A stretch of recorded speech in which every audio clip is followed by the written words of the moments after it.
Play with your best decks. Play the best tournaments. Play your best character. Play with your best friends. Mercadia. Play your best.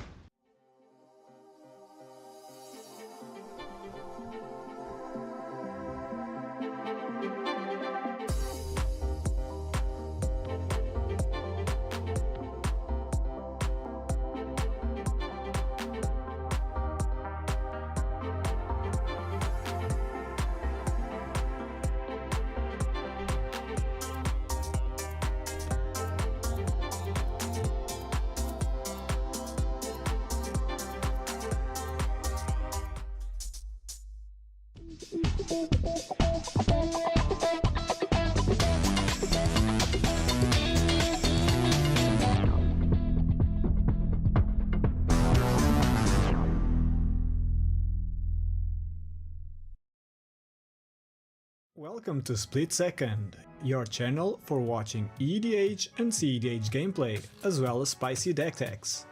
Here you can definitely expect clutch plays and gigantic stacks, gameplay insights and hand analysis, risky keeps that might have not paid off, victories without Thassa's Oracle, players who tap their permanents both ways, and much, much more. If you enjoy our content, feel free to hit that subscribe button and join us every week. And of course, you are more than welcome to integrate our awesome Discord community and speak with us about our games, your deck ideas, or just share some wholesome pet photos. Click on any of the videos below to watch our matches, and let's start breaking the stack. Good morning everyone, we're back again here on Sunday.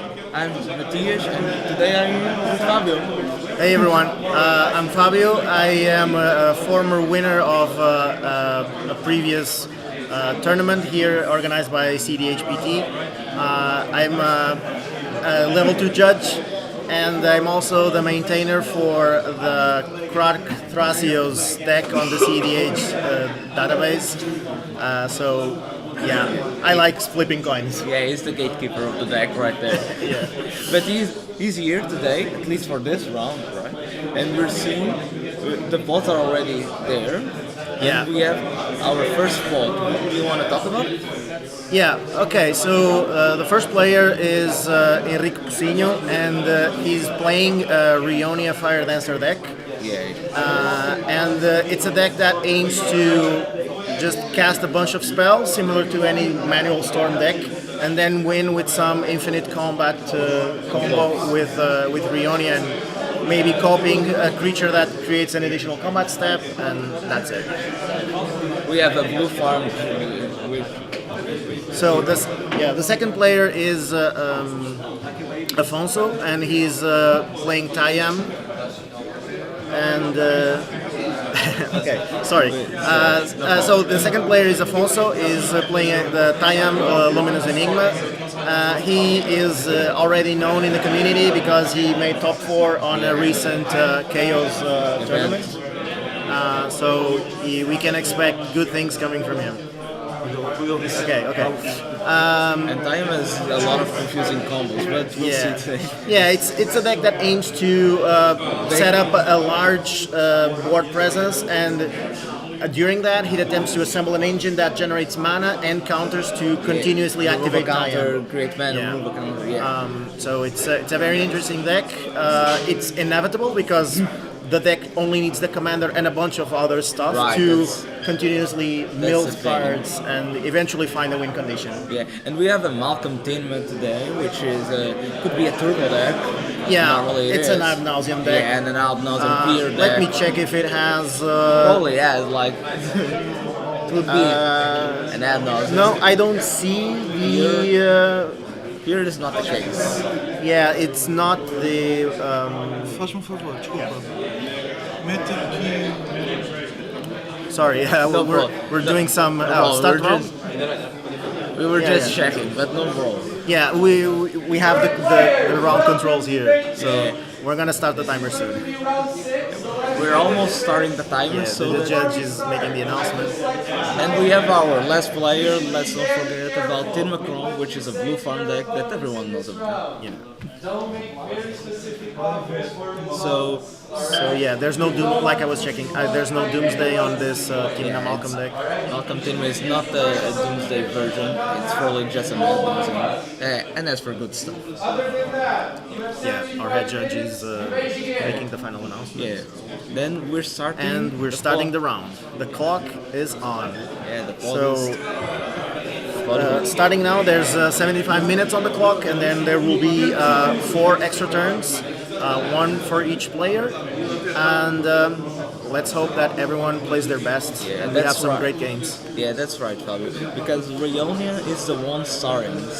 Yeah, Rionia going first is really dangerous for the pod because that deck is capable of, like any mono red deck, Yeah. is capable of very explosive starts. Yeah, the players need to be conscious. You need to keep hands to prevent that kind of Yeah. turn 1 or even turn 2. Yeah. So let's sure. see. Because we have two turbo decks in this phone. Yeah, and by the way, this blue farm version is also the turboest version that you can find. Yeah, So it's gonna be rough. I remember because Lucas was on Lucas, chat. yeah, our friend Lucas Rezende from Brazil. He's like one of the best Magic players that I know, and he pilots this deck to perfection. So we'll see how Bandeira pilots it.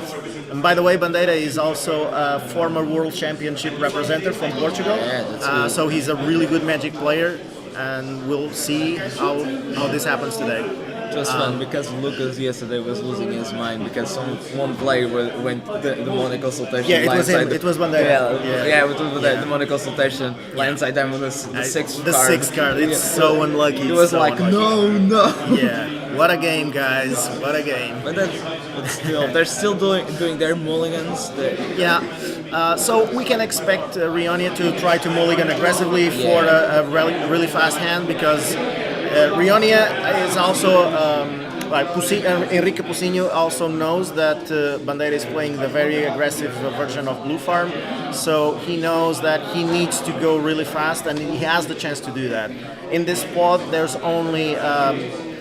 We also have Malcolm Timna, which might have some decent interaction, but he also knows Afonso, and he knows that Afonso plays very light interaction. Afonso going second might mean that Afonso might drop a very early rule of law effect. It will be good. It will be very good for Pucinho to go really fast and drop all of his hand in the first turn. To avoid the potential rule of law effect from Afonso. Yeah, this table gives the vibes that they need to go fast. The first one that goes fast, it will determine the game. Yeah, the problem here is that if Afonso manages to get a turn 1 deafening silence or something like that, it will completely hinder the plans for Timna Malcolm and for the Blue Farm. That's true. They're seeing their hand. I'm seeing a deafening silence. You were talking. Oh yeah. Oh, this is gonna be great. So if he keeps his hand, everything is good. Yeah, he's keeping. He's keeping. Just put it in the All right, guys. So we're off to the start. Mulligan right. He needed that deafening silence on this table. And he did it. Yeah. So this puts him in a really great shape for this match because like I said, Tayam is a deck that wants to go slow. He wants to go slow, and he has inevitability. Yeah. Pretty much like an Agila deck or a Captain Cisse deck. Yeah, that's right. If you give him time, he will win. That's true. Let's only hope that Rionia doesn't go turbo. The good thing about this pot is that Enrique has a lot of creature targeted removal, so that can put a really put up a really big problem for Afonso because it's a deck that preys on the metagame, which is very non-creature spell-based oriented, and he needs the creatures to stay on the battlefield in order for things to happen. So if Pucinho manages to have really good creature interaction to remove either Tayam or a combo piece, it will be very good for him, and maybe they can save themselves a potential early win from Tayam that way. Because I remember I once played against Tayam, not very common, but Time is one of the main engines. If you keep removing time, like a slicer deck, I think. there is a. That's completely correct, but there is one caveat. There are a bunch of creatures in the Taiam deck that most people don't bother removing, like Wall of Roots. Would you ever spend the Source of Plowshares in a Wall of Roots? That's right, because he has a counter. Exactly, but the thing is, Wall of Roots is like an amazing engine for this deck. It gives you mana and it gives you counters, everything the deck needs. That's right. You just kind of, it's a Wall of Roots. I'm not removing. Yeah. And it feels bad removing. And then we have the All-Star Icathian Money Changer, like the 0 cents common from Fallen Empires. Doesn't he have like a card with the Tithe counters? I think that's it. That's it. Icathian Money Changer. Let's see. I'm gonna pull it up. So Yeah, there you go. all right. So we cannot even read the card on the screen. I will need to check the Oracle text for this. So Icathian Money Changer is a 0/2 card for 1 mana. It's a human, by the way. Which is interesting because if you look at the card itself, it says summon townsfolk. So this has been errated to become a human. And it says Icathian Money Changer enters the battlefield with 3 credit counters on it. When Icathian Money Changer enters the battlefield, it deals 3 damage to you. So this is a bad thing, right? Yeah. And at the beginning of your upkeep, put a credit counter on Icathian Money Changer. Then you can sacrifice it, and you gain 1 life for each credit counter on it. And you can only activate the sacrifice ability during your upkeep. Now, the interesting part is the sacrifice ability can only be activated during upkeep, but it doesn't have any other restriction. You can activate it multiple times during the upkeep and at instant speed. So, the combo here is you will cycle this card over and over again, but you will always hold priority on the trigger that deals damage to you when you have infinite mana and infinite counters. Right.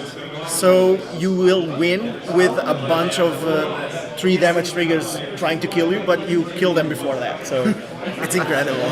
Yeah, the deck is pretty cool. It's pretty crazy, man. Like it's not a deck that you see normally. Yeah.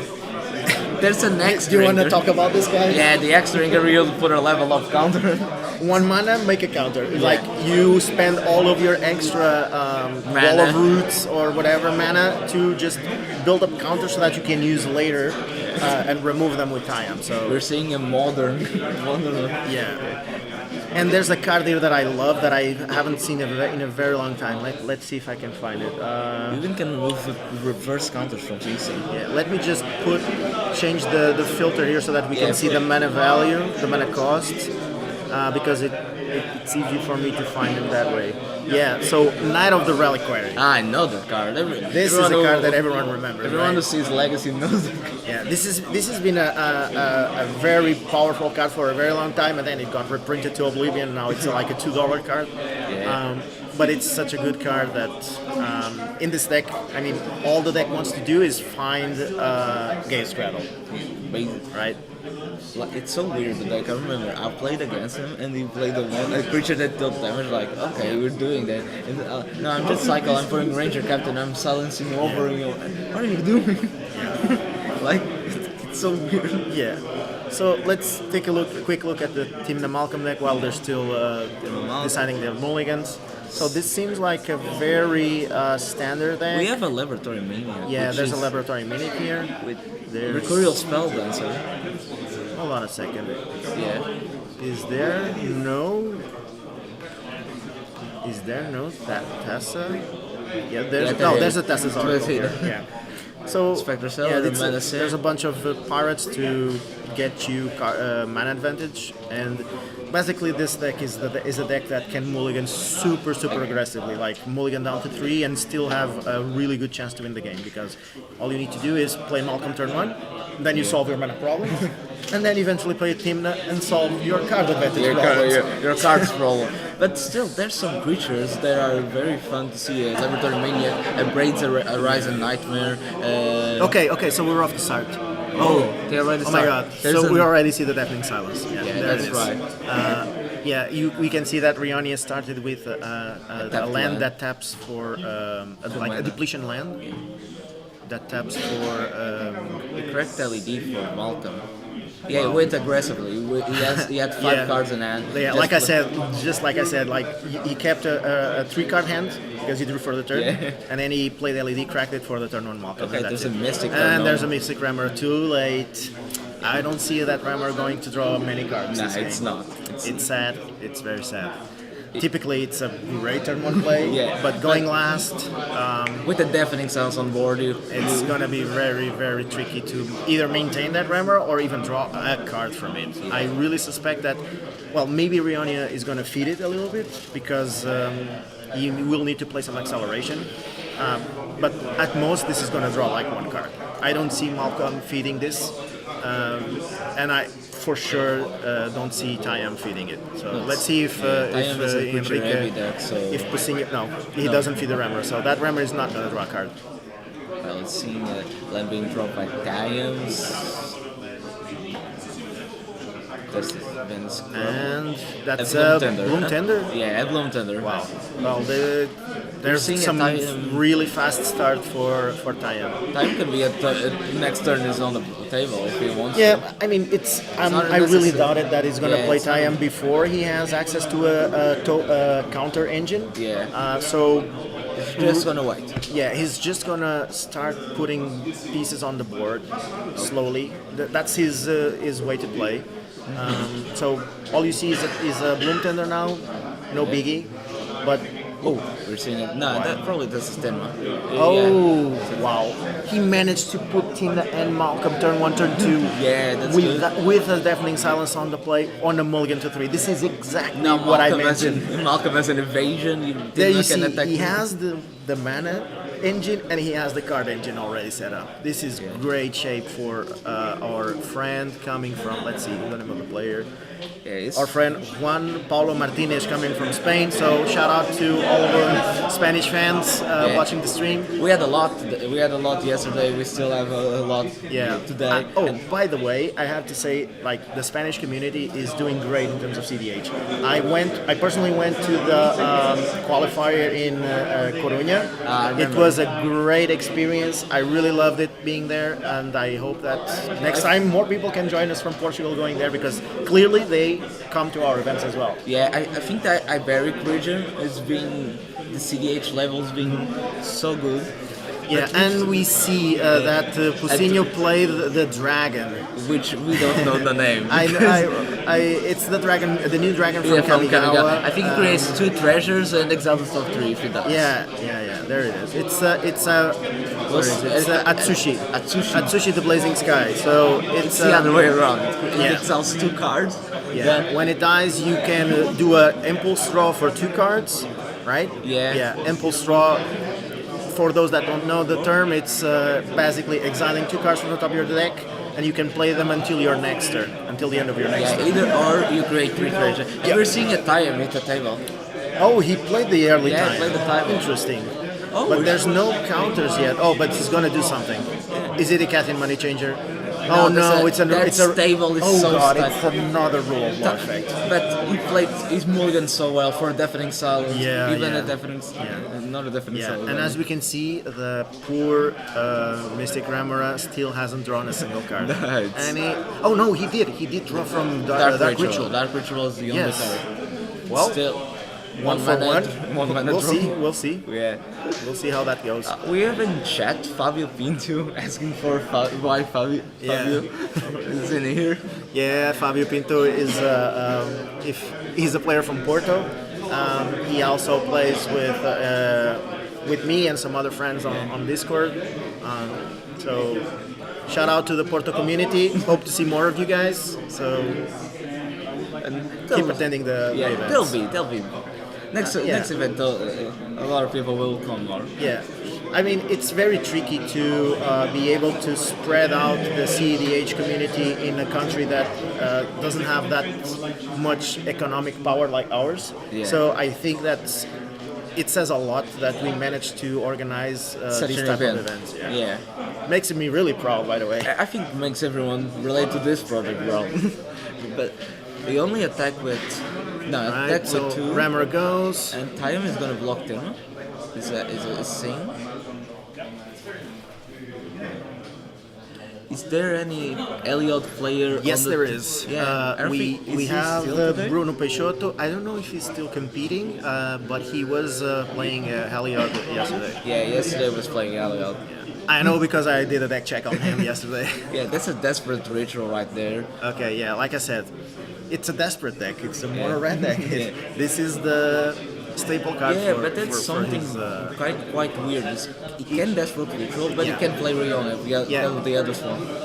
Oh yeah, so maybe he made a mistake, I or think- he either made a mistake or he's gonna play some mana rock or something. I don't know. Yeah, it's I probably it's a strange one. We still see the Banderas. That Mystic Remark didn't pay off at all. Yeah. He has a one lander all the way. Yeah, so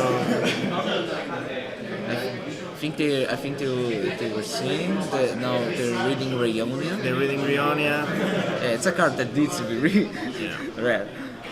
but now they're reading Canonist, Ah. and they figured it out. Yeah, they figured it out. Like Rionia is not an artifact. It's not an artifact. If it was, It's gonna be. I hope for Pusinho that he's doing this with a plan in mind. Otherwise, it's a big misplay to Yeah. spend the ritual like this. Let's see. let's see. They probably. Tiago is confirming. The Deliod player dropped from the tournament. He's on the cEDH side event now. So Desperate Ritual adds 3 mana, so he would be able to get 5 mana this turn, yeah, Rioni was would be played. I think. and he's just attacking. Yeah, it seems like it was a Yeah, misplay. figure out. Yeah, Oh, unfortunately. this is unfortunate. This Bloom Tender is making 3 mana. He has 6 mana on that Styam side. Now 7. Oh, I Wait, that's a can't command figure tower. out. Yeah, it's a command tower. Yeah. Sometimes the light is just so shiny. Yeah. So yeah, we do have side events going on, by the way. We really do. Like So- we had Legacy yesterday. Yeah, and today we have a cEDH side event that's gonna happen in like 1 hour or so. It's gonna start in 1 hour or so, which it's like 20 euro sign up, and the price for the first for the winner is a full set of full art tutors from the Dominaria Remastered set. Yeah, that's good. That's good. And a collector booster from what if I recall correctly, right? So yeah, it's a pretty good value, and I know those tutors have dropped a lot in price because of the recent reprint, but paying 20 euros to get a full set of them, Yeah, and I bet for sure that within 1 to 2 years they're gonna rise up in price again. that's right. If you That's- play that's cEDH, great. you want tutors. Like, Yeah. But you see the stacks being more I mean, stacks of Phyrexian Sensor. Yeah, This card is this new. game is in pretty much lockdown mode, and this is buying Tayam a So much huge amount time. of time, and I mean there is no way these players can easily deal with this without something like a Cyclonic Rift.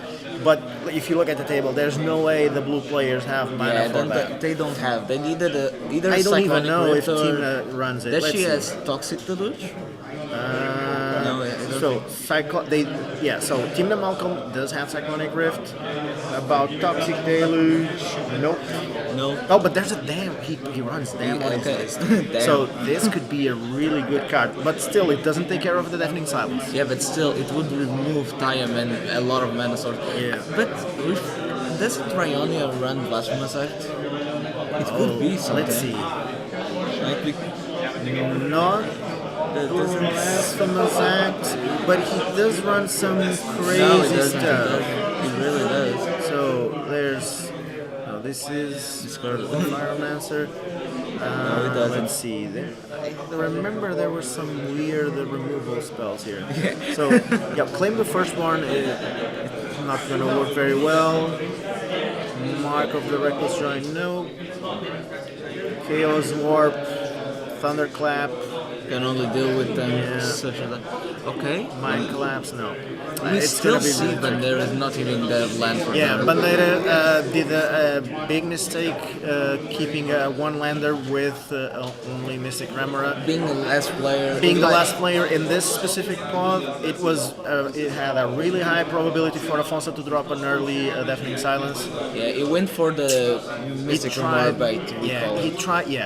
He tried to go for a Mystic Remora play, hoping that Pocinho would have a slow turn 1 with a huge blow up on turn 2, but the Deafening Silence completely stopped that plan. So, yeah, I guess that Deafening Silence was the perfect counter for that Mystic Remora. The deafening cells, the other swan, the Phyrex sensor, which is another rule of law on the.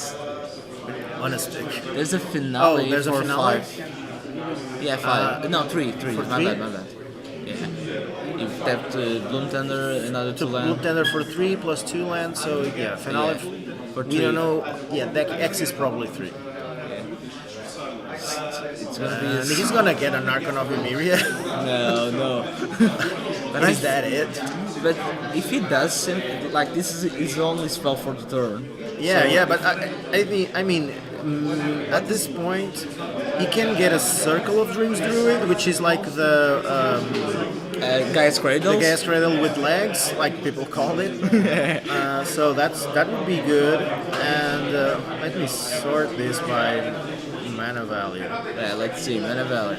So, on 3, we have Archon of Emeria, Aeon Mind Sensor, Bloodflow Connoisseur, which is a sack outlet that puts a +1/+1. Okay, that's good. This is a really good piece.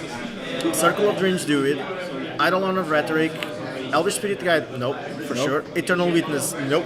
Probably Knight. But probably Knight of the Reliquary to get that Gaia's Cradle. What's Crows and Restore? Crows and Restore is an untapped target land type of thing. So the idea is you get haste to your creatures with Yeah. Tifar, and then you cycle this with Gaia's Cradle, generating a ton of mana. Okay. So, and you can even untap up to 3 target lands with Crows and Restorer. So if you have Gavany Township in play, plus Gaia's Cradle, plus a white source, you can tap this, untap all of those 3, tap the lands, make counters, make mana, activate Taiam, sacrifice this with a Bloodflow Connoisseur, for example, and then bring everything back and create an infinite. Oh, it's a ton of loot. We see, but it was exiled with Mindbreak Trap. Oh, It was. oh my god, did he hardcast Mindbreak Trap? Wow. Yeah, it doesn't want to take the risk. It knows that Taiam just needs time, and Taiam just has a lot of stacks. If he develops the board, Yeah, I guess they must have told him, okay, if we let him run wild, we're gonna lose the game. And Yeah, he's already running pretty wild right now. it needs to be checked. We're saying, Mateus is saying good morning. Love to hear you guys again. Hello. It's a friend of mine. It just. But still, we're on the 4 mana again. The team of Malcolm player. Yeah, it's just crazy this deck. How he basically played look on at a his mulligan to 1. Look at his hand. Look at his hand. Yep, Okay, stepping. tapping 3 mana. That's And a it's a DT. demonic tutor, Yeah. and he still has 1 card left. Yeah. Wow, this is insane. But Well, this- that's it, guys. That's the power of Team Namalto. yeah, Right there. it's gonna You end just- the turn now because. Oh, He played the fetch. Oh, he's like shortcutting, is that it? I believe so. Is that? He has how many cards? 1, 2, 3, 4 cards in hand already. This is insane. Yes, because Malcolm has the evasion, he can attack Taiam player, he can attack the Banderas, which didn't play anything besides the Remora. Yeah. Which is so sad because you see the Archivist on the graveyard. Yeah. If he had 1 more man, he could have started drawing some cards. Yeah, for sure. But not everything is lost. I mean, No, not I've at all. seen a game yesterday where a Najila player also had a very similar situation where they got his early drop counter, and they kept discarding to hand size for like 8 or 10 turns, and eventually he did tried to win that game. Yeah, And he's really, I think he actually won that game, and it stole it completely. So I saw. I don't think you can. I don't know if you can see. But there is a Z Nauseam in his hand, and a ton of 2-mana artifacts. yeah, but if he, I mean, he needs a land. Yeah, he's still discarding friends. Yeah, still needs a land. So he needs a land to start getting some mana so that he can do a end of turn ad nauseum. But even still- then, I don't think it's gonna work out. He really needs to find mana for a Cyclonic Rift. That's the only way if you out would of this. ad nauseam, right? Would you not try to find something to clear this board? Yeah, but the thing is, let's don't- take I a don't look know. at his list. Let's- I don't think there's pretty much anything there that. Yeah. Let's give it a shot. So let's look at the sorceries. So Sorceries doesn't have. nope. Probably- Maybe a Praetor's Grasp for them. But still, you're But he wasting would your need to spell know for that the other guy has the dam, all right? So instance. Cyclonic is a. There's a Martial Swirling Mist. This could no, but he still doesn't get rid of the Deafening Silence. No, it doesn't. So it's really tricky. So we would need to have a bounce for the Deafening Silence and use it, and then on the other turn's player we would need to use Martial Swirling Mist, so that on his turn he would have a clear path. But Yeah. it's going to be really tricky. Rionia hit the table and the dragon is still hitting the Tayam. He didn't Yep. even check. Oh, okay. If we look at lives here, yeah, I think Rionia is putting pressure on the ad nauseam players' life totals. Still, you need to. You kind of need to. You don't want to risk like taking the Tayam out. I'm gonna add nothing though. Yeah, that's for sure. And that's the issue with Tayam. I mean, the issue in a good way. Yeah. Right? Because there's always the chance that any other turbo deck can just win out of nowhere, and Afonso is really good at doing the politics part, the politician part of the gameplay, and he knows that and he exploits that to the best. He's always saying, "Hey guys, just don't worry about me. That guy can win out of nowhere." So Okay, this table is very difficult to see an knight alone hitting the table. yeah. That's so. Yeah, the players are already laughing and Yeah, one player just laughed like, why you're doing this? we can see Pusinho just laughing / crying. You can see the at this Tayam board player. state. You can see the Tayam player being like. Also, he's having the time of his life. Yeah. yeah. Being on the. By the way, Yeah. yesterday there was a game that Afonso played against. What was it? It was a Tivit or what's the name of that commander that has ward and connives on attack? Rafin. So He went yesterday, against Rafa. I know. Yeah. Rafa told me. He went. Please tell that story. It's so good. Because he went for Rafa. I don't know if the people know, but there's a combo with the Baldur's Gate, which you go for an aura enchantment. You can make infinite soldiers. Yeah. And Abdel. Yeah, Abdel. So you can create. So, but Rafa was confident and discarded the Abdel. Yeah. Because he had the either Animate Dead or Necromancy in hand or something like that. But the problem is that Afonso on his turn he untapped and he just played his own thing, and he did it himself. He used his own Necromancy or Animate Dead and stole the other Rafa's Abdel, and he made infinite creatures that come into play with infinite counters because of the Tayam's ability that puts a vigilance counter on a creature. And he also had Gay Straddle in play. So you have infinite counters, infinite mana. That's it. You've seen the dam. Oh god. We were talking about dam. We just talked about them 2 minutes ago. So This needs to resolve. yep, it's gonna resolve. No one's gonna say. I think no one's going to say So- I'm going to counter this. With them resolving, this changes the game plan quite a lot. So Yeah, it really does. We're seeing. I don't know what this is. So this is the other. Okay, sorry. To put up the score. Yeah. Okay, sorry. Yeah, we have the scorekeeper's computer here to watch, to see the deck list. Sorry about that. So Don't worry, we had a guys. small interruption here. It was just a minus. But we're seeing him reveal. He's activating Taiam, trying to find something. It's milling him. Yeah. He's just trying to gain some value by filling up his graveyard with pieces that he can recur later. He knows that the board is going to be cleared, so that's what he's doing. So right now.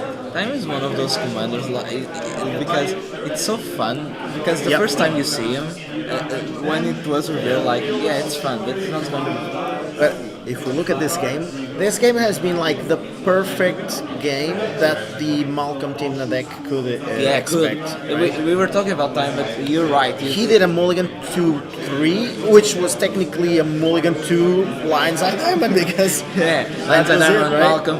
Okay, turn to Tim. I'm so tagging, and that card And the made dam. him find the dam.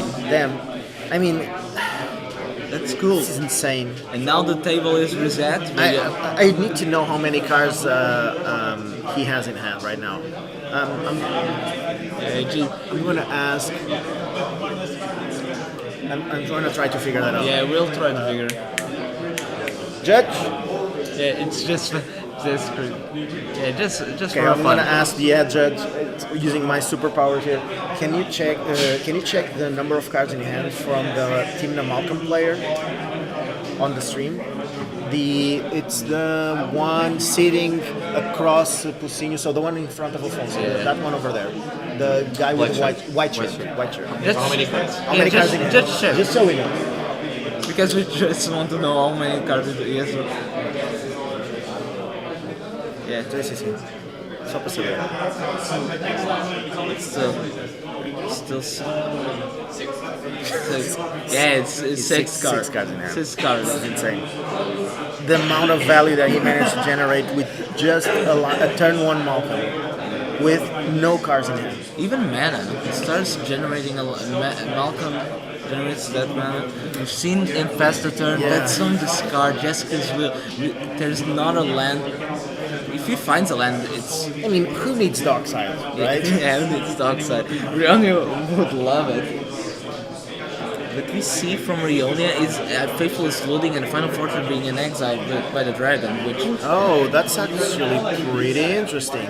But there's still the Final Fortune there, so maybe he can try to play Rionia. Oh, but no, Rionia he doesn't have costs enough money. No. Rionia costs 5. Did he have Rionia in play already? Yeah, it did. Oh, okay. Like That's too bad. This lens, this Yeah, turn yeah, cycle, yeah. it played and the damn can. Yeah. So if he had saved Rionia, he could have played Rionia right now, and then on. Oh, but he can't play the Final Fortune on the other turn. Oh, No. but there's 3 treasures over there. There are. So he has 3, the 4, microphone 5, was 6, hiding. 7, 8. So he has 8 mana available. It really has. Yeah. Yes. So let's see. Let's see what he will do. I think we're still. I think the Malcolm Tino went to ask something to the judge. Yeah, I think he just asked him something. Oh, he's trying to clear up some question. Something interesting. Okay. He asked the judge a question. Yeah, but Oh, I remember this Malcolm Timna player. He played against me on the previous event. really? Yeah. I called the judge on him to give him a game rules violation. I remember that player. He's actually a really nice guy. I remember there was a second guy playing Malcolm. But he wasn't playing Malcolm Timna last tournament, from what I recall. One of the that's the card that exiles. Direfleet Daredevil. Yeah. So Direfleet Daredevil. Exiles a sorcery or an instant. You can play. It exiles a card from an opponent's graveyard, and then you can play it. Where is it? It's 2 mana. Direfleet Daredevil. So when it enters the battlefield, exile an instant sorcery from an opponent's graveyard, and you may cast it this turn. It exiled Jessica's will. That's very good. Wow. If he plays Oh. Rionia, that's Ooh, because he exiled it from Bandeira's graveyard. yeah, because he had discarded. discarded two We were hand talking sides. like you don't Wow, have. this is incredible. But the thing is, he already played this creature, and if he plays the spell, he won't be able to do anything. So, because there's deafening silence. Yeah. Right? So play the creature. If he plays Jessica's Will, he's gonna exile two cards that he cannot play. I think he's not exiling with Jessica's Will. I think he wants to mana to play Rionia again and just. pass Oh, the because he turn. wants to play more creatures. Okay, that makes sense. I think playing Rionia and just playing, for example, Faithless Looting and pass the turn. Yeah. I think that's For the sure. thing. Oh, and actually, if he does play Rionia, Yeah. he will be able to exile a bunch of stuff from the graveyards using the copies from Direfleet Daredevil. Yeah. Because Rionia will come into play on the beginning of combat. He will create One more copy. two more copies because the Rionia creates X plus 1 copies. Really? Yeah. On where X is the amount of spells that you played. So Okay. it's gonna create two more copies of Direfleet Daredevil and exile two more instants or sorceries from the graveyard. I would exile. Let's see. Not.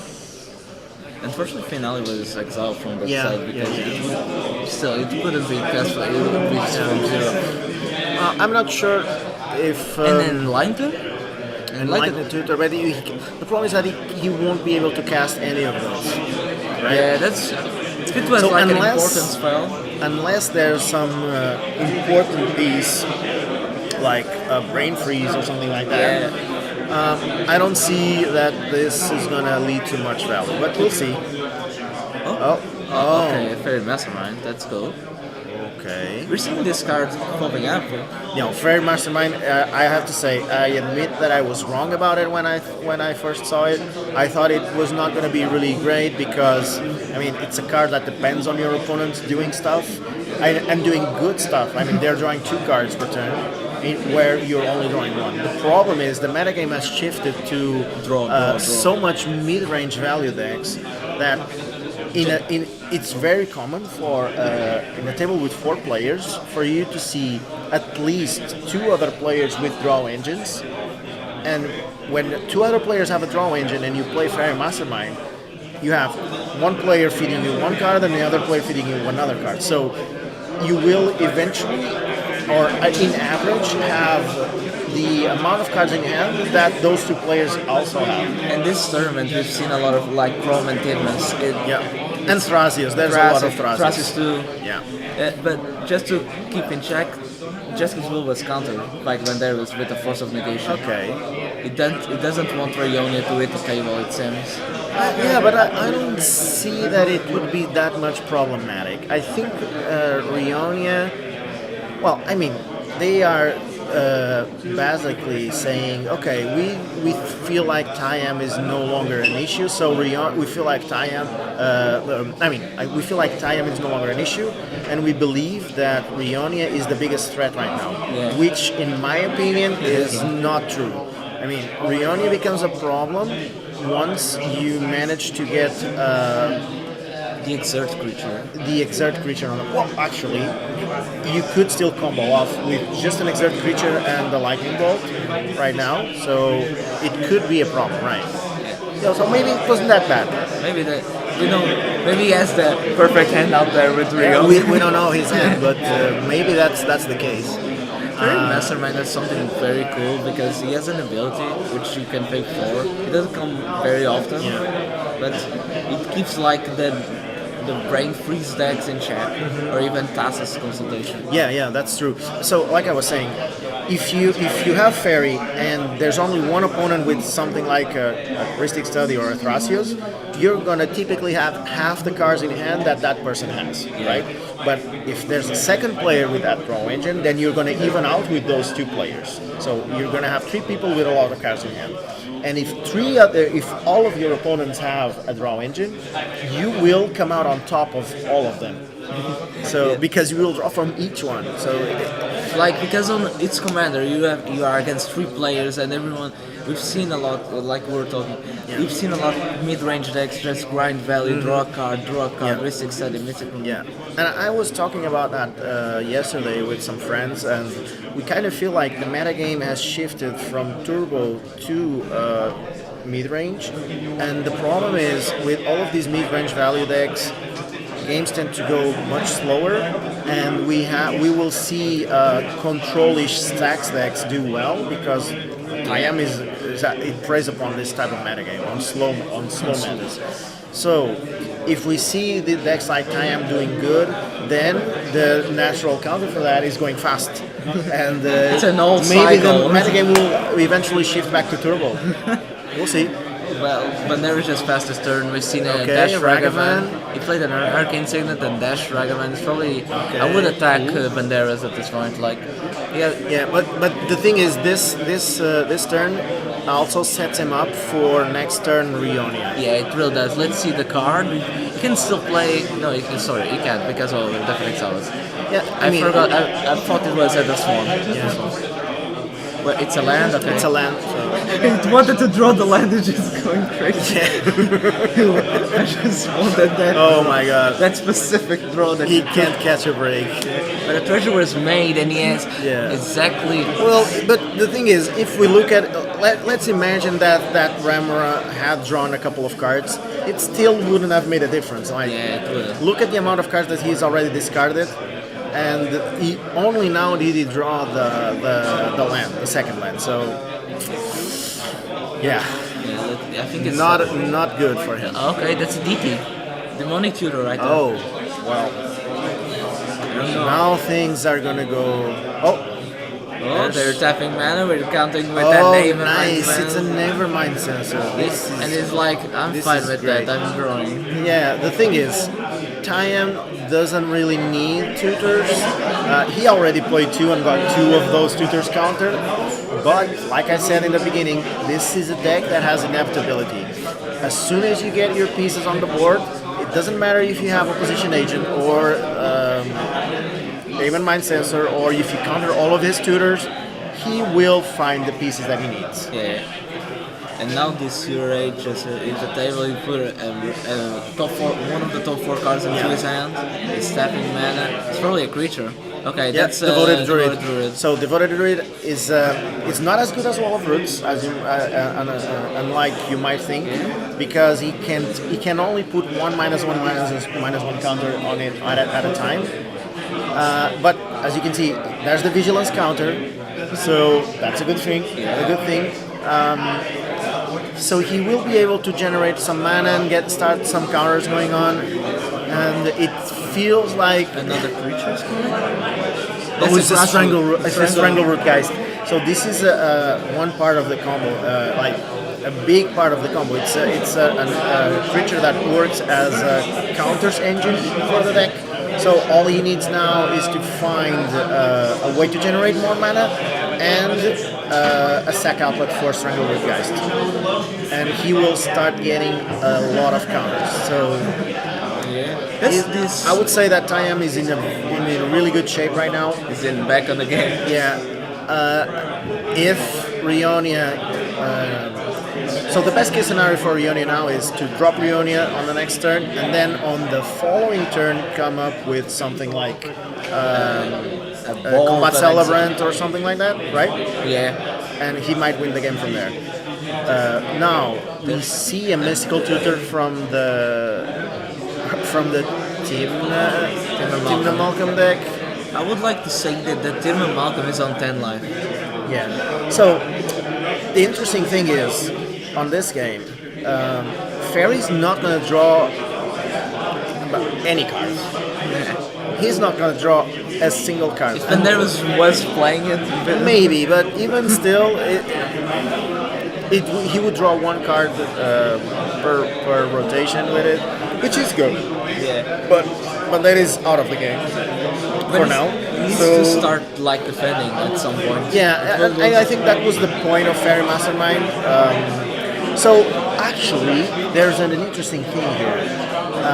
He might think that activating a Fairy Mastermind after Tayam gets infinite Tayam activations on the stack, he might try to kill Tayam like with But Tayam can that. still But the do- problem is that Tayam can still respond and still win on top I am of as like that thing, which Yep. as much as you, if the combo's on the table, Yep. as much as you try to interact, Yep.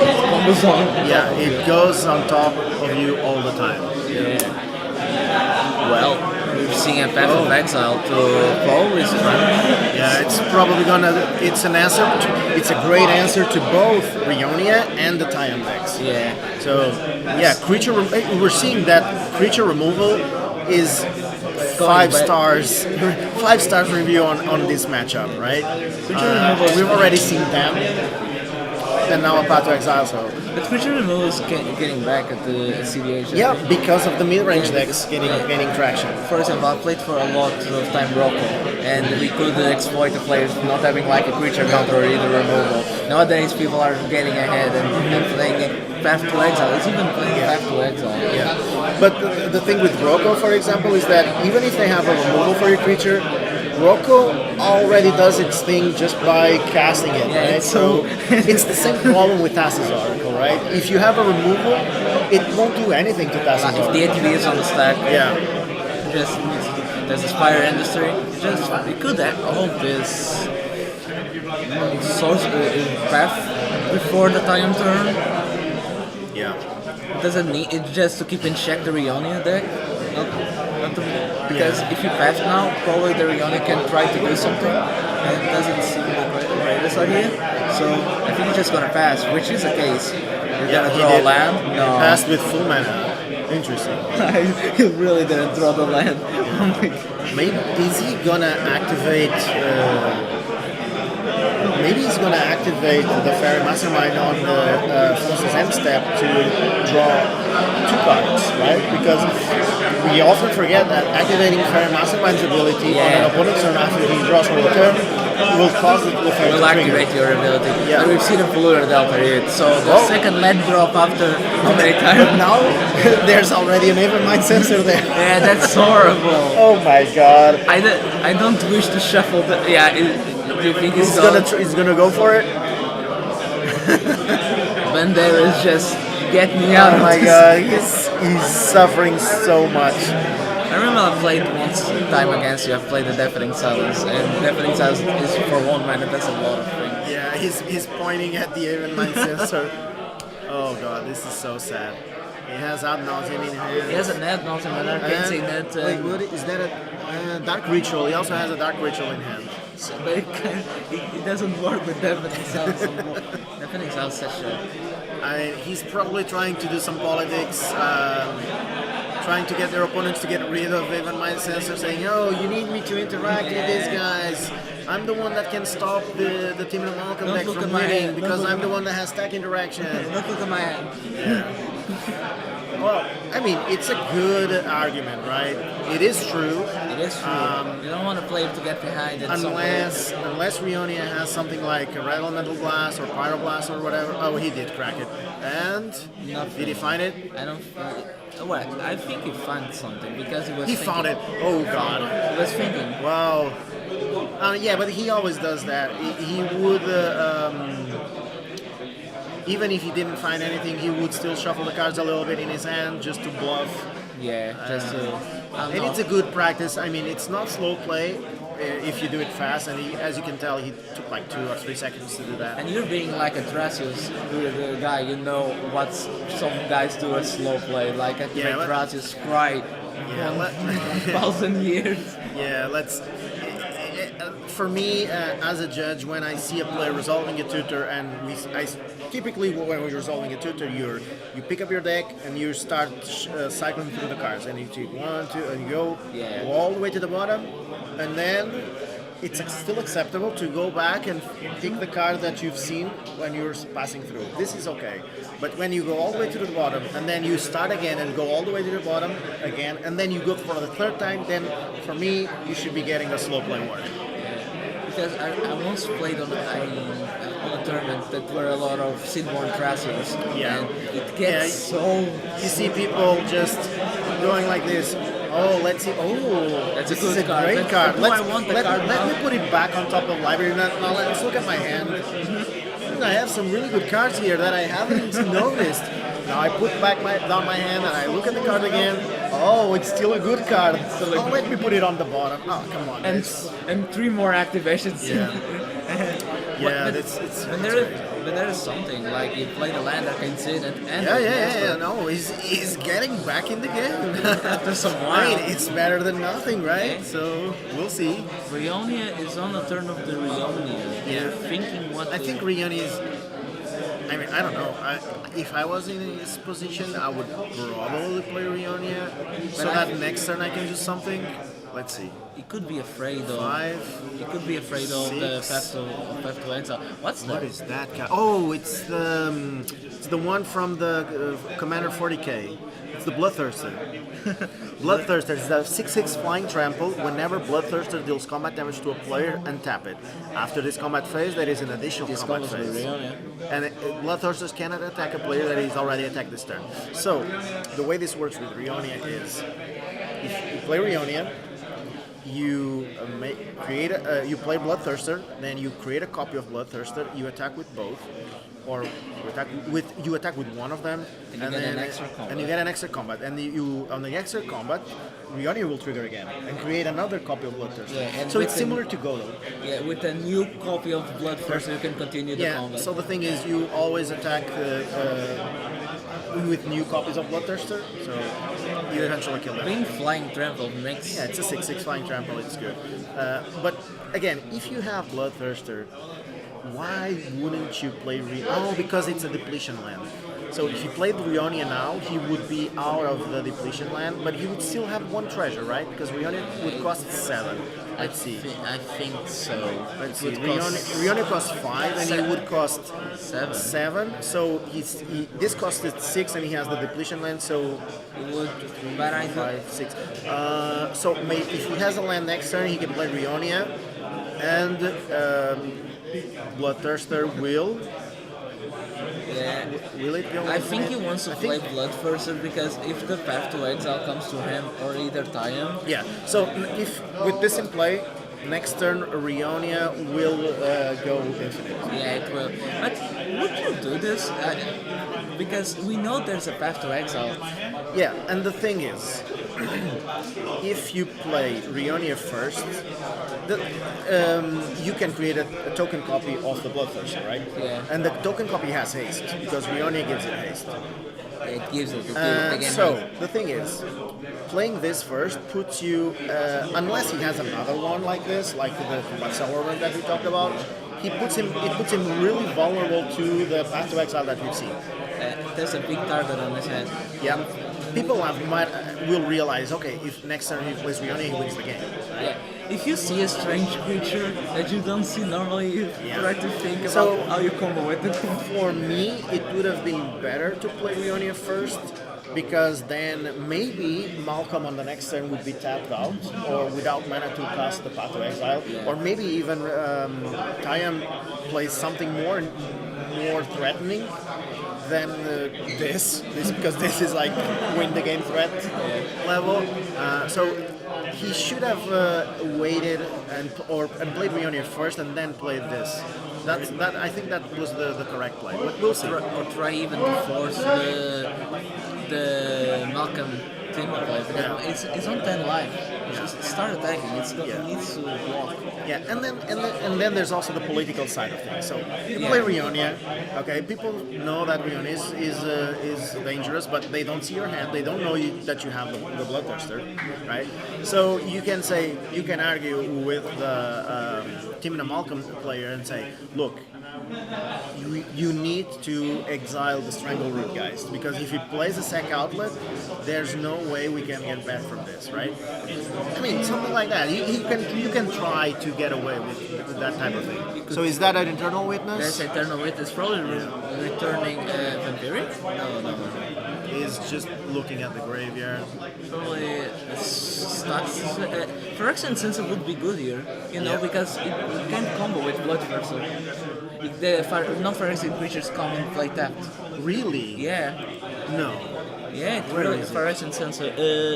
3 mana, 3 mana. 3 mana. This is not ordered by. Yeah, yeah, here. Phyrexian Sensor. Non-Phyrexian creatures come in play tapped. Wow. So, yeah, Phyrexian Sensor would be a great counterplay to Leonia. And you would argue to the table, guys, don't kill the The Phyrexian Sensor because it stops Leonia. Yeah. That's a really good point. Let's see what happens. Let's see. I think Eternal Witness is still on the stack. Yeah, I think so. And he's showing out his graveyard saying, hey guys, I don't have anything here. Let's see this resolve. It seems like Malcolm Tannen, Timmer has something to something. Well, Talking about the fairy. it's probably Let's see. More arguing. Yeah, I think that would be the play. Getting Phyrexian Sensor would be really good. yeah, it would be. Let's see. So he entered. Now it's targeting. What is that? We don't know. Oh, I couldn't see that card. Let's see. Yeah, it's a black card. Is the sacrifice? Is it this one? I don't know. Was it the Wait, blood- isn't the sack outlet with Stranglehold? Yeah, but he still needs the mana. Yeah.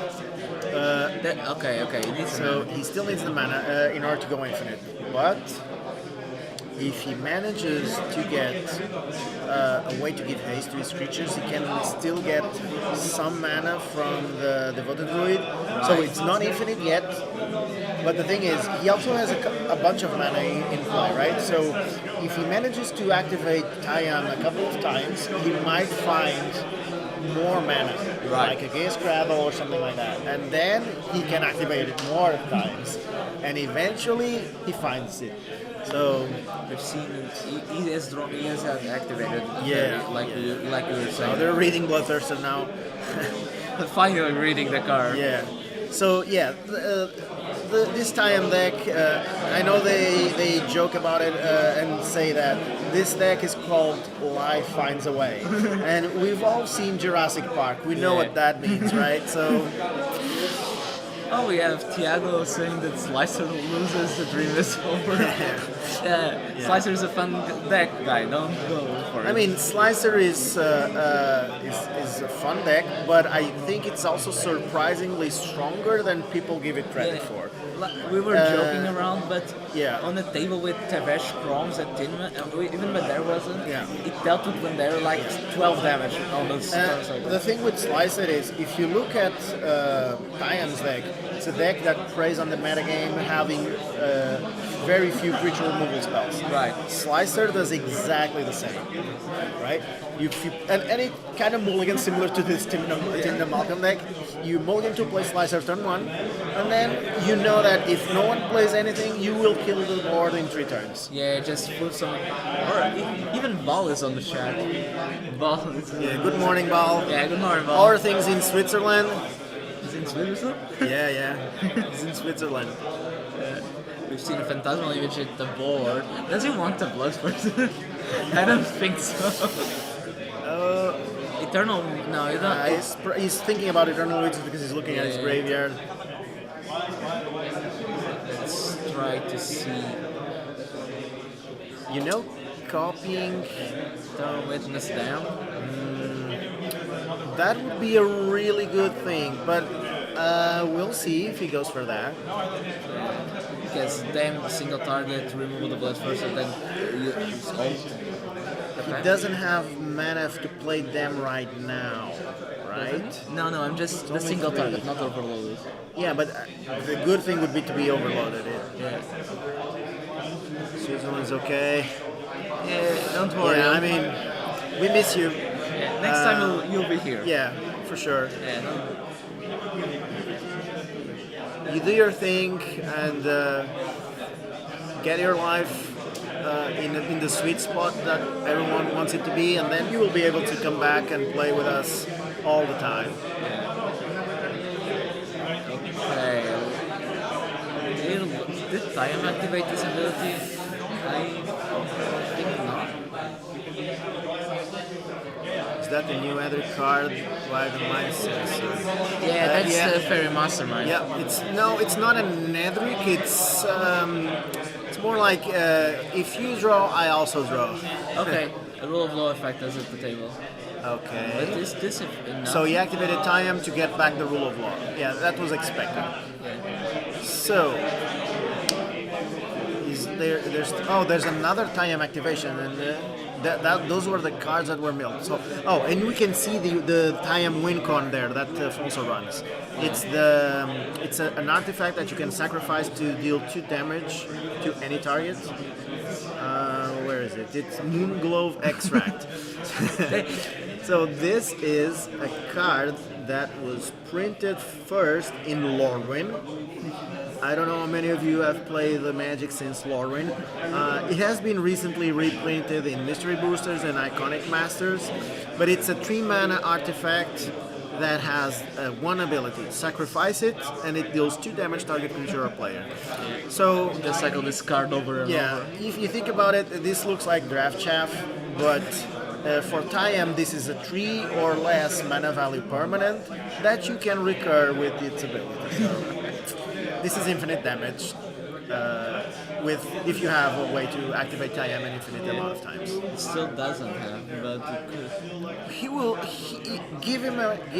Giving him enough time. Yeah. It's gonna be crazy. But it can activate time again, yes, Venom. Yeah, I mean, Edric is great, but the thing is, I see Fairy shining in all blue decks right now because of the way the meta game is shaped. We were just discussing the Fairy earlier, and it's insane how many cards you can draw with it. If you have one opponent with something like a Thrasius or something like that, you will draw a fair amount of cards. If you have 2 opponents with a draw engine, you will even out with them, and if all of your opponents have a draw engine, you will surpass them. So it's insane. That's a mock shuffle, And that's you can tap. mana. That's ad nauseam mana right there. Yeah, I think. But he's at 17. Yeah, that's because Rioni kept him in check. Yep. That's a thing. So we're on Rionia's turn, and he has okay. He plays Ragavan again. He doesn't want because Yeah, there's a rule of law and effect. it's not only the rule of law. He knows that He can activate Tayam. No, he knows that there's still the path to exile. Yeah, that's true. I believe. Yeah, no, it still has. I think he showed the path to exile, right, with Mystical Tutor, wasn't it?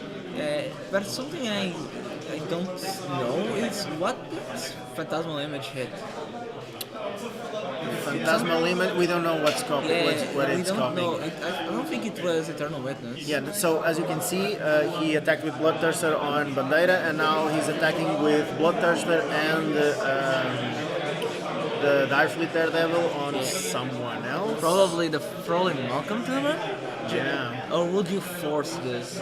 And the thing is, Bloodthirster is a great magic card Yes, because no, it's a 6/6 flying trample, and the thing is, Bloodthirster will attack everyone on each of Rionia's turn, right? It attacks one player, then it untaps, and then it attacks another player, then it untaps, and then attacks another player, and then it untaps. Yeah. So see that Rioni has maybe- 36 life. So I think from what I can tell from the body language of the players, Timna Malcolm is thinking about doing a Path to Exile to Bloodthirster, and Bandeira is saying, wait, don't do that, be careful with Tayam, you don't need to spend that on the Bloodthirster, just be careful with Tayam, you can use it next turn. Yeah, this is the arguing that is going on for sure.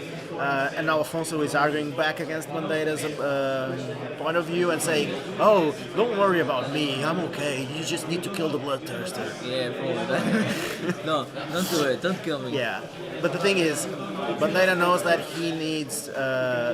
he doesn't have an answer to Afonso's board, and he knows how valuable the creature removal is at this point.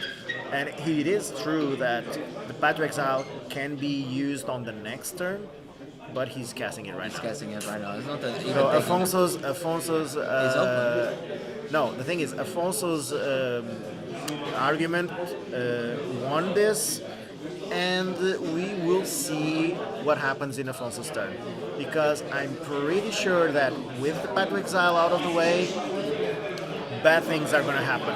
Yeah, he has an entire activation if he wants right now.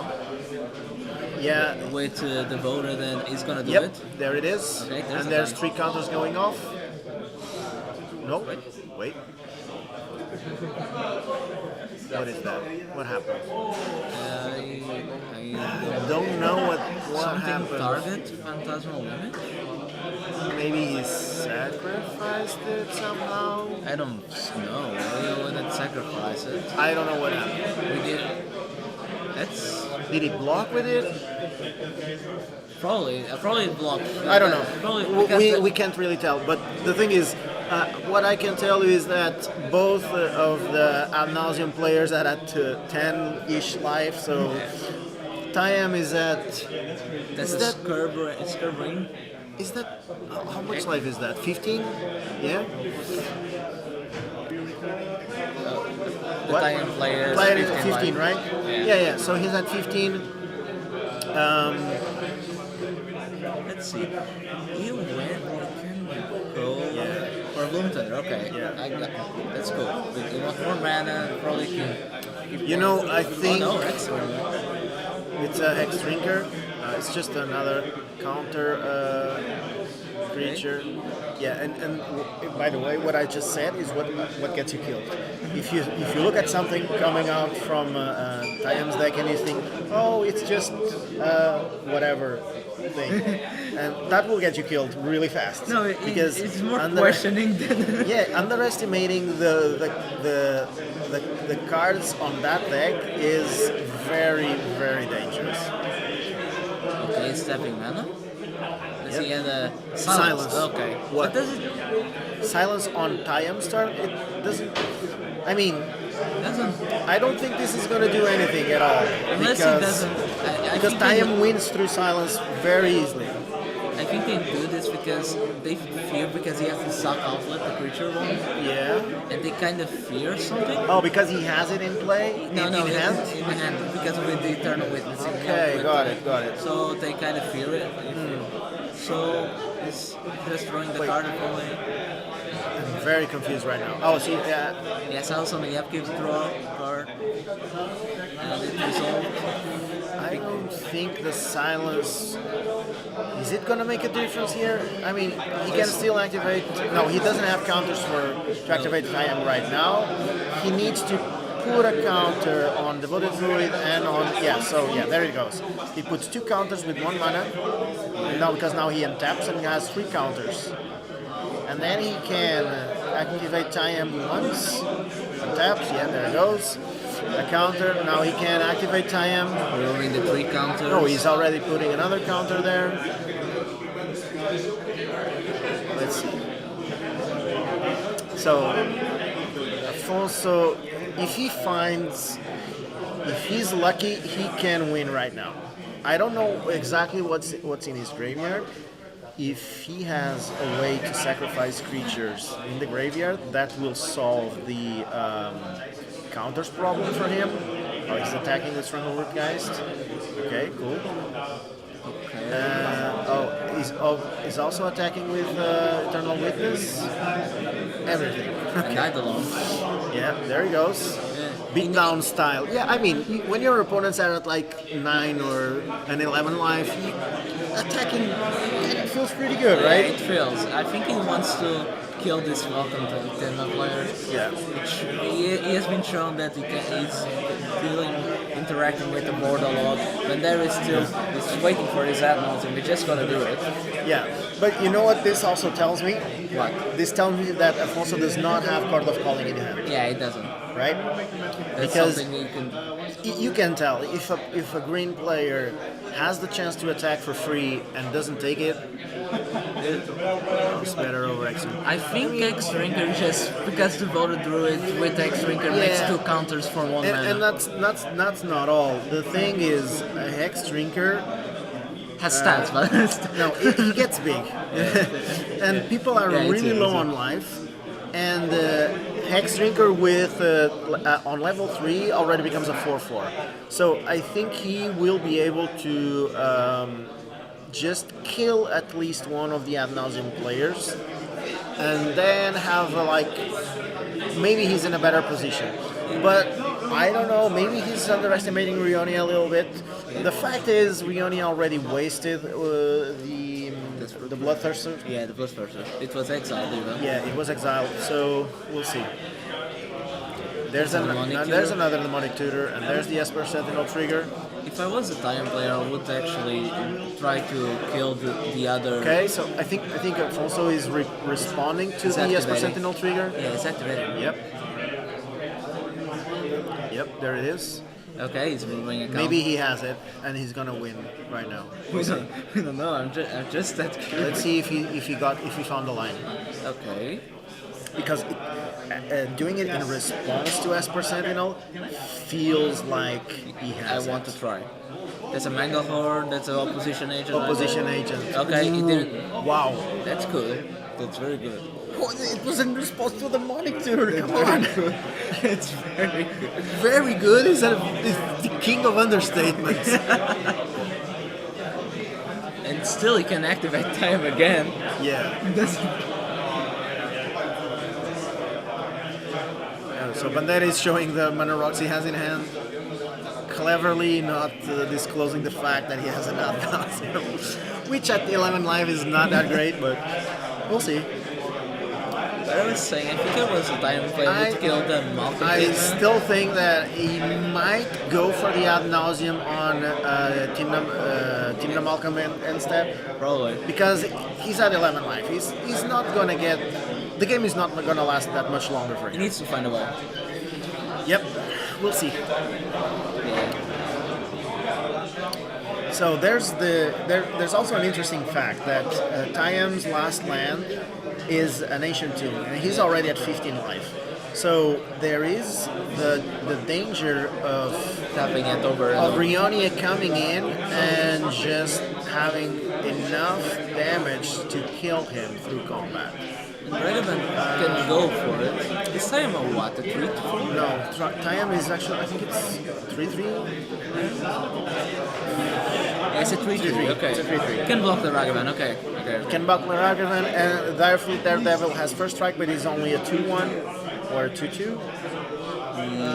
Where is it? Let's do this. Is this round time? Yes, bro. It's time. Direfleet Daredevil. It's a 2-1. Yes, this round is time. We're still in the Swiss round. This is the last round of Swiss, by the way. I think how much time do we still have? Oh, 3 minutes almost. So let's see. Okay, something was. Is that a Chaos Warp? I don't know that hard. From the Rioni player. Okay. The voted was Chaos Warp. Is that it?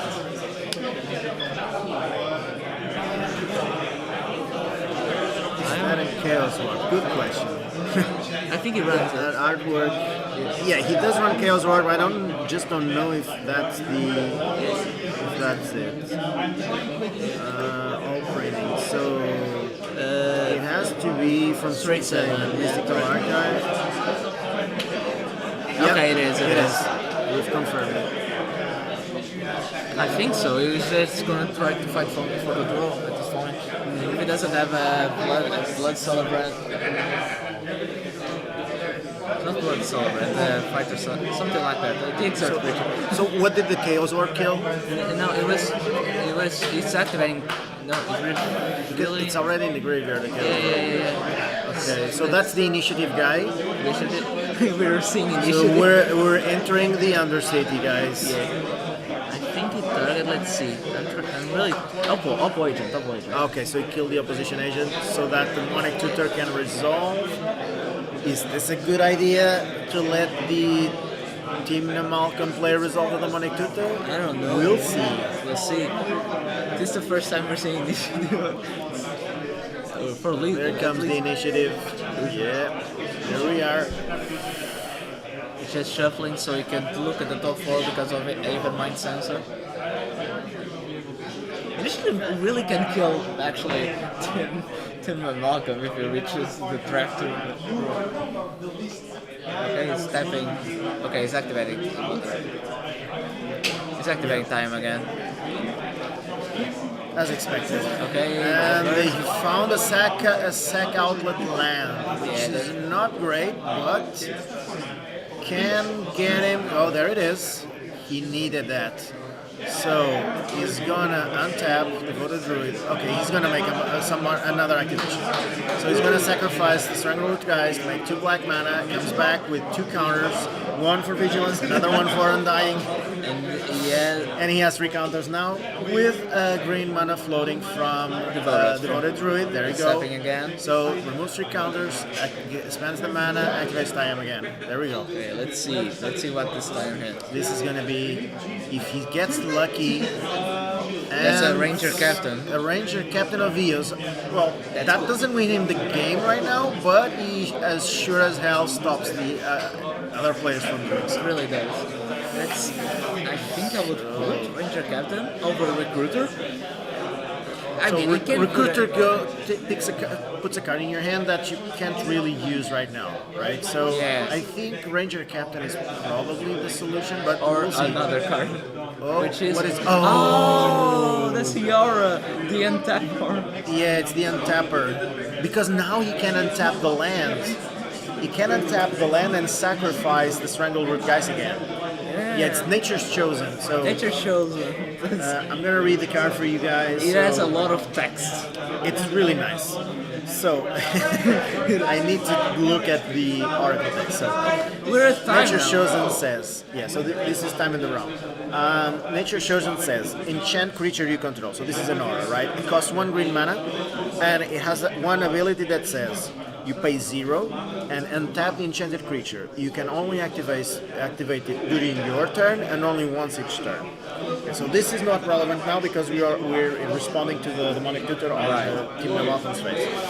The second ability says you tap enchanted creature and you untap target artifact, creature, or land. And you can only activate this if the enchanted creature is white and untapped, and only once each turn. The key thing here is the tap enchanted creature part, it does not use the tap symbol, so it bypasses summoning sickness, which is why he was able to just tap the initiative white, guy the white floor. and untap the And that's the Phyrexian Tower. Phyrexian Tower, yeah. Okay, he's trying to think. What is the card that you're reading right now? A land? Oh, it's the Threshold land that combos with the Voodoo Druid. What's that? Can we get the land on the Oh, this is gonna be great. This, I don't know the name of that land, but it's a land that has an ability Petrified with Field? No, it's not that. It's something it's else. It's Centaur Garden. So Centaur Garden is one of those lands from the cycle of like with Barbarian Ring and stuff like that.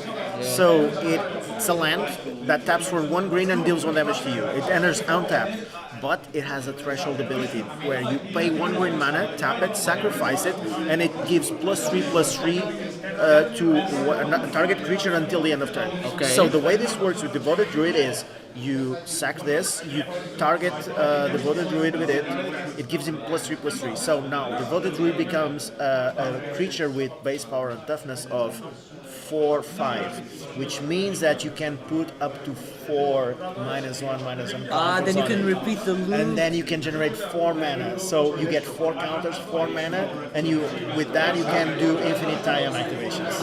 that's so cool. So this is the win right there. If this result, This is the win right there.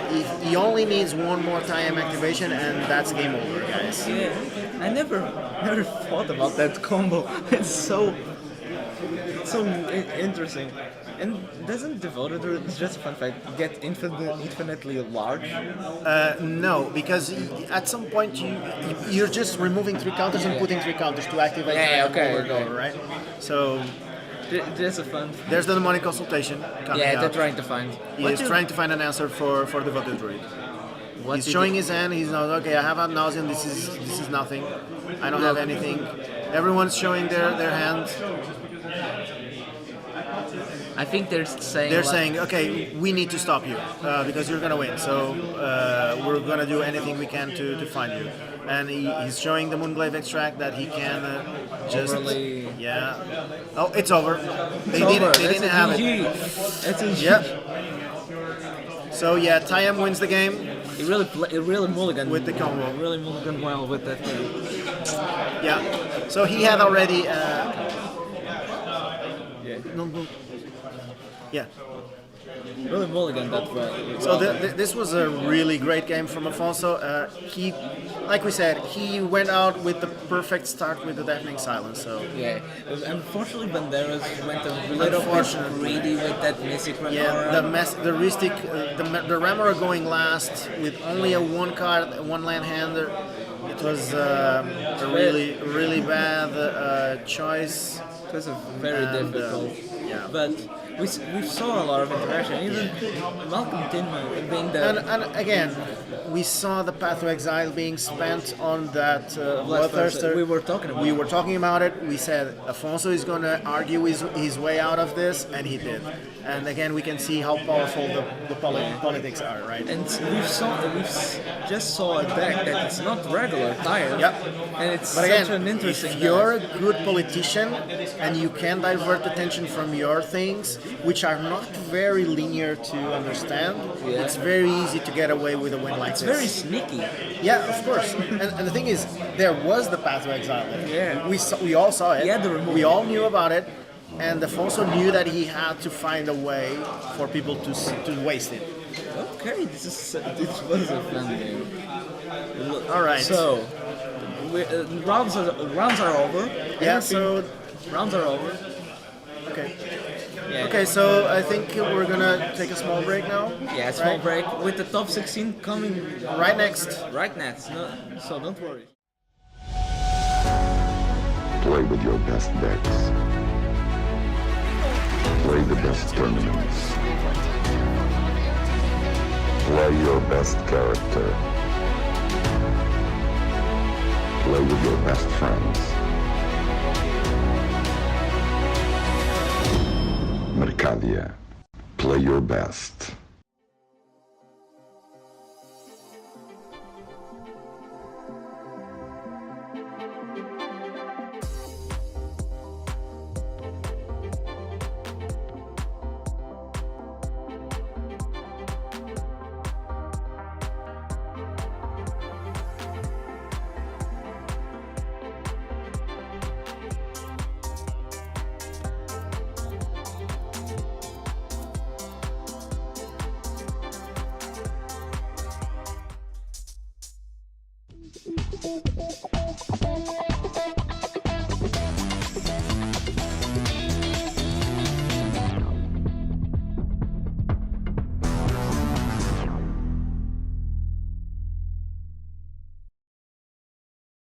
Welcome to SplitSecond, your channel for watching EDH and cEDH gameplay, as well as spicy deck techs. Here you can definitely expect clutch plays and gigantic stacks, gameplay insights and hand analysis, risky keeps that might have not paid off, victories without Thassa's Oracle, players who tap their permanents both ways, and much, much more. If you enjoy our content, feel free to hit that subscribe button and join us every week. And of course, you are more than welcome to integrate our awesome Discord community and speak with us about our games, your deck ideas, or just share some wholesome pet photos. Click on any of the videos below to watch our matches, and let's start breaking the stack.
best decks.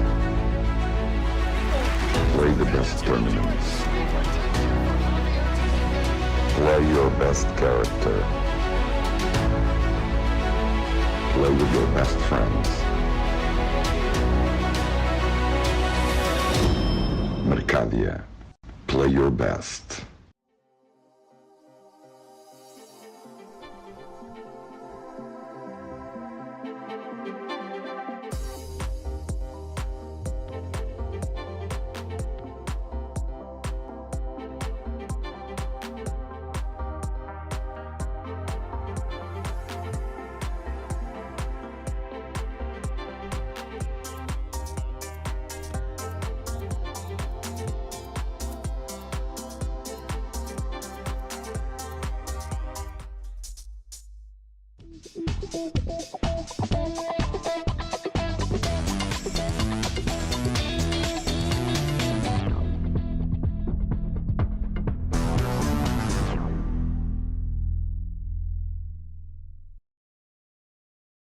Welcome to SplitSecond, your channel for watching EDH and cEDH gameplay, as well as spicy deck techs.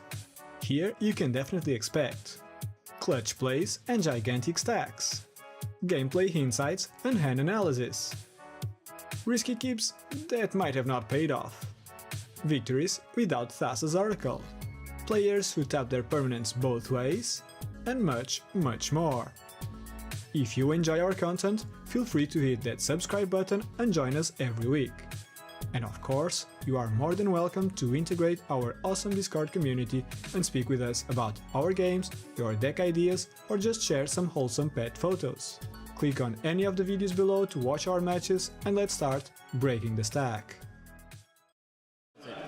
Hello everyone, we're back, and with me is now Mario. Am I right? Yeah, I am Mario, everyone. So thank you so much for just being here. Welcome to the Seven Hills cEDH Tournament City Open. We are at the final day, day 7 of the cEDH Portuguese League tournament, and we are very happy to be here. We have an excellent top 16 pod for you. We have our pod. We're firstly casting with Gonçalo Pinto, which. Yeah. Gonçalo Pinto, so I believe he is playing Eurico, is that correct? Yeah, that's Eurico. He's playing Eurico, it's so... 21 points. Basically, it's 4 wins and 1 draw, which it's quite a lot. It's quite good. So Gonçalo Pinto currently heading the top 16 standings with Eurico. He's been doing very well in this tournament, just using, Eurico's ability to, grind value and also kill the opponents. So really good showing by Gonçalo Pinto. Really happy to see Eurico in the top 16, just leading everyone. Also we have Bernardo as well. So Bernardo, I believe he is playing... Wasn't he playing Nagila? Is he on Nagila? We're just confirming. Yeah, we're just confirming this, but I believe he was on Nagila. So let's just give us a moment, you guys. So we kind of want to see, We're just... Yeah, no, so, it's Crack Sakashima. No, he's playing Crack Sakashima, okay. So Bernardo is playing Crack Sakashima, so our first spot is going to be Eurico, Crack Sakashima. We have our guy Ricardo, props to Ricardo Rodriguez playing Sisei as well. Yeah. And we also have our hero, the hero of this tournament, Fabio Mertis playing Slicer. You guys, Slicers. I'm hyped. Slicer mate is like the only slicer on the top 16. The top 16 is actually pretty varied in general. There's no blue farm, or is it? No, there's a blue farm. There's a blue farm. So I mean, I just want to pause a little bit on this Slicer deck, guys, because as you know, I'm a big Slicer fanboy, and I just want to see Slicer win this game. So I'm rooting for Slicer just right off the bat. Crazy deck, wins with combat damage with Slicer. Really off meta, no blue, mono red deck. So I mean, really excited to see what Slicer's gonna do, right, Matthias? But still, we have one of the most interesting pods we still add on this whole tournament. We have a Eurico, which the player is 21 points, which is very good. A Crack Sakashima, which a judge will be there always. Fabio, and then Ricardo. Yeah. So it's gonna be Eurico, Crack Sakashima, Slicer, then Sisei. Sisei, Ricardo, our guy is playing Sisei. So really good pod, you guys. Really interesting pod. Happy to see Slicer there. Happy to see Sisei there, and of course Yuriko and Crack Sakashime. We already know their top meta picks, so please expect a really good game from them as well. I think it was like the only Crack Sakashima on this whole tournament.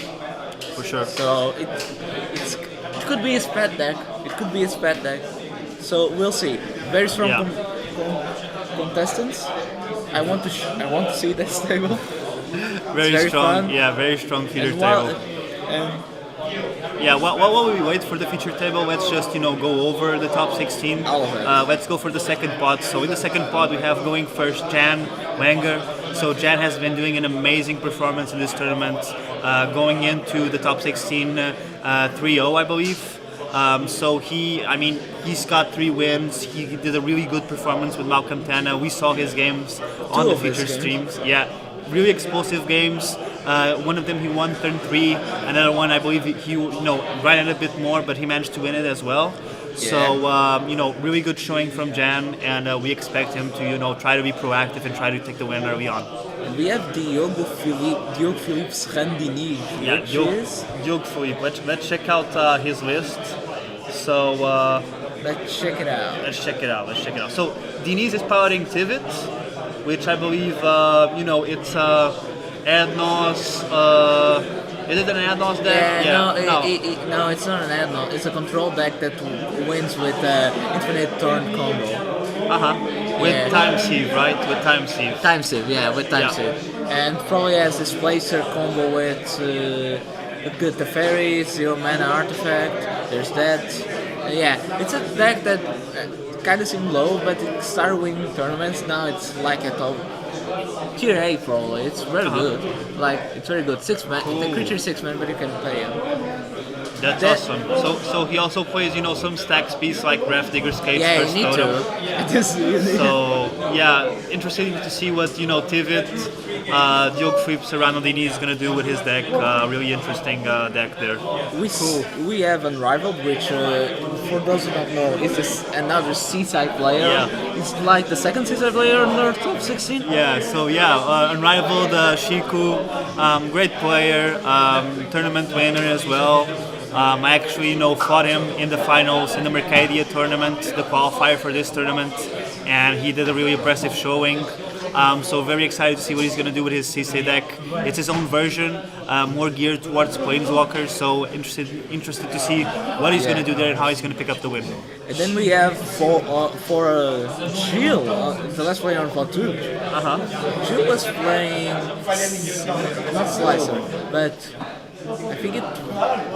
So let's just check what Jill is. Jill Pharaoh, right? I think it was Krontevesh. Right? We're just checking. Yeah, the players checking, are guys. already on the table. They're arriving. We're seeing. So Jill Pharaoh, I believe he's going to be playing. Let's check. He's going to be playing. It's gonna be Krontevesh. Yeah, it's Krontevesh. So Krontevesh, kind of a list geared towards Adnos. I can see Adnos here, so he's gonna try to go for the early win. He can also do Peer into the Abyss, so pretty interesting, list here from Jill Pharaoh playing Krontevesh. Who else we got, Matthias? We have, just before that I'm gonna answer Yo's question. Like we said, Yo. we're not saying Yo. his name. Yeah, exactly. The deck list is going to be available after the tournament, probably a date after it. Yeah.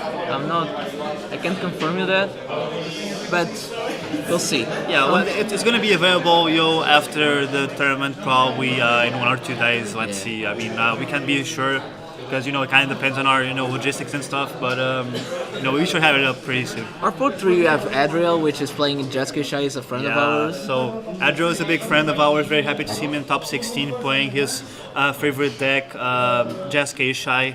He's a really good pilot. He can pivot several types of game styles. He can do more of a mid-range grind game, or he can also try to win early with Breach. So really interesting to see what he's going to do there. Adriel Montero also several times, multiple time tournament winner. We have Cristiano, which Cristiano. So I've actually played Cristiano in Duelos de Honra, LGS. Really good. He's piloting Thrasios Timna mid-range. So really good list from him. Excited to see what he can do. We saw some of his games on the featured table, and he did a very impressive, control type of game style where he just, tried to, grind some value and get some key pieces in while maintaining a comprehensive interaction suite up. That seems like a good thing. Then we have Stevan. We've seen Esteban, didn't so- we saw Stevan playing? Yeah, I think we did, but No, we saw, but he was completely locked out. I remember. yeah. So Yeah, he's a Crick player. He's a mono black deck, which kind of mono black storm we kind of joke about. Yeah. So it's Crick things. Yeah, He's so- gonna try to. yeah, so Kirk, I mean, we already know that I'm a big Kirk lover as well. So Kirk, as Matthias was saying, it's a terrible deck. However, it can storm off in several ways. It can use the graveyard. It can actually combo off only with creature abilities. It tries to resolve a nervy peer or a nervy tutor to get some payoff, and that's the way that usually the Kirk player tries to get the win. Yeah, we would have guessed like playing Phyrexian mana for all of your Yeah, mana. who would have guessed Furex and Mana was good, right, kind guys? of broken. It's a 4 mana commander basically. Yeah. And we have Felix on pod 3 to finalize it. Felix was. So I believe Felix von Olwith, he's playing, I believe it's Najila, but let's just check, okay chat, let's just check what Felix is playing. Okay. After this, we're just going straight to the table, which Yeah. is already. Yeah, after this we're going straight to the table, guys, because we're running out a bit on time. Yeah, Felix is cutting, is playing Najila. The title of his deck list is I Did Cut Necro. So bonus points for you, Felix. Bonus comedy points for you, sir. So it seems like a pretty standard Najila list. He's running Adnos. He's running a lot of different dorks. Grand Abolisher, the Revi, Ranger Captain, Ragavan. So he's gonna do Najila stuff. And he's gonna try to go for the win, either with an Adnos or with the Revi. Cool. So who else we got in this? Can we talk about the final pod? Can we can Okay, cool. talk So very quickly. Cool, so we have Mark Gomez on the final pod, starting first, pod 4. We have Mark Gomez piloting Najila. Mark's been doing very well in this tournament. He has more of a turbo ad-nos list with Najila, so very excited to see what he's going to do there. He's been doing very well. Overall, he has around 3 wins coming into this semifinals. We interviewed Mark, yesterday. Really great guy, and I'm excited to see what he's going to do with his own, take on Najila. We have Pedro Doro. Pedro Dorish piloting, Timna Crom. Pedro has also been very strong in this tournament, coming in with several wins, 2 or 3, I believe, and very excited to see what he's going to do with Timna Crom. And as we know, it's a really strong deck, so excited to see what he's going to do there. We have our friend, which is Valdemar Kakapo. Yeah, big shout out to Valdemar. He's our guy, so he's a big friend of ours. He's been playing with us for years, and he's a really good guy, and we're happy to see him in top 16. He's piloting a very different take on Crom Tevesh, right? More of a mid-range, non-control, non-ad-nos version. And we're very happy to see him in top 16, and hopefully we might see him get the win as well. Yeah, and we have Ignacy. I don't want to butcher his Ignacy name. Ibanez Martin. Ignacy, nice. So Ignacy, I believe he's piloting. It's Tremnek, right? So Yeah. so Yeah, it's a blue Tremnek. farm. So yeah, what can we say about Tremnek? So he's one of the top blue farm players in the world. He's placed multiple times in the finals and also top 16s in tournaments, as well as a tournament winner several times.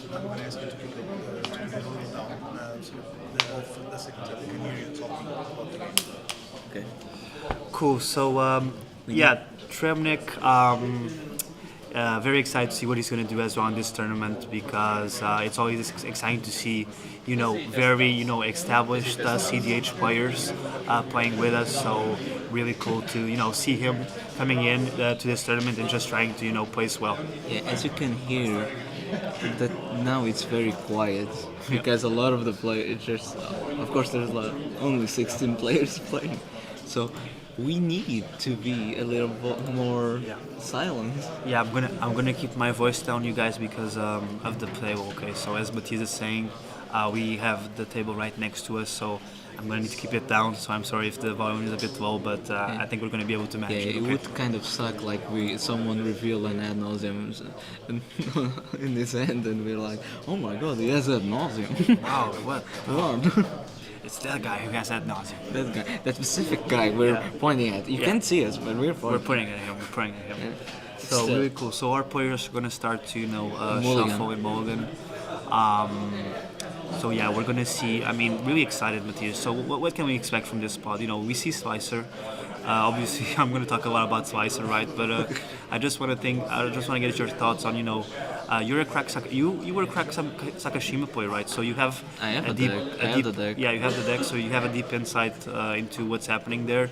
So can you tell me a little bit what do you think is going to happen, like in the early stages of the game? What are we going to see from the players? I do. He's gonna play crack turn 1. Then he's gonna try crack Sakashima.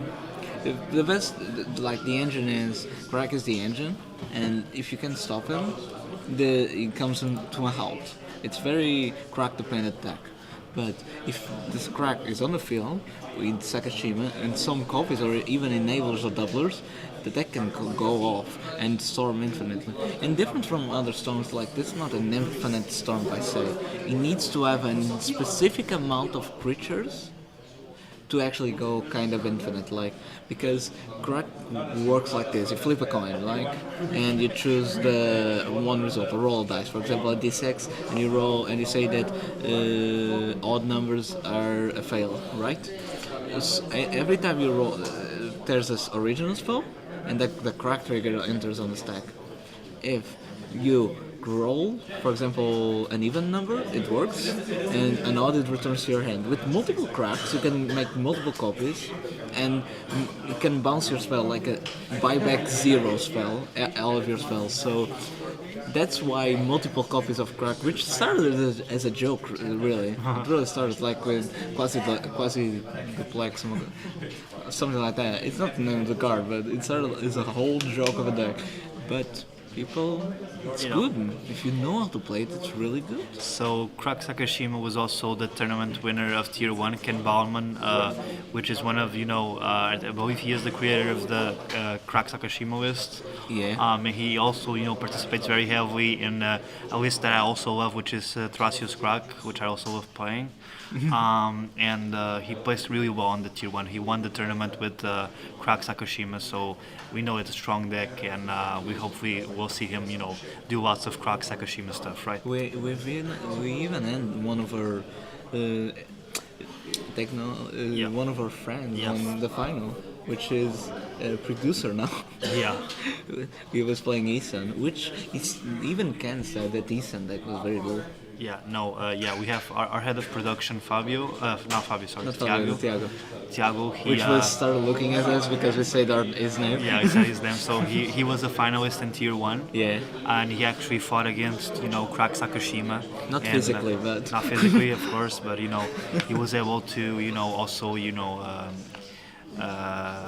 reach the finals, which is huge in Tier 1, and but unfortunately he lost to the Sakashima, which just goes to show like how good the deck is and how powerful it is. It's very pilot dependent. I'll say that. It's not a deck. If you don't know the deck, it's not an easy deck to pick up.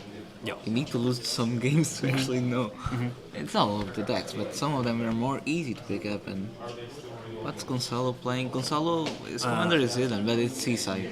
Cesar. Gonzalo. It's Seaside. It's Cisse or Eurico? No. Wait. Give me a second. No, it's Eureka. My bad. My Yeah, bad. it's Eureka. So Yeah, Gonçalo- I thought we was talking about the Ricardo. My apologies. Yeah, no. Gonçalo, the player with the outer sleeve, he is playing Eurico, and he is at this moment, the top 16 number one player. With 21 points. So at this point, guys, points don't really matter. Of course, they do matter because they kind of define, turn Goes order first. for the semifinals and also the pot quality as well. So strongest players should get a weaker pot.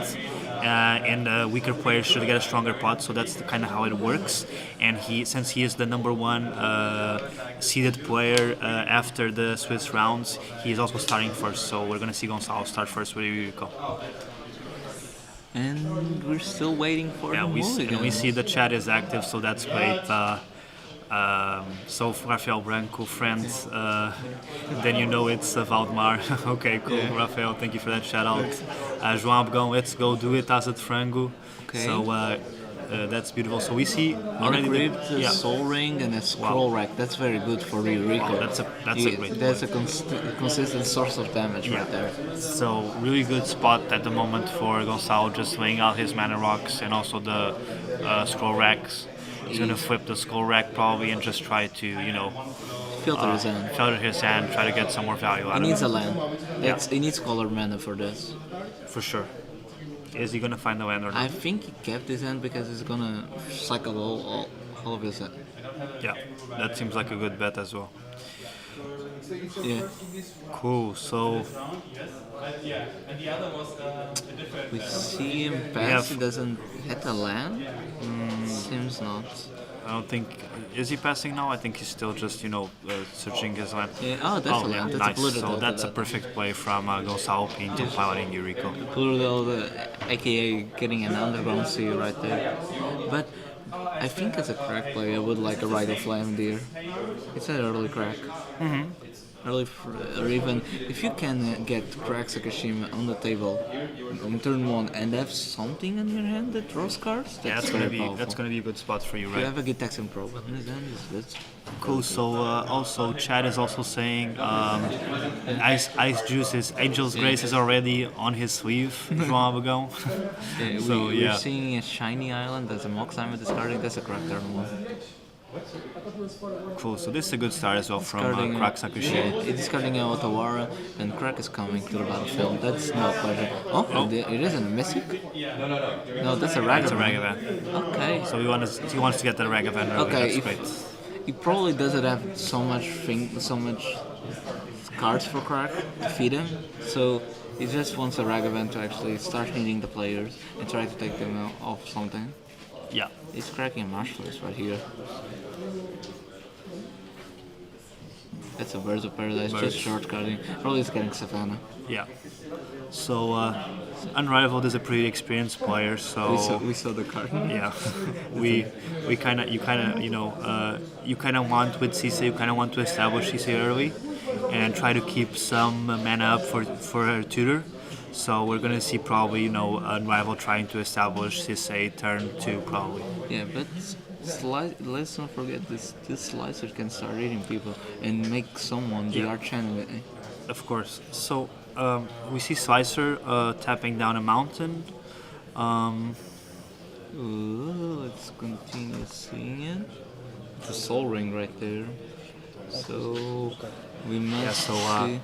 this is essentially we just got the information that the Seaside player is not actually Unrivaled. It's actually Ricardo Rodriguez. So apologies there, Ricardo, our guy. We kind of got that mixed up. So yeah. Okay, we really did. That's a soul ring for them. It's a slicer next turn.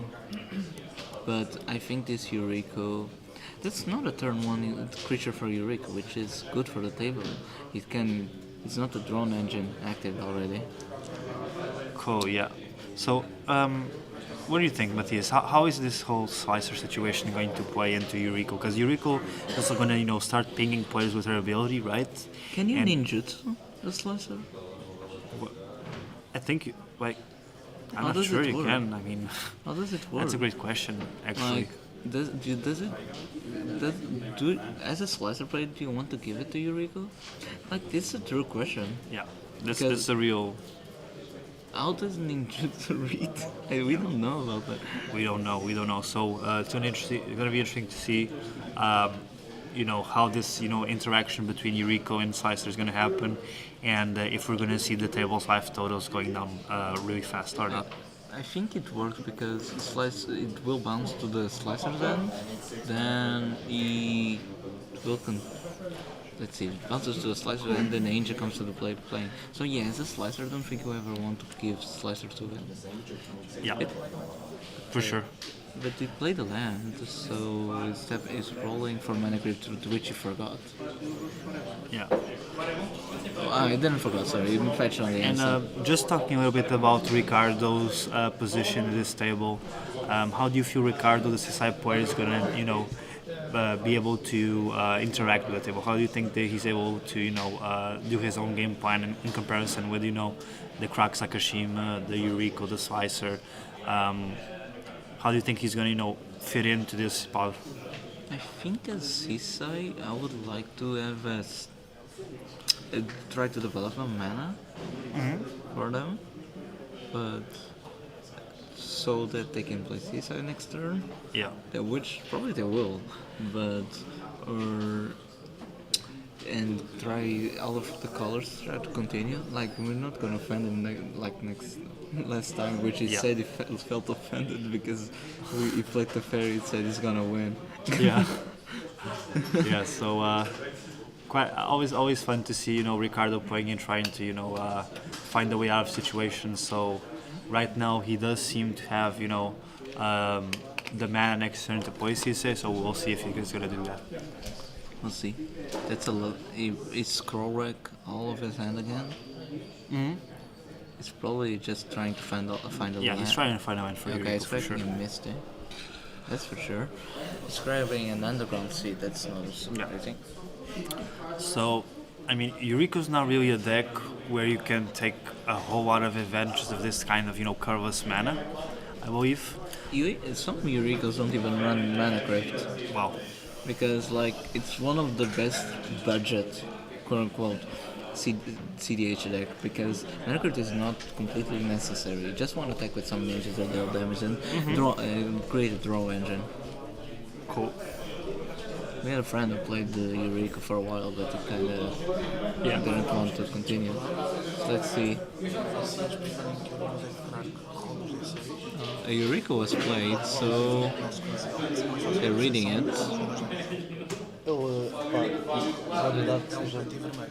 They're reading it, so yeah. When a ninja deals combat damage, Eureka is a ninja. It will reveal the top card, and actually, everyone takes damage for the CMC of that card. With a scroll back on the battlefield, if he has a heavy, expensive mana cost card, it can be quite annoying. But there is the 1 mana CMC creature out here. Cool. So he has hard cast Yuriko, right? Yeah, he hardcast Eureka. Okay. That's a Ragavan hit for the Bird of Paradise. Red Elemental Blast. Would you? I don't think you want to cast that on Eureka. I mean, if you don't have anything else, it might be a good answer for Yuriko. It could, maybe. It could be. So, let's see. There's a treasure right there. He has mana for Krark and Red Blast if he wants to. He's reading the... So if you're Crack right now, what do you want to do, Matthias? Do you want to, save the mana? Do you want to play Crack and leave him, out there already? I would like to play my Crack, but with protection on. Yeah, for sure. It's because I don't want to go... Because Crack, yes, it's 2 mana, but it's so easy to remove. I say this because we played one of our good friends played Jessica for quite a while, and I started not playing Crack because of him, because it got a 2 damage. It's so annoying. Jessica is just so nightmare. Annoying with low toughness commanders. It's just sometimes impossible to get around with Jessica. Yeah, it's so easy. It's kind of Chat, so who do we think is going to win this game, Chat? So obviously Yuriko had a great start. You also see Crack, also doing his own game. But I would like to hear from you. Who are we, rooting for? Who do you think is going to win this game? I gotta say, my bet's on Slicer, guys. My bet's on Slicer. I'm going to root for my guy Slicer, but I'm also interested in seeing what Cisse does as well. Okay, he's thinking. It's probably just playing Quark. Yeah. Slicer for the meme, says Martin Torres. Yes, sir. Is Slicer surprisingly isn't a meme? Rafael, I will put my bet on Yuriko. Nice. Yeah, Yuriko play has been showing being real good. Okay, you played Red Blast on Yuriko? Was that it? Yeah, I believe he played it. It's not that bad. It's not that bad because it has been shown that it doesn't have any So creature. he used Fierce, right? So we see a Fierce in his graveyard. So he used Fierce to counter the Pyroblast. Yeah, he really wants to get this Yuriko in play to start drawing cards. Okay, they're stepping out. It's probably for. Let's see. Okay, we're tapping for We're one gonna see blue Crack. and a Crack. That's it, Crack hitting the table. This is the first time we're casting Crack. Yeah, I really like this play by the Crack player, by Bernardo, because what he kind of did was he kind of pulled interaction from Yuriko, and he also managed to gain some space to play Crack. So very interesting play by Bernardo. It really is, but let's see. Now it's going to the Seaside turn, which is playing off of Nissa. Yeah. You know what off of Nissa does? So yeah, I think like it's a synergistic piece in Cisse, okay? So let's just check what it does. I think Cisse. Flames. So Off of Nissa, yes. Vanessa, okay. Yeah, you play. Why didn't he go first for the red blood? He did. He did, Raphael. Yeah, he did Red Elemental Blast and then he played Crack. Yeah, that was the sequence. Off of Nissa, into the battlefield, look at the top 3 cards, you may reveal a creature or planeswalker, put them among your hand. We may spend manas though, but So it will mana of any card to cast Planeswalker spells. okay, it was revealed as. So, yeah, I think the reason why he didn't do that, Raphael, is because the Red Elemental Blast was in exile, and it's actually Ricardo's card, right? Because Bernardo exiled it with Ragavan.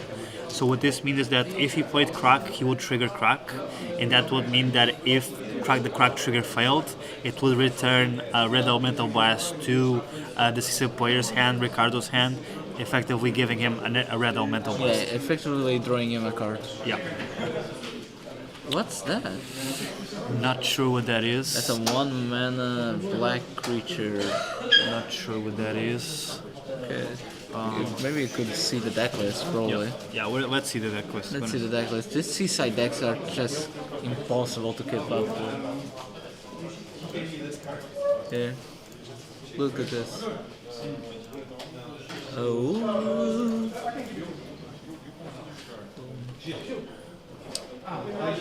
Oh well. Valentine. Here he goes. That's Slicer hitting the battlefield. Here he goes. Right, this is what we've been waiting for, everyone. And we see Slicer being passed around the table, just reading him. Everyone starts reading this card like I love crazy. this. I love this. They like this. Everyone, it's kind of their commander. They know about it. Got to deal with Yurik like I do. Yeah, I mean, he could do that, Raphael, so that was just, a matter of choice, I think. I don't think his play was, really bad, but I do think there are several ways you can approach the situation, and, definitely your suggestion is also valid, of course. Then we're still well. So yeah, now we're gonna see Ricardo's list, Cisse's list. Just to confirm what that black creature is. Uh-huh. Okay, it's almost there. It's okay, I know. So Okay. Then we're talking about how Slicer works. But Slicer is hitting the battlefield. Okay. Oh, there he is, Valentin. Valentin, Den of the Vein. Ah, chat Okay. told us. Yeah, chat. Thank you for that. Yeah, We kind of missed that. We kind of missed that. So Valentine, Dean of the Vein, is a vampire warlock, costs 1 of mana, menace lifelink 1/1. If a non-token creature an opponent controls will die, exile it instead. When you do, you may play 2.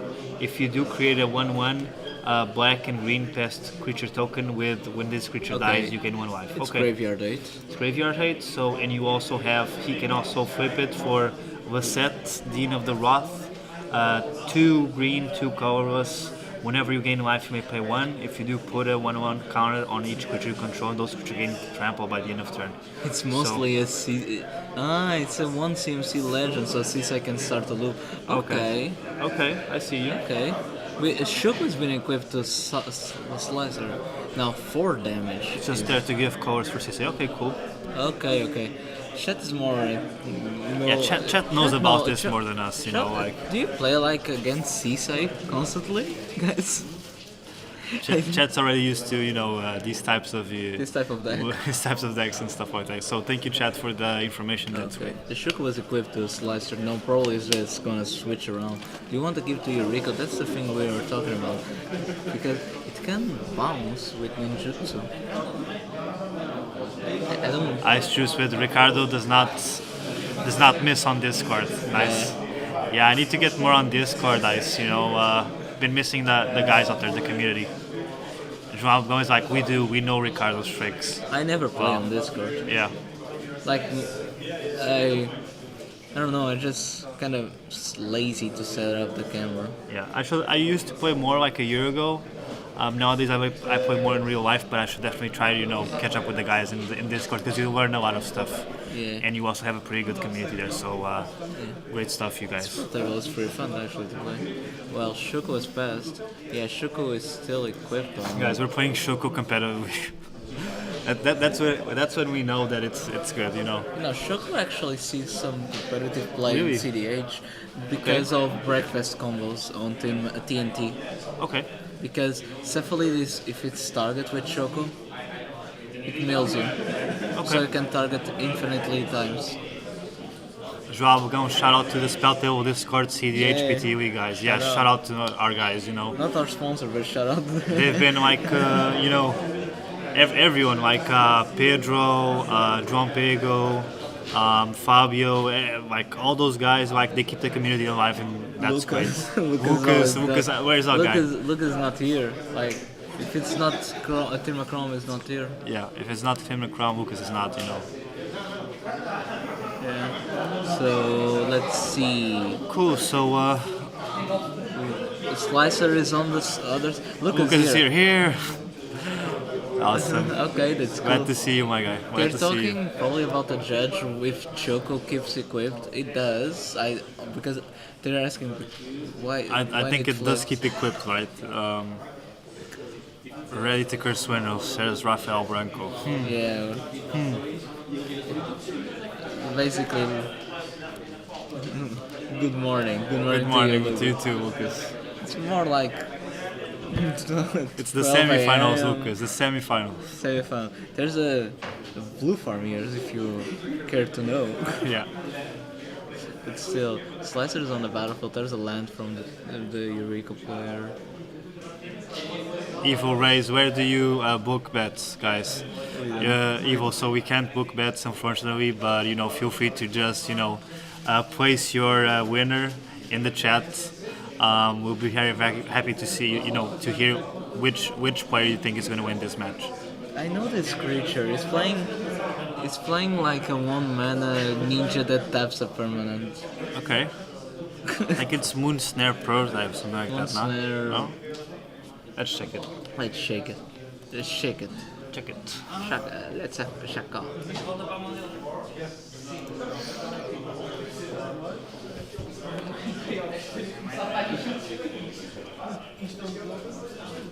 Let's see.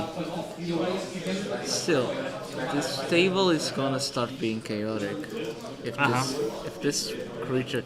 So if stay no, apparently shook on didn't stay on Slicer. It tapped Slicer with the creature to not force an attack. Cool. So now we see Gonzalo Pinto's Euricoist, and I believe that he is playing. Is it Moon Circuit Hacker? No, it's not. It's a Network, Network Disruptor. Okay. It's it's not even a ninja. a rogue. It's a rogue. So it has an ETB. When Network Disruptor enters the battlefield, it taps target permanent. It's like an MTG arena card. Okay. We're playing. Yeah. He just bound. No, he tapped Slicer is attacking with Eurico. Let's see if the attack is connected. Probably the Slicer player, it's the open one, so which makes sense. Yeah. Okay. He will attack probably Eurico towards the Slicer player and Slicer towards someone else because Slicer is golded, right? We'll see. Like the Eurico flip could be something.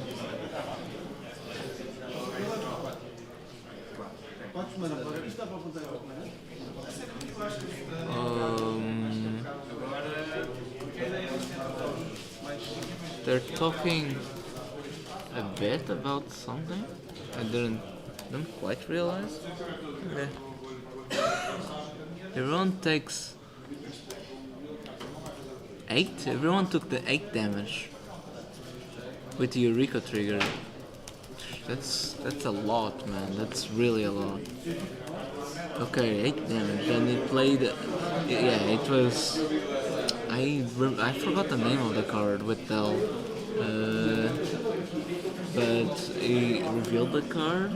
So Slicer is going to there. Now they can start arguing that attacking the Eurico is a good play, which she will block and not care with what's his name, the one CMC Rogue. But giving Slicer to Seaside doesn't actually give him one more color of mana so Seaside becomes a 4/4 that he can search for a 3 draw? 4 to 3 draw? I think so. So let's see, which Slicer can't attack someone specifically. Cool. Okay. So we already see the table's life totals, changing, right? So we have Slicer with 32 life, Crack Sakushima 32 as well. However, Eurico is 28, Ricardo with Sisei is 29, so Rafael Branco in the chat. To be honest, guys, you have an idea how many Storm decks appeared, like Mystic Sword, Idris, or Kess? To be completely honest, Rafael, we actually don't, have that information available, unfortunately. I guess the stats will be... The stats, we kind of changed the way that, we submit decks. So it's been a bit, it's more difficult right now to, just conduct statistical analysis on the different kinds of decks. But we are trying to effectively change that for the next tournament, and hopefully we may be able to, have some nice statistics and some nice stats regarding decks for you. And the only decks that Storm we could call that we know is Crack Sakushima and Crack. Yeah, if you consider Crack kind of... Crack, Kromtivish, maybe as well. Nah, Kromtivish is not that Storm. Like, Rain, you can't count like a Brain Freeze deck as a Storm deck. Like, that's not fair. It plays in the World Breach. Yeah, but like a real man's Storms. Okay, Slicer is attacking someone. Okay, He's cool. he's attacking the Eurico. Nice. So that seems smart because they kind of want to get the Eurico's life totals down. Yeah. And I'm loving the impact that Slicer has on the table, guys, because he's just, Slicer is attacking, he's putting pressure on the opponents, no one's blocking, and suddenly we see Eurico going down to 20, which is, half of his total life points. If I'm Eurico, I'm starting to get, some concerns. Like I'm thinking like, man, I should be the one attacking. I should be the one dropping the other players' life totals. Why is this Slicer, just coming in at me like this? Not only that, Ragavan actually attacked the Seaside player, which revealed another strange card. Wow. Does this chat know which card it is? We'll check it, but does the chat know? Like So- this deck just give it a root strength. Root strength. Root strength. Cool. Okay. Our friendly judge just told us. Thanks, Judge Ricardo. Yeah, give him a shout out. Shout out to the judge team, guys, because they've been wonderful. So now we see Crack Sakashima playing the Rite of Flame. Okay, this can be a Sakashima. Yeah. Is it a Sakashima? Do we think it is? Yeah, Crack of Red of Flame, 2 mana, Treasure, Island, we can Sakashima. Cool. Yeah. What's? Yeah, those are the trigger. That's like the... No, I get it. Yeah. Just trying to see the art, basically. Yeah, it's a trigger, basically needs to... if you win... Okay. That's an odd... It's very difficult, but I think it's evens, wins, odd, loses. Okay, it's playing... Pick. This card you just look at someone's hand and draw a card. It's good text improve, but you need to pay. Okay, let's wait. I mean, let's look at. Is it rolling? Okay, it failed again, so it's on his hand. Kind of restarted, so we can continue this. Just needs to pass the turn actually to seaside. Just 1 mana available. It isn't that good to actually crack that treasure, I believe. And Slicer is going for seaside. So we'll draw a card. Let's see the mysterious card. They start arguing. We can hear them. They start arguing about if you attack me, you attack. You're gonna block something like that. That's what Slicer brings to the table, like pure strength. It's kind of a ace deck. It's very different from the meta in general, so you can take advantage of it.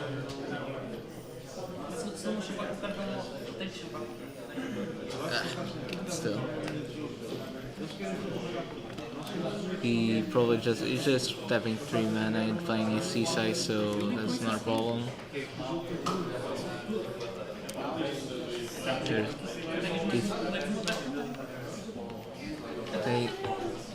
They're arguing that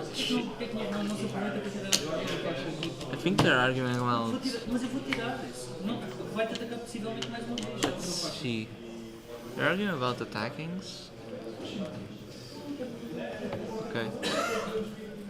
Okay, the Slicer player is something. Okay, there's the Savala. Savala is good. Nice. And Savala is okay. Yeah, this is actually weird because there's a Savala now which can generate up to 3 mana. I mean, actually it's 2. Nice. But I think it's just passing the turn after this. It's not that. But slowly Ricardo is turn by turn establishing a really nice board presence. I'm kind of curious, and I do want to talk to Ricardo after this game to see why he didn't play Sisei right away. But he seems to have a game plan, and I'm happy to see that he's also constructing his board slowly. We'll see. I think they're attacking the Eureka. It seems to. Yeah. So the players kind of universally recognize Yuriko as one of the biggest threats. So yeah. Let's see Savala. Sorry, Savala was already on play. Okay, stepping mana. It's gonna. I think that's a bounce. Okay, he's bouncing the ninja. He tried to block. It blocked and bounced it to not take damage. Okay, then Slicer goes back to his honor. With a Shugu can be equipped now to him, which is good. Interesting. Yeah. So let's see. not a lot happening. You think if Slicer wins this game with Matthias, are we gonna get to see more Slicers coming into the next tournament? Yeah. It's like everything is like that. The Yeah. deck wins, everyone starts playing the deck. Yeah. Not per se that it's only the deck. Of course, it's the user, right? But we should. But the deck is not bad. Like it's just a Volt. It's Voltron. It's a weird Voltron. Yeah, it's a viable cEDH Voltron. Okay, there's an ancient. Yeah, Ancient Tome. So he has a lot of colorless mana there. But I think it doesn't care. It just wants to put a lot of artifacts on him. Yeah. Okay. Oh, There's an armor as Commander's Plate. That's a very scary. How does it That's- read? He has protection. So basically, what it does is that From other it colors. grants you protection from other colors, other than your commander's colors. Yeah, this- So it will effectively give him protection against everything but red, guys, and that's really scary because the only although we have two red players besides Slicer in the table, there's not a whole lot of removal in red for 4 of mana for a creature with 4 of toughness. So I would be honestly concerned. This one need to be countered because the Eureka player played in mind returning the ninja that tapped it. That's another ninja. That's another permanent. But with this armor on Slicer, he has protection from blue, so it can't be done. Well, so this is a big play for the Slicer deck. Okay, and the Shoko is equipped too, so... Shoko is equipped, there's a brute strength there still to reveal. It's in exile. Okay, Shoko is equipped. Are we seeing Commander's Plate equipped? Yeah, we're gonna see Commander's Plate equipped again, I think. 3 mana, so Yeah, it's equipped. it's equipped. If Or this, at least the equipped is on the stack, okay. right? Probably the hot potato is just passing. The hot Yeah. potato is Slicer in. And if I'm Yuriko, I'm looking down on this and I'm like, Because Slicer is dealing 16 damage every turn. this is not good for me at all. Yeah, he's dealing 16 damage every This turn. Slicer is not good for me at all, so I need to do something right here. He can take advantage, but he will die. He's gonna. I think he can die right now. I believe. Yeah, he can. Yeah, you're true. Am I correct, Chad? Is he within commander damage No, for he has Slicer? 6 commander damage, can die. He can die, right? Okay. But is there arguing about not kill me, something like that? I mean, They're still arguing why would they attack me and something like that. Protection. right now, guys. It's a really tough choice, but I don't like leaving. If I have a kill on a player, unless that player has a stacks piece that is preventing other players from winning, I think I would go for the kill here. But it's a difficult situation, guys. A difficult choice. Still, What do you think, Chad? Should Slicer kill Yuriko right now, or do you think he should maybe turn himself to another player? Lucas is already just Lucas already, just man. typing with.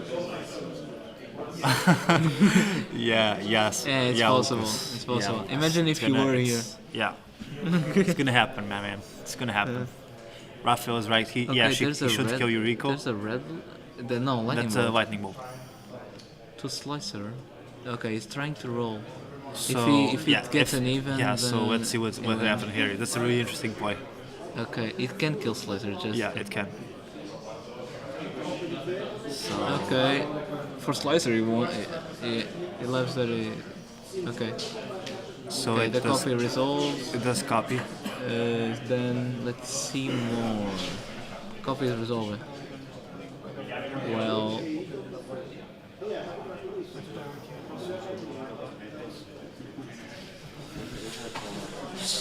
Okay, it's bolting like. Yeah, it's It's bolting. gonna kill Slicer, and everyone is saying that he can show his hand if they feel like it. Yeah. Table needs.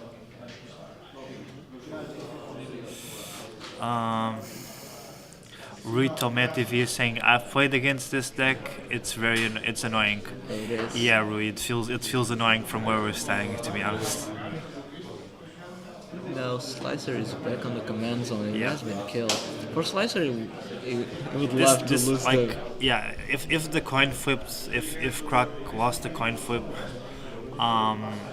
I guess Yuriko would have died. Yeah, And Eureka Crack, passed on the. yeah, Crack kind of protected Yuriko here.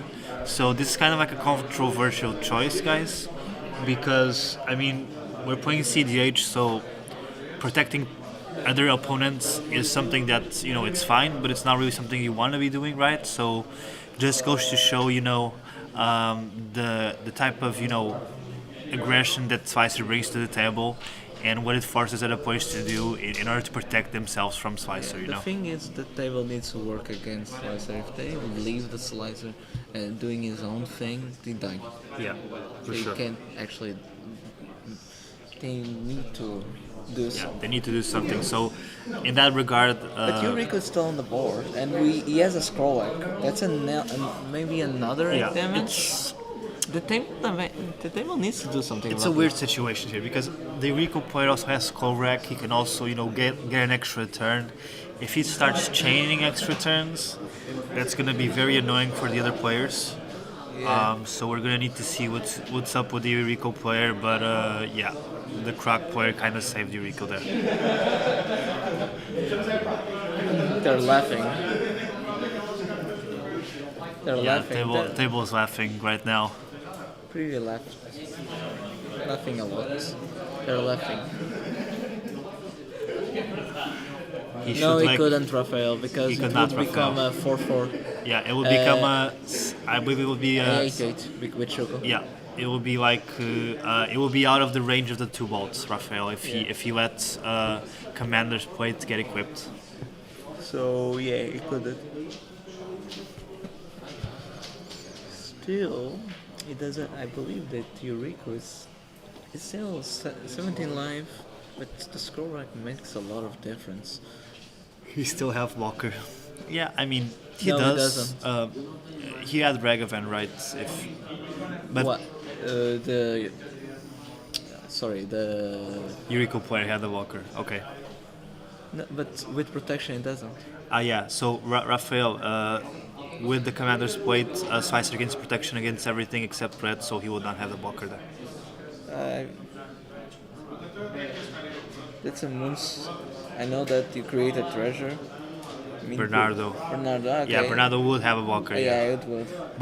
But he would not be able to deal With Slicer. Slicer anymore, right? No. So he could have blockers, but he would have only 2 or 3 blockers, and he wouldn't be able to deal with Slicer anymore. So Only an abrade effect would help. yeah, and even so, you would need the braid, and then you would need the actual removal for Slicer.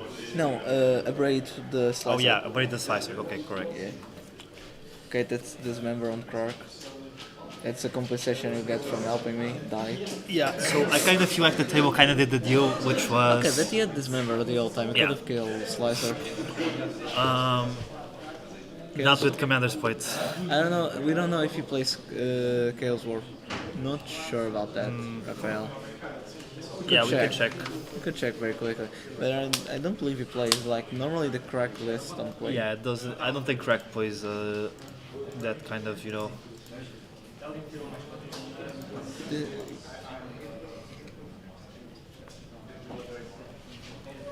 But it gets so tricky, Raphael. Like, you needed to do something, and the table needs to work around it. Because imagine this: okay, Eureka is dead. Sisa is the next one to die.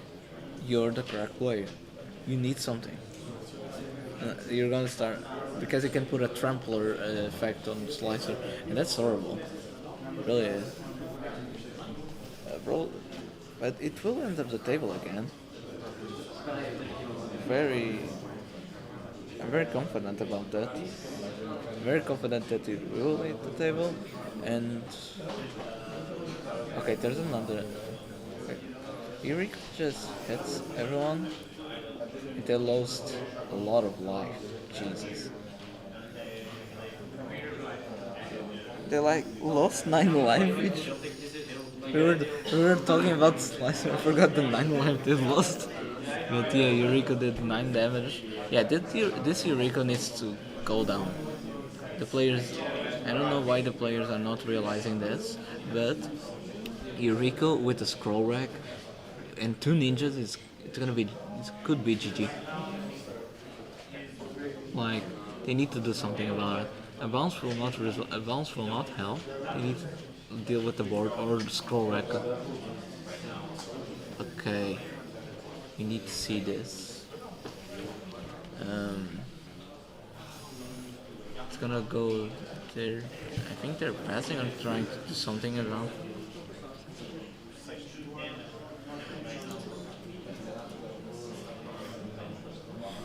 Yeah, Raphael, Eureka needed to be either killed or scroll rack needed to be removed. Like, it can't stay on the table. It can't. There's a lot of stuff, and it will make every draw. Like, it can draw and make everything consistent damage. That's not something that you like. And we actually see the players' life totals going down each turn, so I mean, we should expect someone to die within the next 2 to 3 turns, I guess. So let's not forget that he has 6 commander damage from Slicer. Let's see. It's trying to do something. I'm still waiting to realize that.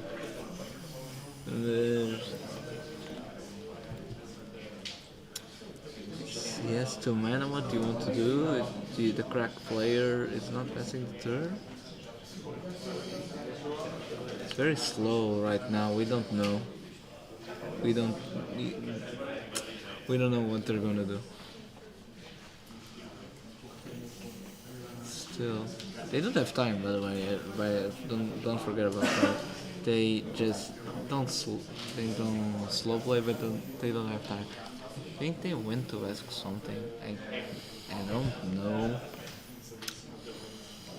What? While we're here, we're waiting actually. Yeah, I believe. Who is the active player? I believe it's. It's the Eureka. Well, Eureka played a ninja, attack, dealt 9 damage to everyone with the flip, and that's it. We're just kind of waiting what the game does. so, I guess the dark side. If the Croc Sakushima, if when he untaps, I think a dark side would be pretty cool for him here. So it would produce. I believe it would be 7 treasures, so 7 treasures. If Eureka doesn't crack, and Dockside seems like a pretty good card here, right, chat? Depends on which. If it's crack, yeah, it's 6 treasures.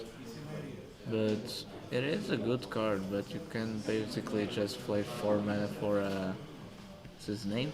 Crack, and you have. Wait for 4 mana to place the Sakushima. Your engine is still not on board, but we'll see. The judge is telling something. We don't know. Judge's been called to the table, so we're gonna see what's up with that. Yeah, we're just questioning. Probably there's an interaction. We really don't know what's going on.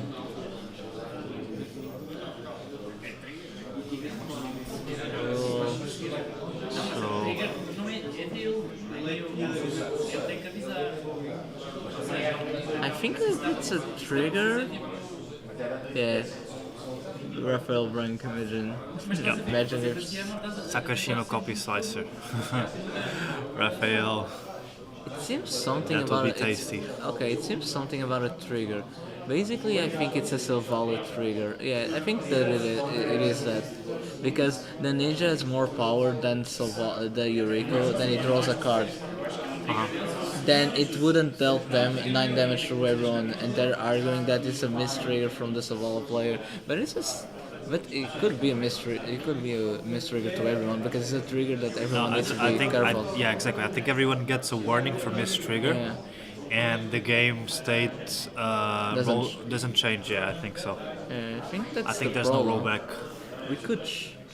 We could ask a judge as our curiosity. Yeah, we have several judges on the table right now. Okay. So yeah, mistrigger, I think- and crack is untapping. Yeah, we did.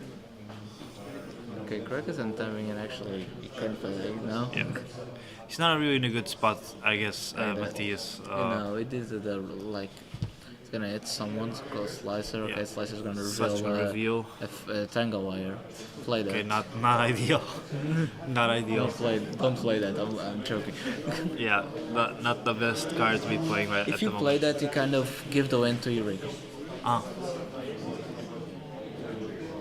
Because he has mana to activate Scroll Rack, and it will deal. Everyone needs blockers now. They need blockers. That's the thing. cool. So we're gonna see how the board progresses. Yeah. It's progressing not a lot, but Yeah, slowly, slow progression, slowly. slowly but surely. Yeah, completely. I think it was a Silvala trigger. The weapon trigger that they were talking about. Still, you exile fighting Tangle Wire. You don't want to play that. You could tap out to play Crack again, but it will. Okay, he's playing Rider Flame. Yeah, he has Rider Flame and Peak on his hand. Okay, Rider Flame resolves. He's gonna then tap one blue. Variant, this is it's a good play. Variant doubles the Crack triggers, so it can get big, like a lot. She can do a lot of damage. But we're still okay. Okay. No, that's very okay. There's a trigger of Savala now. There needs to draw a card. Apparently. Okay, so he's playing Veiran, is that correct? Yeah, it is. So Veiran is a major piece in the Crack Sakashima deck because it actually triggers Crack a second time, and what's interesting is that it also triggers Sakashima too.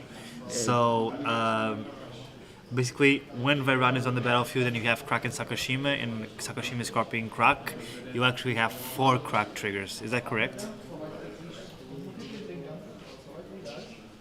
I believe so, right? Well, yeah, it is. But the thing is, Varen, it's a lot of help, but you need now the Crack to stay. Yeah. And basically, you need something to. You have Pick who can draw 2 cards after 3, all resolve. But Tough spots. still you lose mana doing it. It's not a taxi prob which you can pay infinitely with your life. So you don't want to go with that. So now we see the land crack from Ricardo Rodriguez spouting Sisei. Let's see what our guy can do here. Excited to see his Sisei coming down, and also excited to see what he's gonna do with his Salval, right? I think Savala Sisei is coming down because he has the engine. Like it just needs one more mana source. Then you. Yeah, he's able to activate Sisei. Yeah, it really just needs that. Cool. So yeah, I mean, really interesting board as well by Ricardo. Slicer seems a bit behind. So what's next to Salvala? That's Valentine. That's Valentine, and that's a 1-drop. It's a 1-drop Raphael. legendary creature that everyone just told us that it was. It's a 1-drop tutor for Sisei. Yeah. So yeah, The more you know. the more you know about Sisei, right? Yeah, if you want to play the deck, the more you know. Talk about with rival or even Yeah, we got some good Sisei players here in Ricardo, because he's the one playing. Okay, there's a lot of mana. Is a lot. I mean, Not a there's lot. two- I think it's 2. That's 2 mana. It just 2 mana. Okay, 3. 3. Sisei. Yeah, we're gonna see. Is it? I don't think it's a Sisei. He's thinking, so he must have. Yeah. Okay. Oh, okay. Grist. He's gonna play Grist. Now this changes a lot. If Sisei comes on board, which it could, it's not Grist. It's Stiver. Stiver? Stiver. Isn't it? I think it's Grist, Well, right? Let's check when his the list. Eureka player. Yeah, Planeswalkers. Planeswalkers. Tyvar? Yeah, it seems to be Tyvar. Yeah, it doesn't have Grist. Yeah, it's Tyvar. So Tyvar says you may activate abilities of creatures you control as though these creatures have haste. the +1 is untap up to one target creature, and the -2 is mill 3 cards. Then you may return a creature card with mana 2 value or less from your graveyard to the battlefield. So it's kind of like a recursion effect, right? Yeah. Seems. No, but it's more probably For the gonna untap. tap some. Probably. Gonna tap Selvala. Okay, Yeah. cool. Tap Savala, make more mana and play Okay. Seaside and prepare the next turn for some Yeah. kind of win. Beautiful. Love seeing this play from Ricardo. Well done, Ricardo. Yeah. He basically maximized his mana and allowed him to play a Planeswalker and Sisse as well. And Sisse is already 1, 2, 3, 4, Just 3. It's a 5/5 right now, I think. Yeah, it's a 5/5. No, 5/5, 6/6 because of the oath of Nissa. It Lucas just needs blue. Yeah, he just needs blue. So Lucas is saying in the next turn it's Cisse's win if there's no interaction. Yeah. I mean, Lucas, it's kind of shaping up to be that way, my guy. So, yeah, I mean, I can definitely feel that Ricardo can present a win next turn cycle. He has one more land, one more color mana source. It starts. Yeah, Like, he's gonna change some tutors, and he's gonna get probably some key pieces into the battlefield. some weird combo that we Yeah, can't some man. explain. Sisse is That's a the 4/4. Sisse is a 4/4. Okay, cool. It is. We're just lying to the table. Yeah.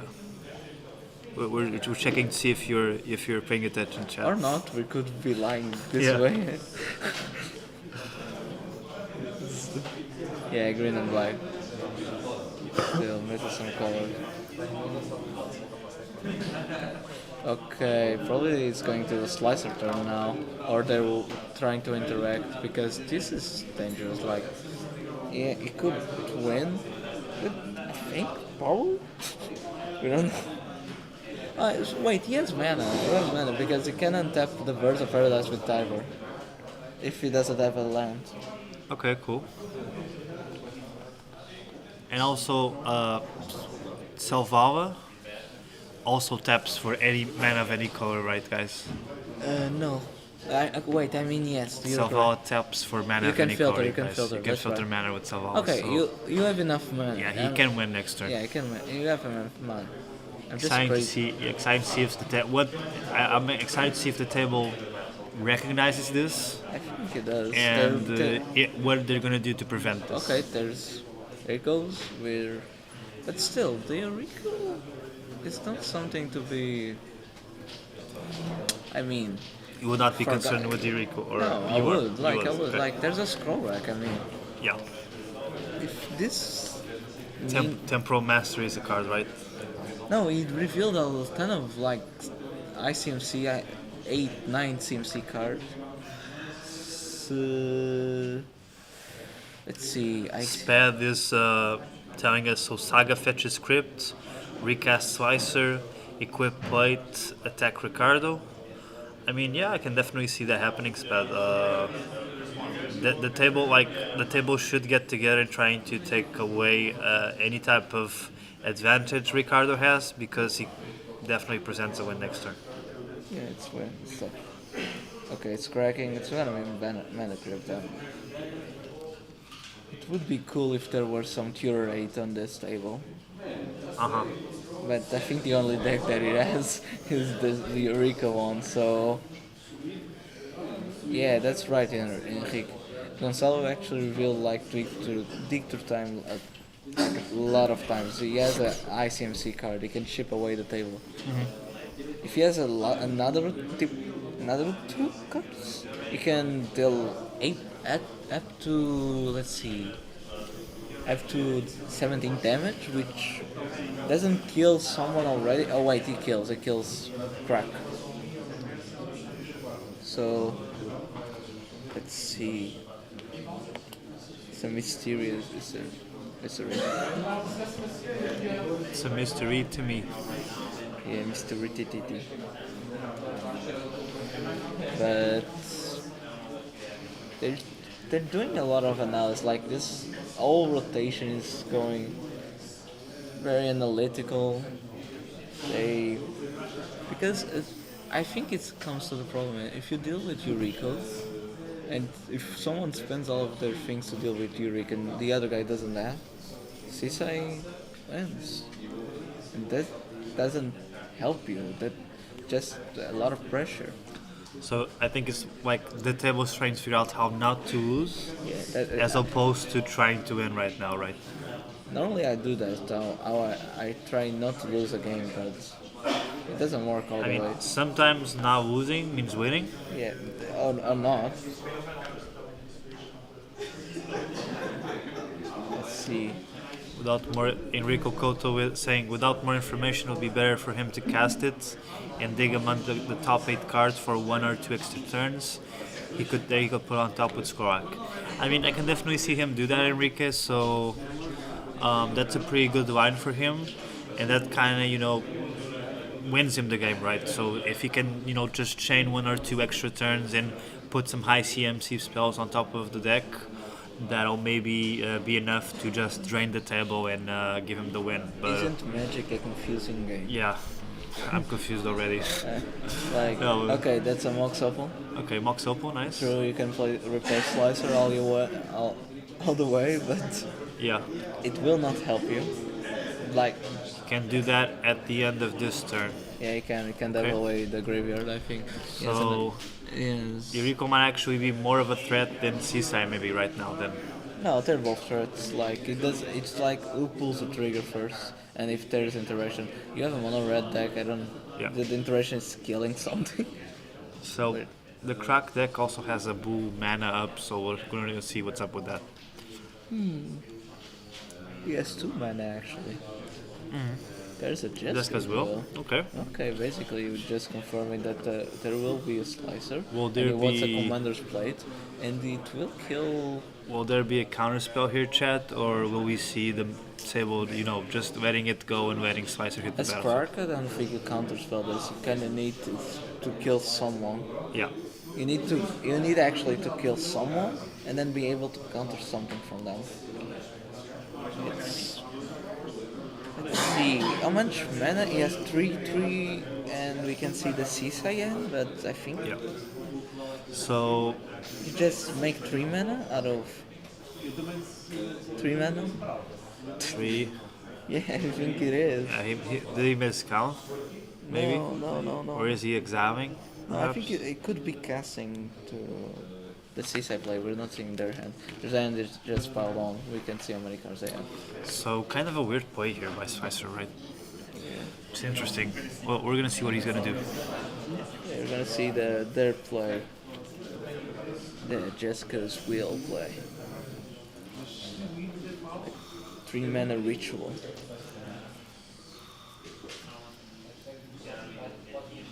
Well, they're still thinking about. This table has been a lot of thinking. Like it's a semi-final, so we're not questioning because it's been a lot of thinking. Yeah, thinking is a big part of what's happening here, boys. Cool. So I mean, guys, who's gonna win this game? So we've already progressed pretty further along the game. We can already see and I started to see who's at the most advantage. So at the moment, unfortunately, I'm not gonna be able to root for Slicer till the end. I'm kind of tempted to give this to either Yuriko or Sisei. Probably Sisei. Because he does have a win next turn on board, so I'll have to give it to my guy Ricardo right now. If Sisai, not Sisai, if Salvala dies,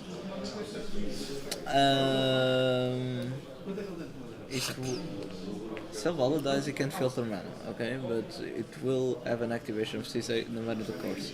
It will be a 4/4 doesn't change, so it will be killing the Sisai that you want, but the Yuriko. So they're discussing where the slicer is going. So Luca's saying at the moment I think Sisei, Rafael Branco, my bet on Yuriko, and Manuel Moreno, Yuriko can have it. The correct play is arguing that they will win. Some of them will win a turn, all of them. So yeah, it's a big kerfuffle. Manuel Moreno, they should have dealt with it previous cycle. Very reckless of the table not to deal with that. Yeah, I mean, totally agree with you, Manuel. So Yuriko is a very tough creature to have on board, so it should be the table's priority to deal with that. But as it stands, it's kind of weird. So he's going to do 5 mana. It was probably the. Okay, 5 mana can cast. He can recast the slicer, Yep. like the front, and put a commander's plate and try to kill someone. But it's very weird because you want to kill who at the end of the day? I mean, this is just a very tough situation for the Slicer player because he has both Sisai and Yuriko presenting a possible win next turn. Crack needs to help with something. Like Yeah. if he kills Yuriko, it goes to the turn of the Crack, right? Yeah, Wait, he's playing the back? playing the back. Why is he playing the back? So it's weird. Why not the front? The front is 7 mana, you can actually play and pay it. I think he wants to save mana for the commander's plate Yeah, but and the Shuko. The Shuko is 0 cost, so. But I think if he played the front, he would not be able to equip commander's yeah, plate. I think that's right. Okay, he's playing. There he is. Yeah, So gonna equip the commander's plate into it. yeah. And he's Then gonna. the Shuko, just for extra damage at this point. Yeah. He's gonna probably go into the red zone gonna take Yuriko. against Yuriko. Okay, so yeah, chat. So very interesting board situation here. Obviously, a pivotal moment in the game. We see from the body language of Ricardo that he's probably trying to, tell something to the players. Maybe, just to try to push Slicer off him and into Yuriko. So really interesting gameplay here from the players at the semifinals. Still, but this doesn't. Yeah, it's on 6 damage. The Yuriko, I believe, if I'm not mistaken, it's only 6 damage. Finagle. Wait, he's on 13 life. Yuriko. He's at 13 life, yeah. Okay. But this No, only he's deals 8. attacking. I think he's attacking Ricardo, right? He's attacking the CSF player.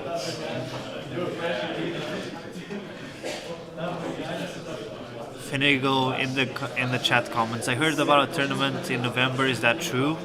So Finagle, I don't have that information regarding that, but I believe that we will have another major tournament this year. So please stay tuned and keep up with the news. Thank you so much for the question. Okay, stepping.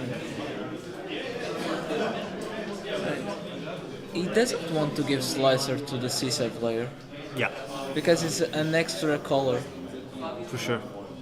Yeah, it's an extra Seaside. color for CC, exactly. Seaside becomes a 5/5. Okay, he attacked Seaside. Seaside is down to 12.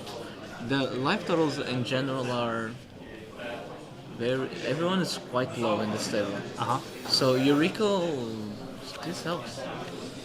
Do you have Yeah. something? They need to destroy the Scrubland, like the Seaside is saying. So, Matthias, if you're Yuriko, are you gonna go for the win this turn cycle? Since Yeah. you're low right now? I believe so.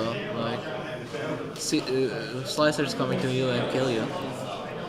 Yeah. He doesn't. He has protection from blue. It doesn't matter if you can protect it. There's a dictator time that Yeah, in desperation, I think. Enrique told us. Kind of, a Hail Mary pass from Yuriko trying to save himself. No, but Eureka is not being actually weak. It's going to his turn. He needs to find Oh, okay. something. So Yuriko is just doing the Yuriko will attack Ricardo for sure. Yeah.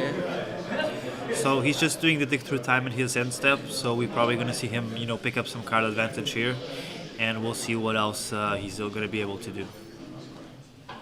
Still, Victor Time can make if he gets a Umezawa, the one toughness creature can't be blocked, something like that.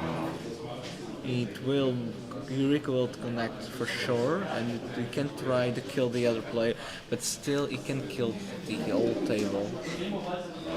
Because if he kills Eureka, if he kills Sisai, and everyone's kind of low, right? Yeah.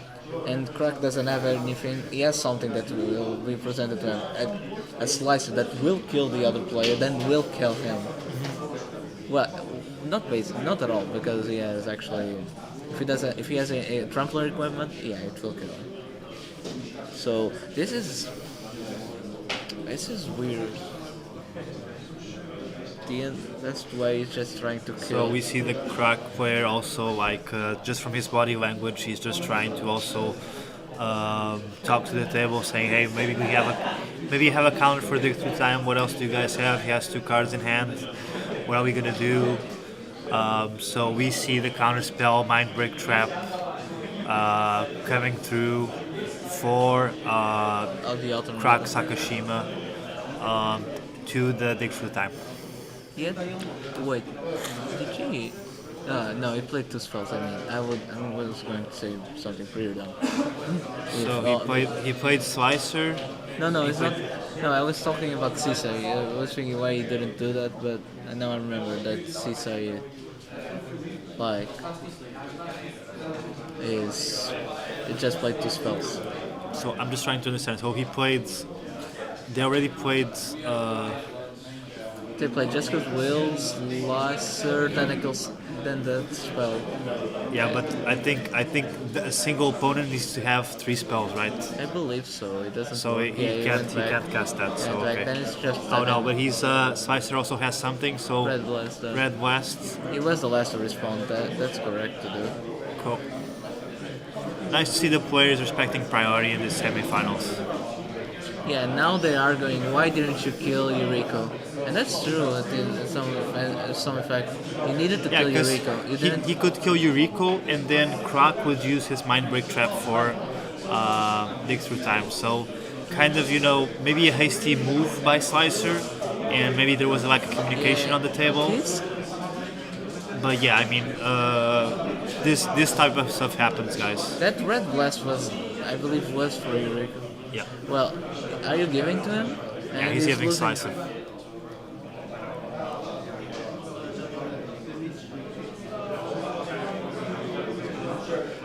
But aren't the equipment still on them? Like, Slicer flipped on their turn.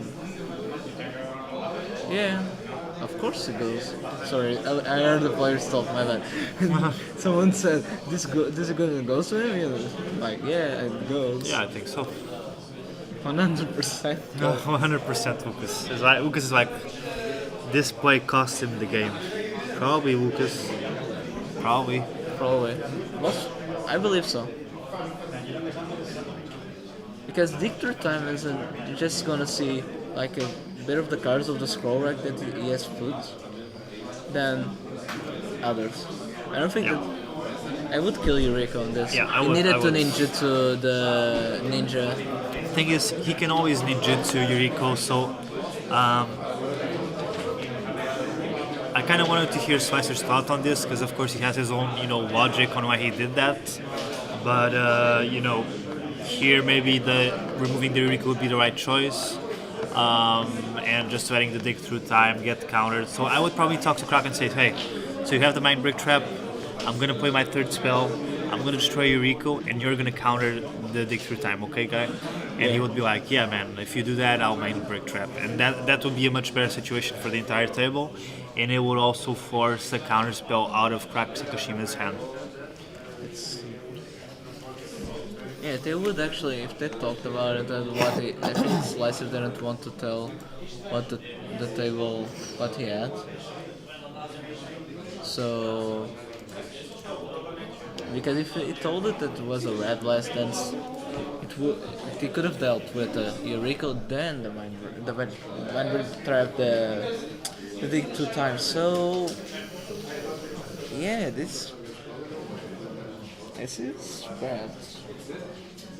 And they're reading about Slicer if he keeps his equipment. It's like A lot of asking about if he keeps the equipment, if he does that, if he can do that. How do you do that? a lot of misconception regarding Slicer, you guys. So it's very important to just clarify. The judge is, hitting the table right now and just, helping the players. This is like another table in which they will be reading and rereading Slicer. Yeah, it will be the case.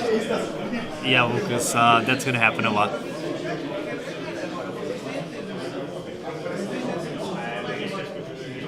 We're kind of, not gonna lie, we're kind of just looking at the players and trying to figure out what they're gonna do.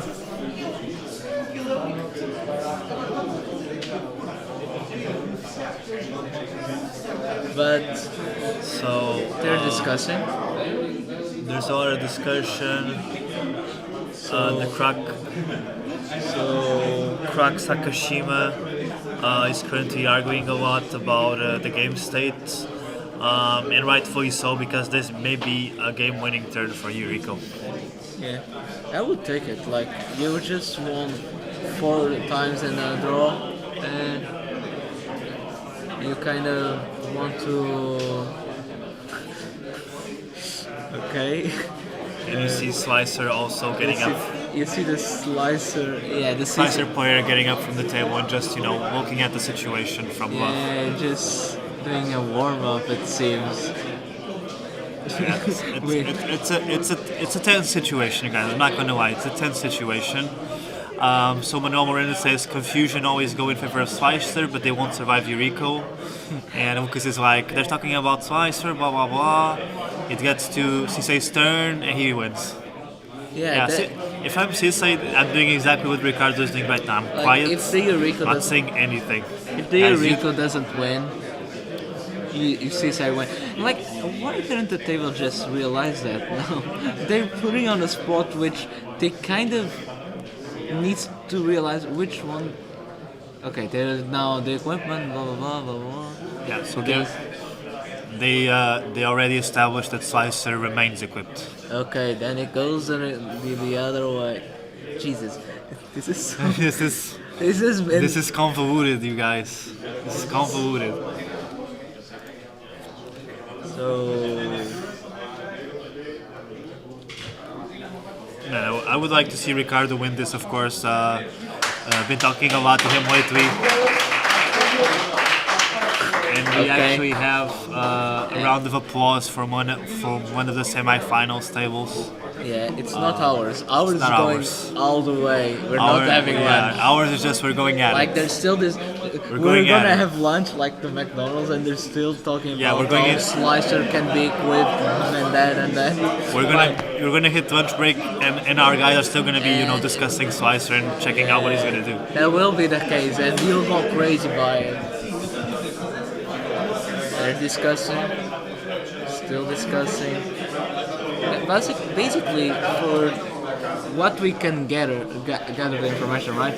This is the Crack and what's the name? Crack and Slicer player discussing all this time. While the Rico and Cesar player are very quiet, like I'm gonna win. So I'm seeing Ricardo off the top of the screen, and he's like he has his head on his hand, and he's just waiting patiently for the situation to be yeah, resolved. just relax, just so relaxed. He's reading. Oh, what's a card? Ah, that's a tap permanent. Okay, what you gonna tap? He's gonna Wait, tap. Is he didn't- tapping Sissy? so he didn't give Slicer to the Eureka player. Yeah, I believe not. So that's the general understanding. So he didn't give Slicer, No, or did he? well, Manuel, we still don't know.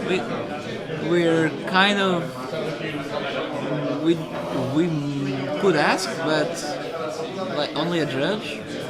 But we still focus on this table.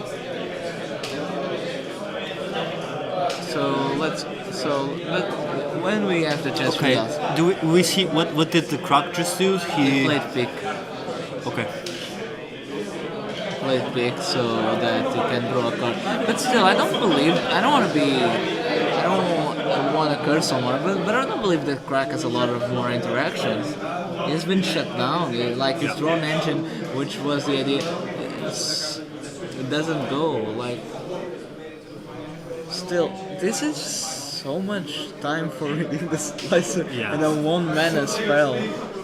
Yeah. So this is the semifinals, guys. So there is no time limit here, but the players are encouraged to try to progress the board as much as possible while playing. So As much as if there was a time limit. yeah. So we can't be here forever, obviously. So Okay, Eureka passed the turn. Okay. Wait, pass on. So why are you tapping Baron? Let's recharge charge the it. talent.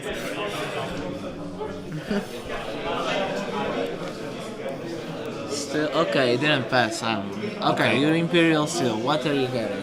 If it's an ICMC cost, it doesn't really matter. It's just gonna put a lot of CMC costs. It's gonna be Temporal Mastery. Chad, I'm calling it out. It's gonna be Temporal Mastery. But Temporal Mastery doesn't. No, not Temporal Mastery. Sorry. Is it Temporal Manipulation? Could be like a let. It's Temporal. I think it's Mastery. It's just out here. The Eureka is gonna No, win it's not Mastery. It's that Temporal. with the Delve cost. Yeah. Temporal Trespass. Trespass. So he's gonna get Temporal Trespass. Chess. I'm calling it out. But it doesn't. It doesn't kill anyone. Oh wait, it kills Caesar. He's gonna get. It deals Temporal Trespass. It deals 11 damage with the Eureka's trigger. Okay, no, there's a shadow. That's 14 damage, I think. Ooh. So that's game for Slice, and that's game for everyone. And Eureka takes it home, you guys. Yeah, Eureka takes it Let's home. go, Eureka. Yeah. And that's GG. That is GG. Where that's a GG. So Eureka takes a win, Yeah. and the player which has won already like 4 times, will win a 5th one and go to the finals. Yeah. So, guys, very exciting semifinals. We saw, as the chat mentioned, Eureka managed to win the game. There was maybe some, a bit more controversial play there with the Pyroblast, but Eureka, just showing why it's, one of the top decks in cEDH, consistently dealing damage at a very high pace, at a very high level, and it managed to get the win.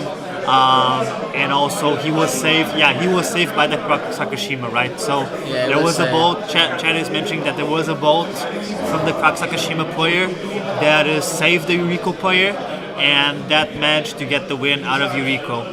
So yeah. Oh, Evo. Actually, someone kind of kicked the table. cameras. Yeah. Yeah, so it becomes weird now. Yeah, it's a bit weird, right?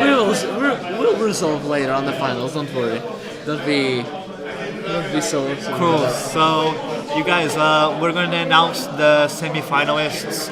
We're going straight to the final in 15 minutes. 15 minutes. All right. Okay. So See you in a bit, you guys. see you in 15.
Play with your best decks.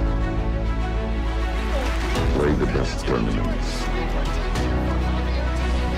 Play your best character. Play with your best friends. Mercadia. Play your best.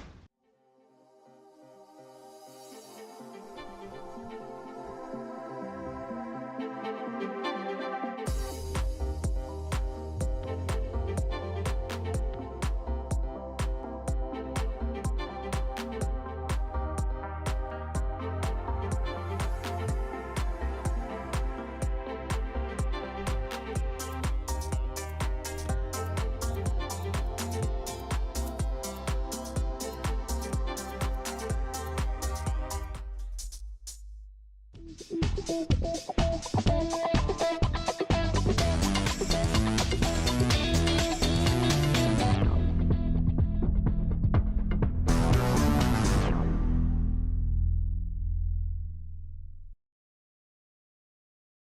to SplitSecond, your channel for watching EDH and cEDH gameplay, as well as spicy deck techs. Here you can definitely expect clutch plays and gigantic stacks, gameplay insights and hand analysis, risky keeps that might have not paid off, victories without Thassa's Oracle, players who tap their permanents both ways, and much, much more. If you enjoy our content, feel free to hit that subscribe button and join us every week. And of course, you are more than welcome to integrate our awesome Discord community and speak with us about our games, your deck ideas, or just share some wholesome pet photos. Click on any of the videos below to watch our matches, and let's start breaking the stack.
with your best decks.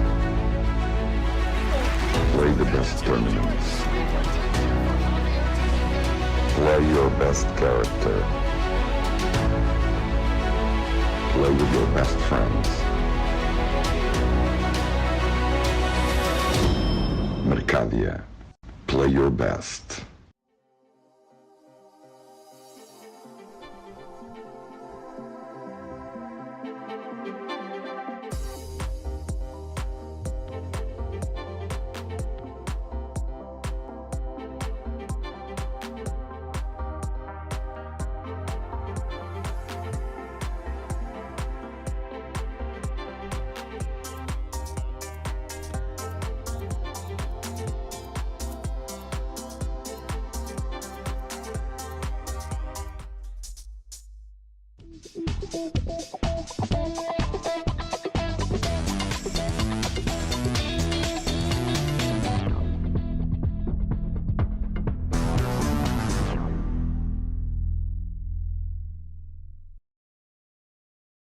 Welcome to SplitSecond, your channel for watching EDH and cEDH gameplay, as well as spicy deck techs.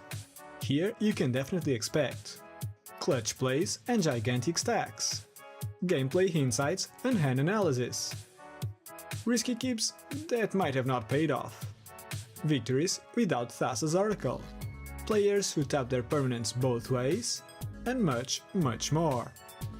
If you enjoy our content, feel free to hit that subscribe button and join us every week. And of course, you are more than welcome to integrate our awesome Discord community and speak with us about our games, your deck ideas, or just share some wholesome pet photos. Click on any of the videos below to watch our matches, and let's start breaking the stack. Ladies and gentlemen, welcome back to the Seven Hills cEDH City Open. I am Mario, with me I have Matthias. Hello. And together we're going to cast this final table. The finals is here. We're very excited. It's been a great tournament so far, great players, great decks, and now we see the creme de la creme, the top 4 cEDH players going at it for the final prizes of the duel. So I just want to tell you guys that every single player at this table is already guaranteed a duel. So they're already winners in our book. So now we're just going to see who comes on top of this cEDH game and who will be crowned the Seven Hills cEDH City Open champion. We'll see. We'll see that. Yeah, we definitely see that. So let's talk a bit about the players in the table. So we have Jan Weger going second, piloting Malcolm Tana. We have, I believe, Yuriko being piloted by Gonçalo Pinto. We just saw that. We just saw his amazing win at the semifinals. And we also have 2 Yuriko players. So, sorry, 2 Najila players. And that is Mark Gomez coming from Spain. A really great guy. I interviewed him in the semifinals. And we also have, I believe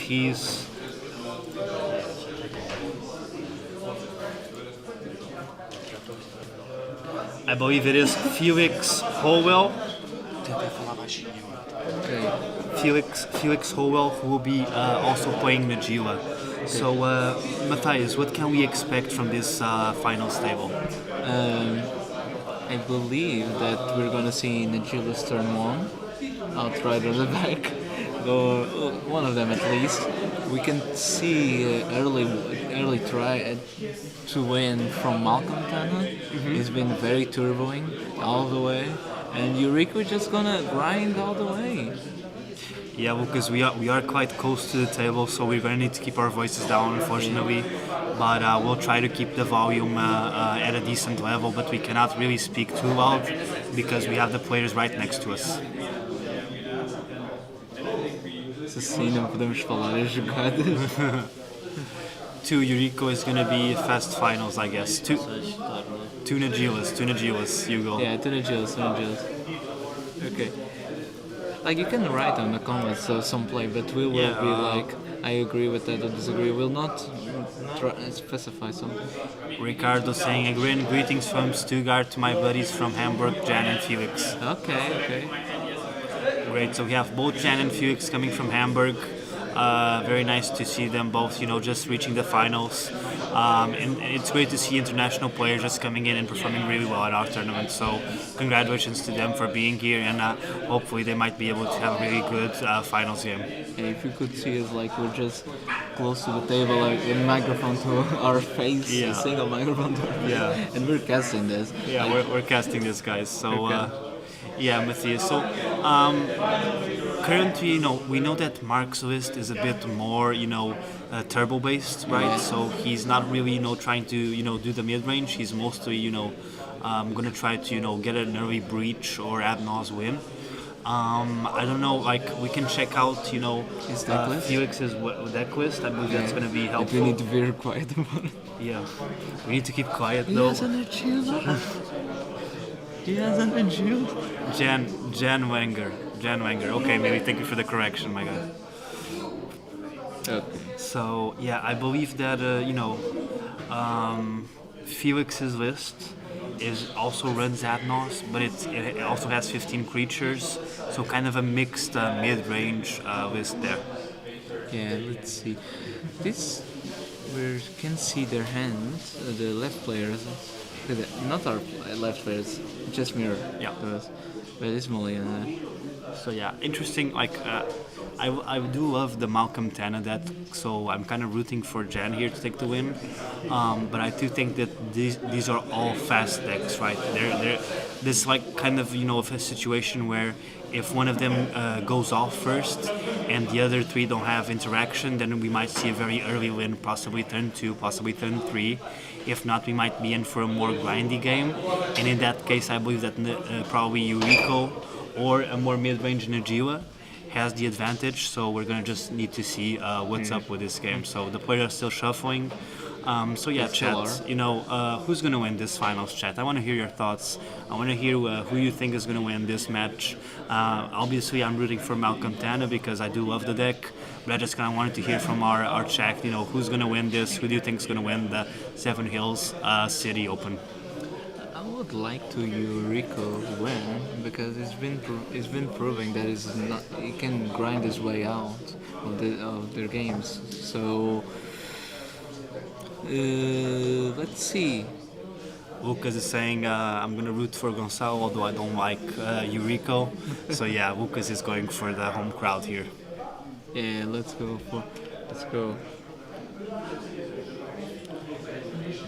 But don't worry, we'll see. Yeah, this table is very difficult to learn. Yeah, it's a tough table.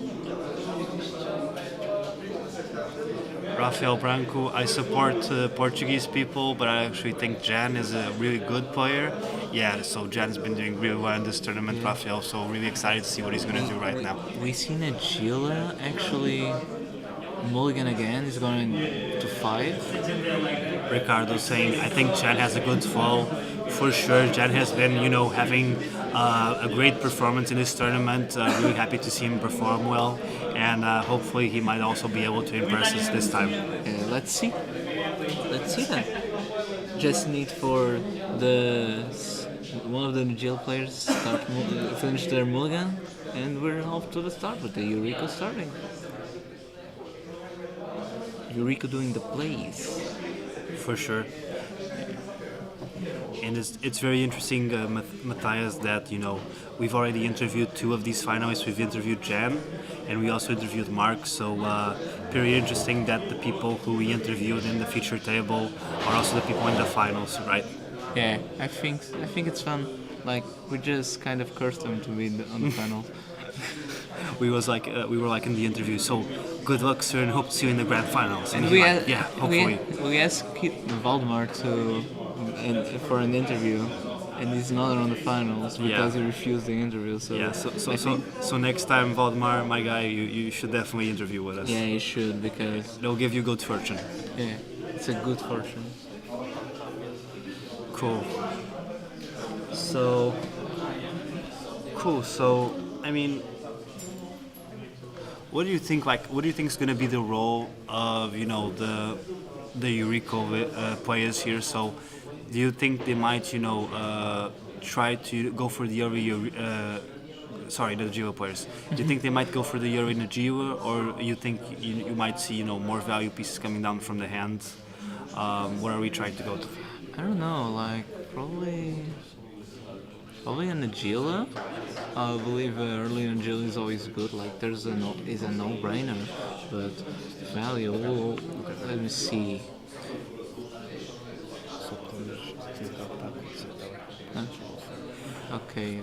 Cool. So we've just given the instruction that we will only be able to comment on what's happening actually at the table, guys, and we won't be able to speculate on actual plays. So I would ask you guys to refrain a little bit just from asking us speculative questions, because these players are playing for the grand final. So let's try to be respectful and try to keep the speculation to a minimum. Okay. But the prismatic vest has been cracked. Let's see. Okay, that's an island. Cool. Okay, well, just ending is shuffling.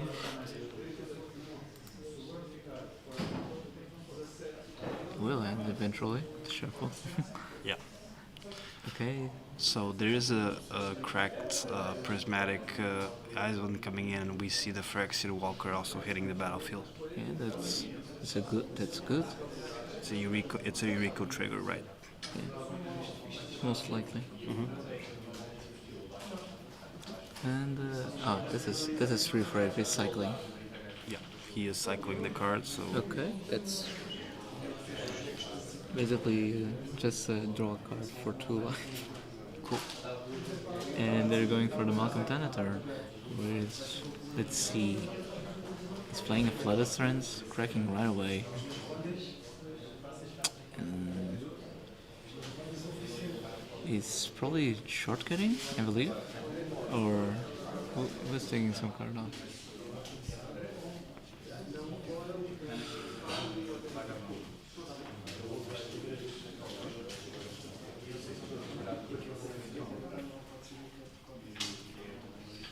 Someone pointed at sorry. Okay. This early turn is just fetch.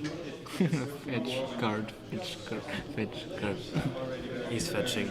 Yeah, is this the final, Martin? Yes, this is the final. Yeah. This is you can make your bet. Even Our head of production is chiming in saying yes. Yes. So, let's see. Okay, and he plays a Ragavan. Nice, good boy. A shiny one, like. Okay. He's passing to, I believe it's Felix. No, it's Mark. It's Mark. It's Mark Felix Gonzalo. Yeah. So Mark will be playing. He already drew a fortune. He's gonna play. George Corrigiano saying go Mark. Yeah. Glad to see some support from Mark. That's excellent. Yeah. Let's go. You're gonna play. Okay, that's a comment tower right away. Here's probably. It's in Imperious. Imperial Okay. Seal. Beautiful. Gonna make basically his next draw the best draw. He's gonna put the mystery card on top. Yeah. So yeah, chat. Just please in the chat, please feel free to just throw your pick. Right now I'm going for Malcolm Thana, but let me know who else you want to win this finals. Yeah, Luke is going a little bit crazy about the reg. Ed on board going go hamburger drunks. I think. Yeah, Ragavan is actually. I think he's hitting someone. And it will be. Rafael Branco saying, who do you prefer, guys, as toolbox, Najee or Kenrit? So I kind of prefer Kenrit, Rafael, to be honest. I hope it will be a draw. Yeah. Matthew saying, I hope it will be a draw. In another universe, probably. Yeah, no, there's no draw right now. Okay, so yeah. it's the early Magilla I was talking about. Cool. So we see Felix with the Mana Crypt. awesome card to have in the starting hand of a final. Okay, okay. The serial press is attacking. So yeah, now we see the ninjutsu coming off Yuriko going in for the attack. He's revealing it. Oh, 1-1. Fairy Seer. That's another fairy. It's the same for X and Walker back in the game.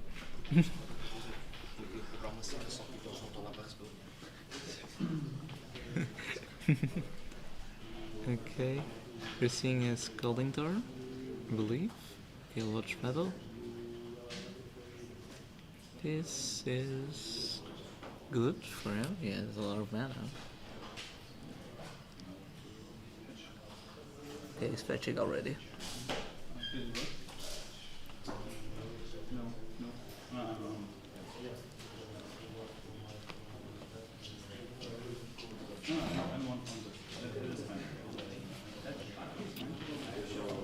Okay, let's do the fetching begins. Cracking the scalding, right? So we also see, you know, some advantage coming in from And a Malcolm shiny Tana. card appears. Lucas. We don't know, Lucas. We don't know. We cannot speculate at this moment, but I would say you were correct. But still. Okay, it's got it.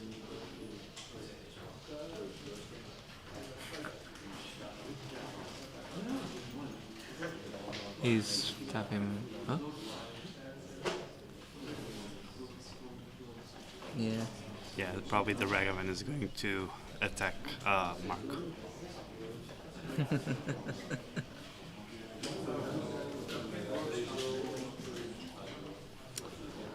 Stepping Man is gonna play. Okay, that's a mana vault right away. And he's gonna play turn 1 Tana. No, it's a joke. He's gonna play. Let's see. A Malcolm. This Ragavan is gonna make a lot of treasures. And without colorless floating. Okay. Is. We have 52 people right now watching this stream. Big shout out to you guys. Without you guys, this whole thing wouldn't be possible. So thank you so much for watching. Thanks. Yeah, oh my gosh. Sorry, the monkey is a part. Said monkey in Portuguese. Yeah. Okay, that's a. That's a pretty strong turn from Jan Wenger. Yeah, it really is. Like, he has card selection now, and he will create 2 treasures. And probably steal a card. And we're seeing both. Oh, sorry. Let's see, 2 treasures, gonna steal a card, is gonna steal... Heuristic study, Okay, that's big. that's big. But he lost his colorless, didn't he? He used it for the Sylvan Library. Okay, so he can't cast the Heuristic Study. So...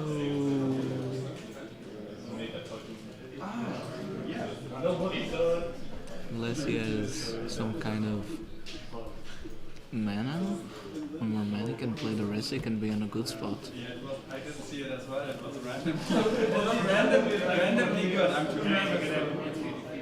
Yeah. Okay. Oh, but there goes the Heuristic. It's probably in exile. Yeah, it's gone forever. Yeah. Too bad, you're not going to have the Heuristic. John said. You're just going to pass it back to Mark. Mark is going to draw a card. So Mark wasn't planning for an early in the Juba. No, he was going for the Heuristic. Yeah, it really is. Let's see.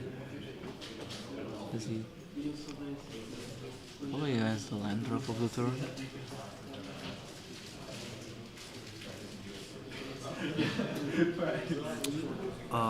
Yeah, yo, we're gonna have all the games featured on the feature table, featured on our YouTube channel. So just check it out whenever it's available, probably tomorrow. Yeah, we'll see it. You can see us casting. Trying to, right? Yeah, trying to. But at least we. Okay, Volcanic is it, Battlefield, and. Oh, let's see.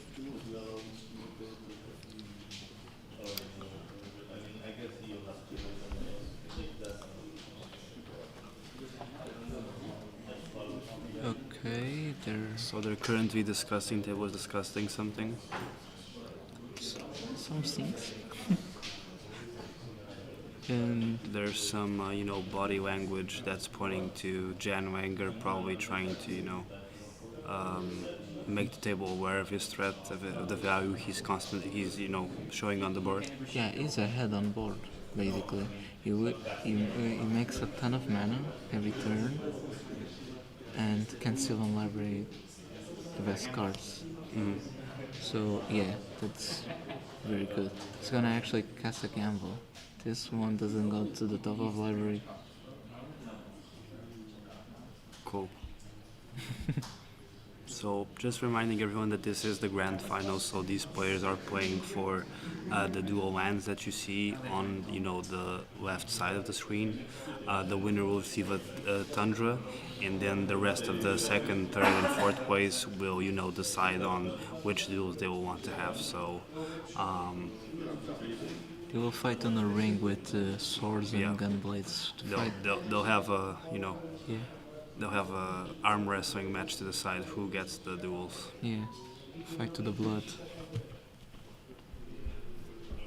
Still searching. Let's see. Okay. Still thinking if he wants that card.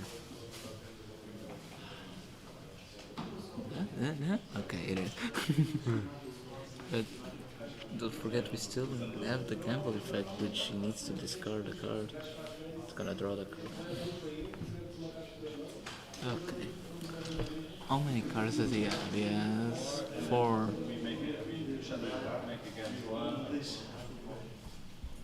That's a 5, that's a restart, that's a 2. It's gonna discard that card, which is Snapback. Snapback. Not bad, not bad. Yeah. Mystic Remorse. So that's probably the card you went to get.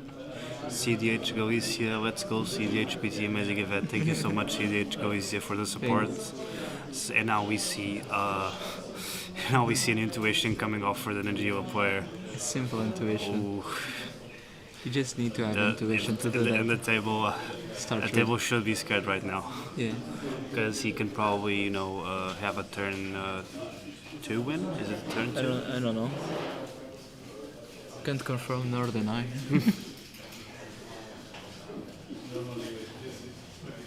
Let's go read it. Yeah. Look, the tournaments are like this. Everyone starts reading the cards.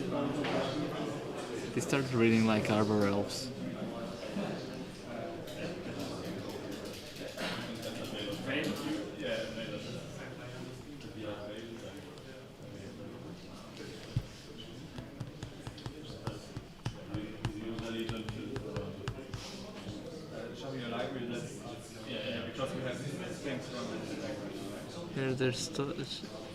They're shuffling his library. Just gonna cut it. That didn't. You have already announced it. Yeah, but did you announce the trigger? No. It's on the. Yeah. Okay, they were. Mystic is on the stack. Okay, so the table is essentially saying that the intuition was cast in response to the Mystic Remora. So the Mystic Remora is still on the stack, so there will be no Mystic Remora trigger for Mark, and Felix is going to get to resolve his own intuition. I don't think he's going to force.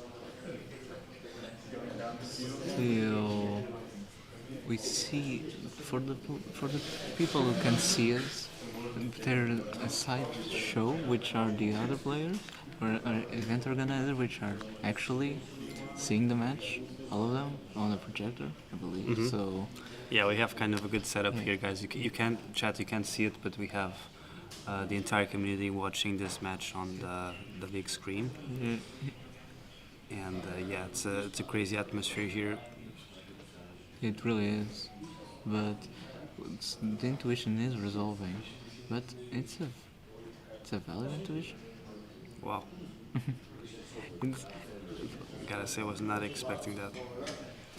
I just want card draw for the cards that I expect. Huh?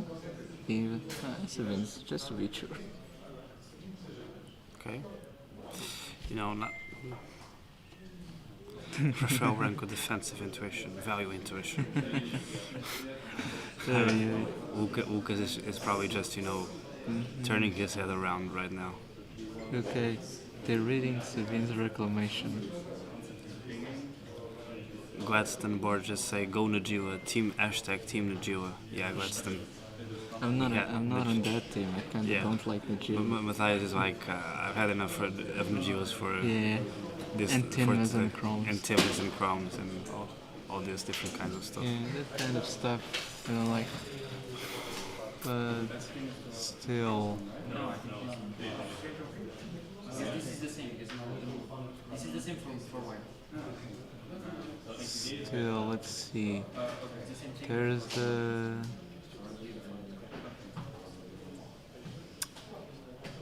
I kinda need. Okay, Sabines is on the graveyard, then wrist stick. Alfling is on the board. Okay, he's untapping. Mana Crypt is gonna. It's tapping.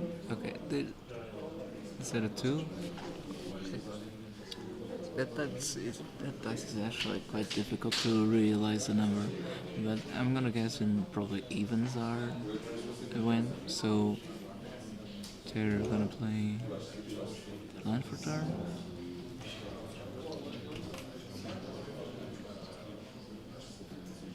They have mana for this. Sorry, Restic and Savins on the graveyard. Oh, the Elfling is the only one is on his hand. Okay, it's just fast. He's playing Count. Doesn't need to go for it. If he doesn't feel like it, just keep playing Calm. We're back on Eureka's turn.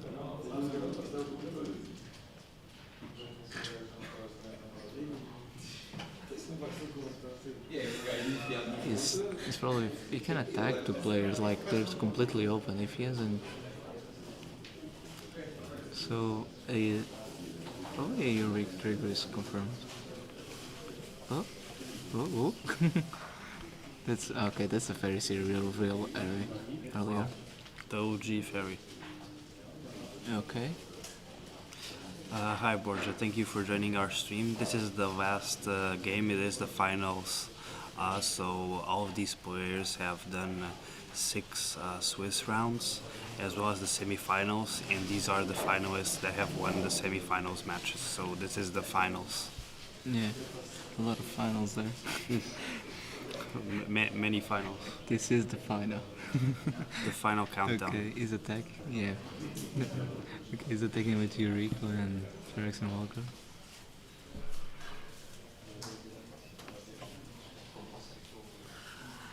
No problem. Thank you as well, Borja. There's a ninjutsu. Oh, that's a Sakashima student. Mm-hmm. Okay. Probably you want some Malcolm. One treasure. One treasure to Eureka Or triggers. another Najil. Najil's on the board. It's not on the board. Not Najil. Another Eureka? No, because of the legend rule it will die. But Sakashima Shun, I think it bypasses the legend rule. I'm not sure though. We have a judge right beside us. You could ask. Sakashima students. But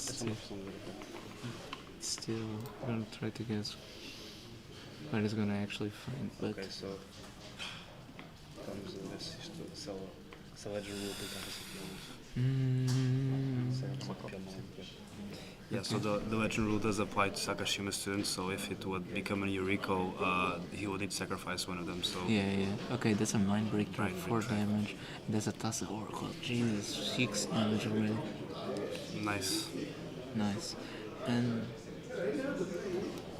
then So everyone that's 6 loses. damage across the boards and Yeah. a treasure token. Yeah, for those who didn't get it, Sakashima student is a copy of Malcolm. And he's playing his Phyrexian Walker again. This Phyrexian Walker being a 0 mana with doing a lot of job. It's putting in the work. Yeah. Yeah, it has 0 mana attacker with 0 damage. mana, 0/3, making it count when it counts. Really, it really is. Okay, we're seeing the Sylvan Library trigger happen. Firstly, the Mana Vault probably. Or because I believe it's... No, it's... Wait, everything is on the draw phase, I forgot. So, at the beginning of the draw, you take 1.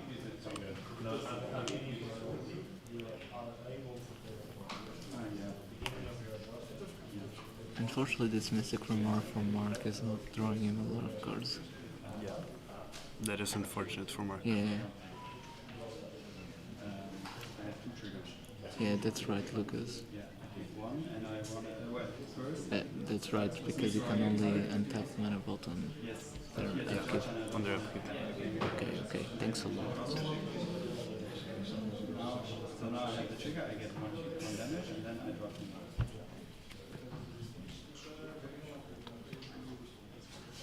Okay, Sylvan is resolving Sylvan. He needs to be careful here because the Yuriko is gonna, start doing a lot of damage.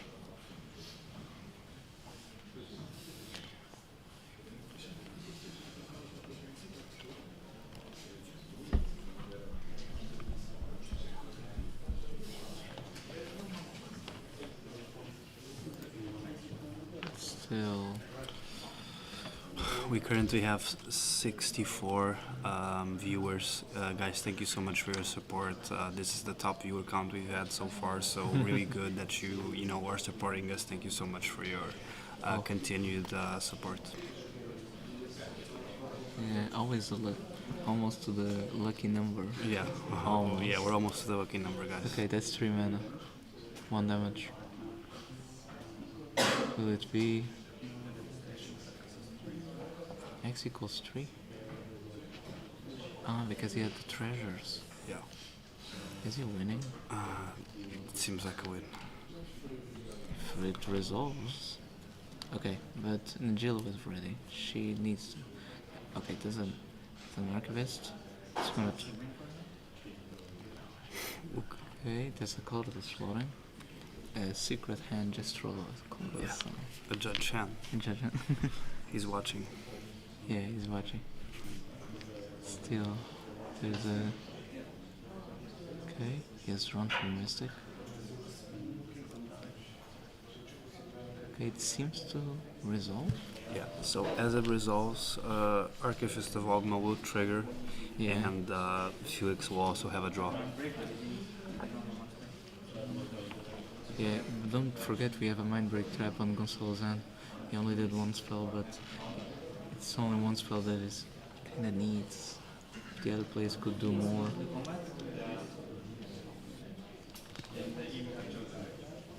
So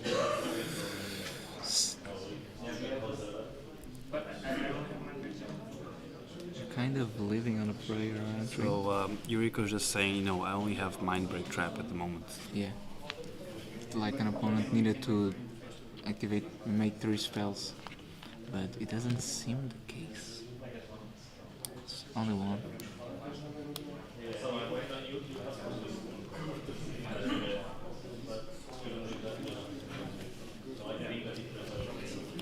Yeah, that's righteous. So if it limits a lot what you're gonna find. The answer, what kind of answer that you need. So I'm still thinking. I I think it's resolving. You can bounce, you say? Okay. Hmm. It seems like Lucas. You might be incorrect, but it seems that it's resolved. Because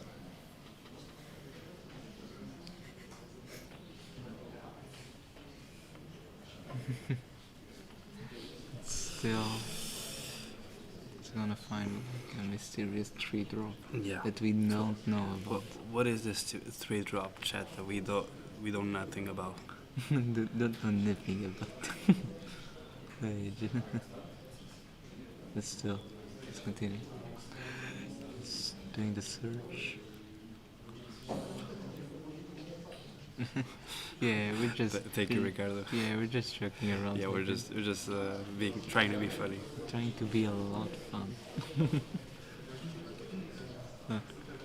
Still, We're fun guys. we're on the loading screen of the searching. Yeah.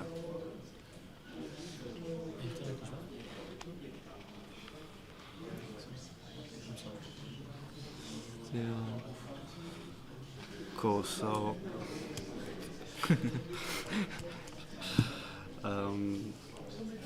Yeah. So I don't know what he's getting.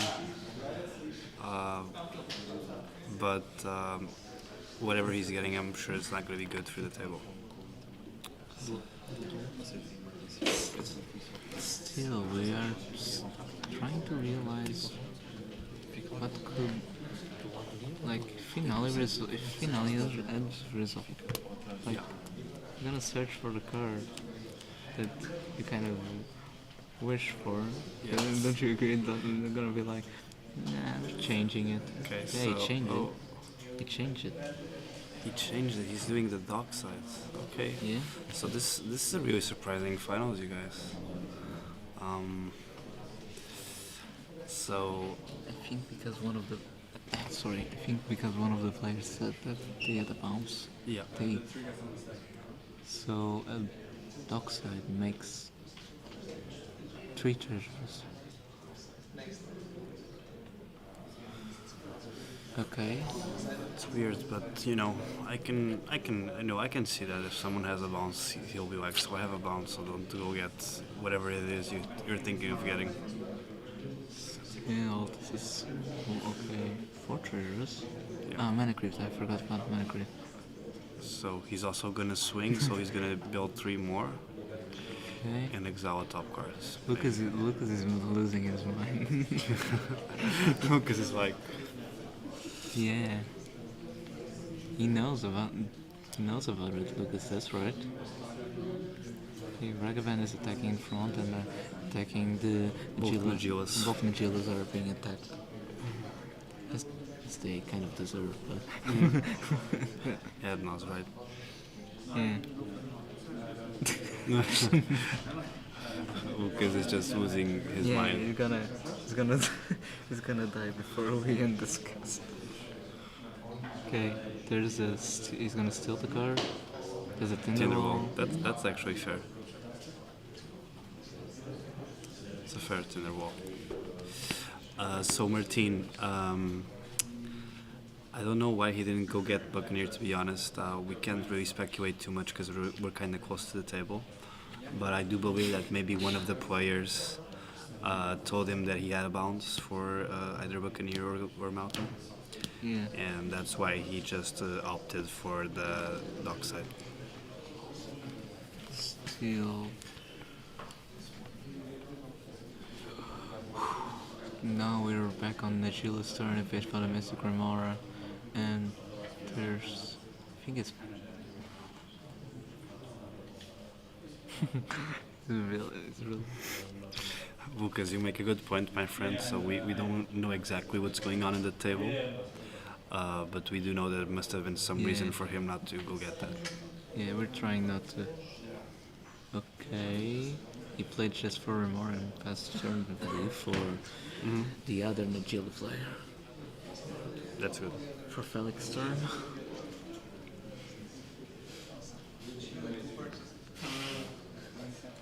You see the Taiga? Yeah, there's a Taiga right there.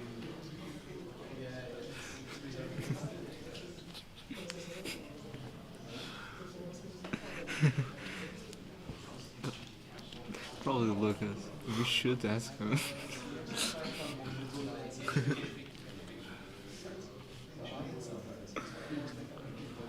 I feel it's like maybe he already had it in hand. Yeah, maybe. But why? Why would you? But still, if it was the case. Okay. That's 3 damage from the mana crypt. And this Eureka is at 35? Yeah, it's at 35. From this angle, like, kind of looks like 53. She's on 53 off. Okay.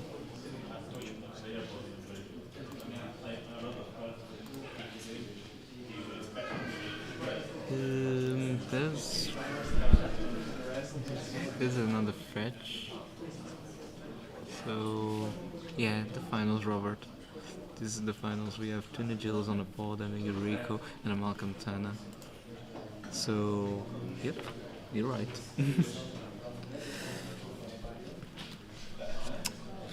No problem, no problem.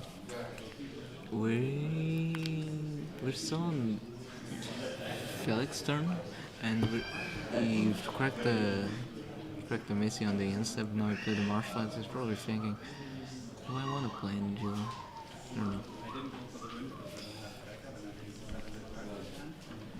Thank you, Rafael. Have a great game and have some fun at 12s. Yeah, have some fun.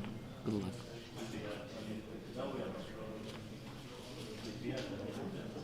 Okay.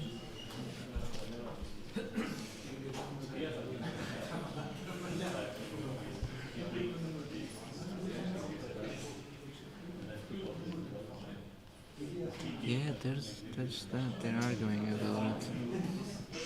With Dockside, if he has another ninjutsu creature, right? Mm-hmm. He can ninjutsu the Sakashima and make infinite treasures. With Dockside. Oh, you can do that. They're arguing about it. Yeah, it's a common play. I don't know about ninjutsu scouts, but it's still.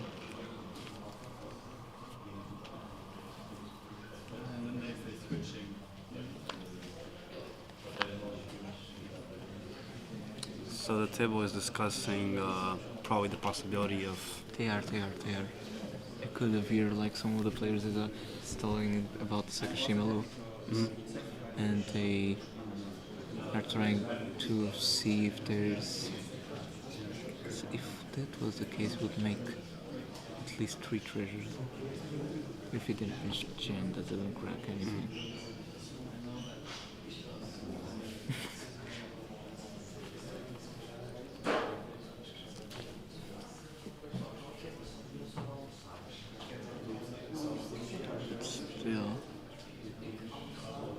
He's not he cracked the marsh flats, he's actually searching for an underground sea. Okay.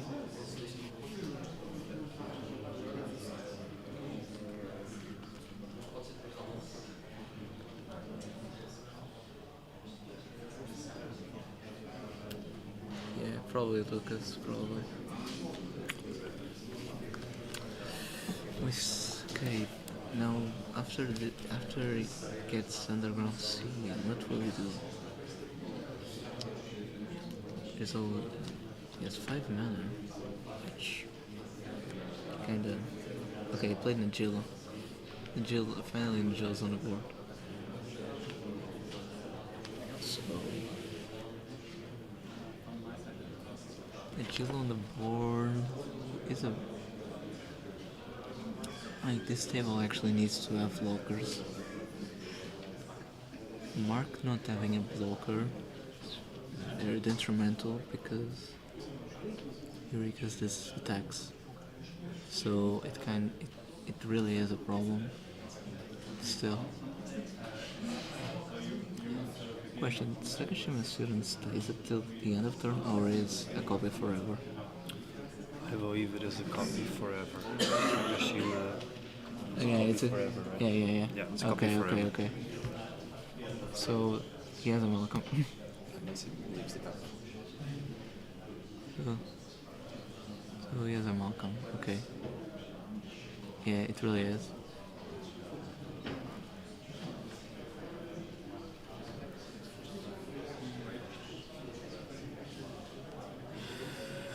Okay.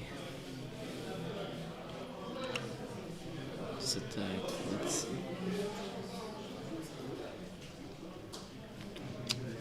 What?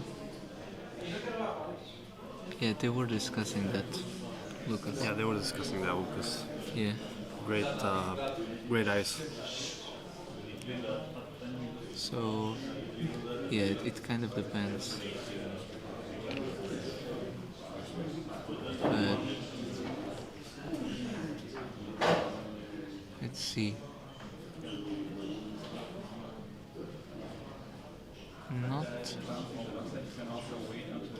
Not yet, Lucas, because yeah, it is. Sorry, yeah, I didn't see the artifact of John.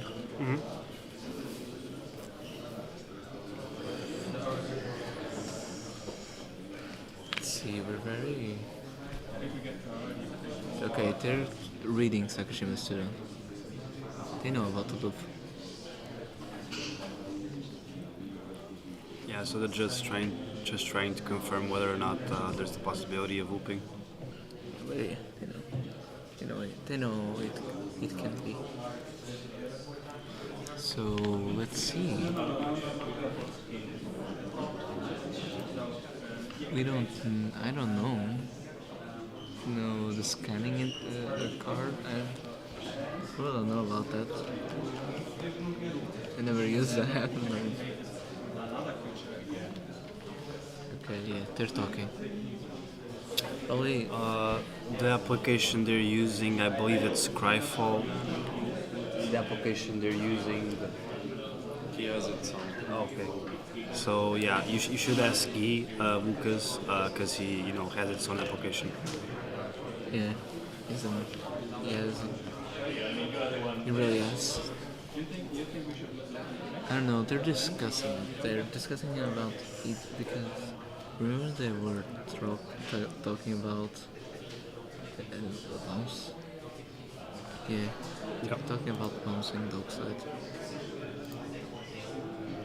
But that's but no. It will be very detrimental.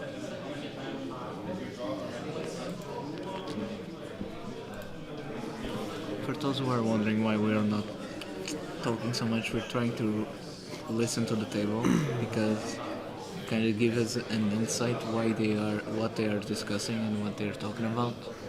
But primarily being the Sakashima Dockside loop. Yeah. Okay.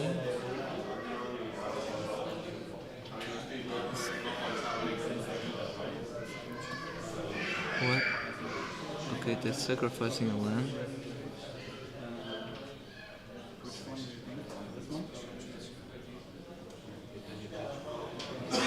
Wait. Did Yeah, someone so use Chain of Vapor bounces Dockside in response to the Sakashima. What? But wait. Did someone catch Chain of Vapor? Ah, there he is. Sorry. Yeah, Chain of Vapor. I missed him. And now we have. Microphone kind of hide it. It's still okay. Chain of Vapor resolves and Dockside is bad. Still, this is not. This is still bad for the table. He has a Dockside in hand.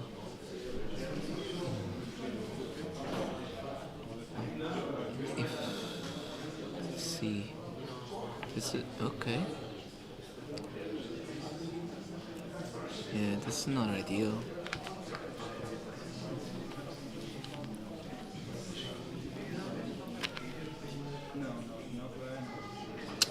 They're discussing focusing the attacks. They're probably just gonna ninjutsu back to Eureka and deal more damage and draw 2 cards.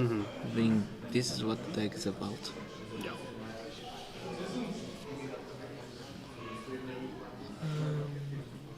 Okay, there's a fairy mastermind. Okay, that's a flying blocker.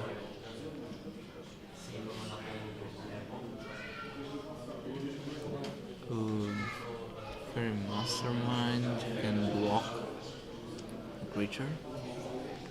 Can block especially the fairies here. And they will trade if that's the case.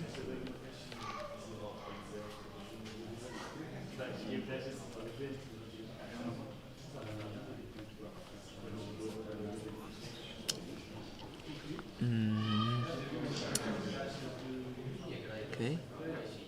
Stepping mana, there's an action coming here. It's probably it's in response to fairies here. Let's see what's. That's an ninjutsu. That's an ninjutsu Eureka. So probably fairies here is trading with fairy mastermind. And 2 ninjas will trigger Eureka. So just kind of seeing it. Go for it. There's a lot of dice being ended. Yeah, Tassa here, Tassa there. Yeah, he created. Yeah, let's not forget that this Sakashima students and Malcolm. Okay, this is 0. Guys, we have reached 75 viewers on stream. Thank you so much for your support. It really means a lot to us. This is our, top viewer count for this tournament. So thank you so much, everyone, and just enjoy the finals. It's being a very exciting finals, I believe. Yeah, it really is. Okay, now we see that both cards were 0, a land and a chrome box, so no damage for the other players. Good for them. So let's see. Will they pass the turn or do something else besides? We'll try to guess it. So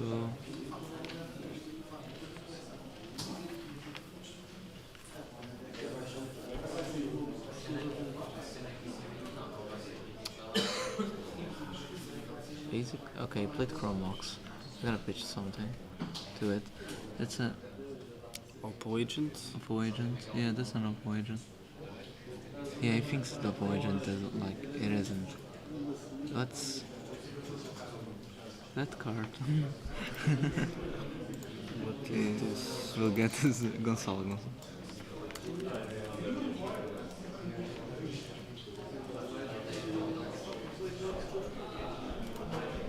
That's a weird card right there. That's not a creature.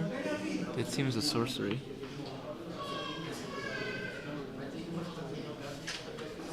Crippling Fear. Crippling Fear. Choose a creature type.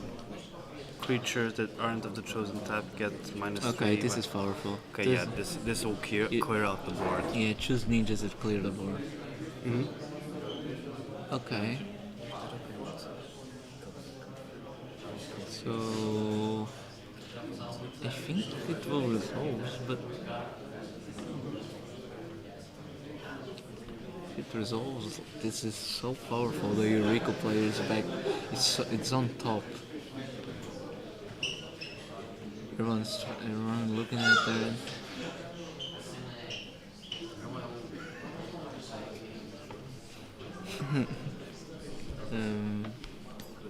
Oh, there's something on it. Is that that's a counter? I believe that's It's a shiny snapback. Is it? A snapback on what?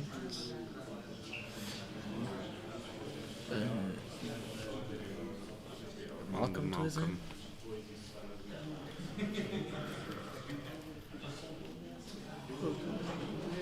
Okay. If it's a case, then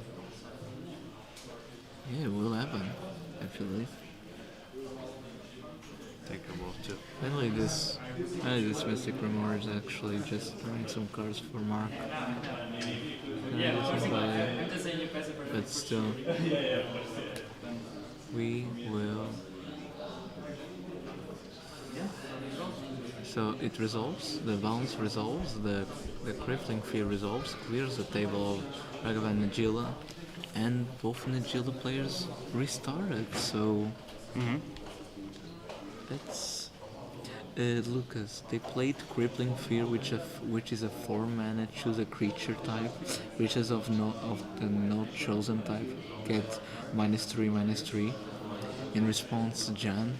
In response, Jan play a bounce to bounce his Malcolm to his hand to avoid to go to the command zone. And now it's on Jan's turn.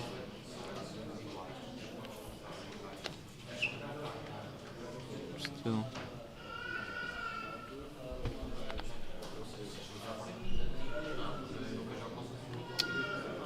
The Sylvan Library triggers on the stack.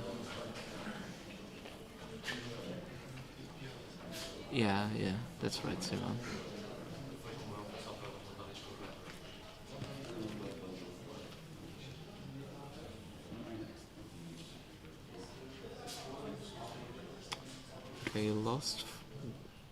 Okay, he had an extra card to his hand.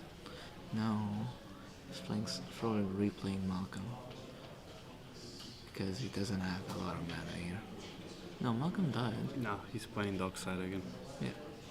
Yeah, Malcolm died. Though, what did he bounce? He Ragavan? bounced Ragavan.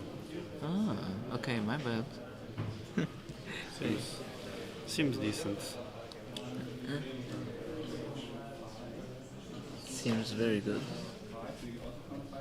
1, 2. It's 5. 1, 2. No, there's 6. 1, 2, 3, 4, 5. Wait. No, it's 5. I can't count. But this mana creep is quite hidden. Yeah, it's 5. It's 5.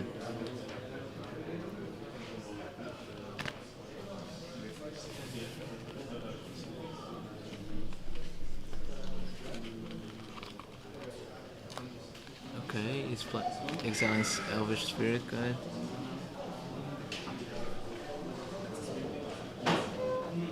I think it.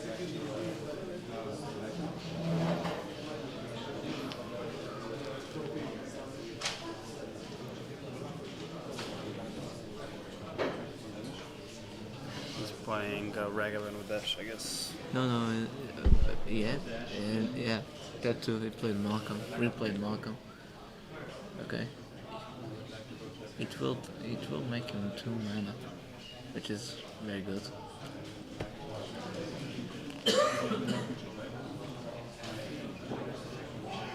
Make him 2 mana and exile cards. From the other Nagila player, from Felix, there's the mystery card, which is a Grand Abolisher. Jesus. My goodness.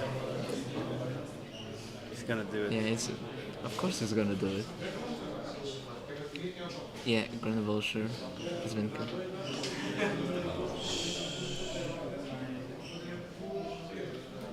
Yeah, Grand Abolisher is resolved. He has a silence on board without a white there. So it's very powerful. This was yes.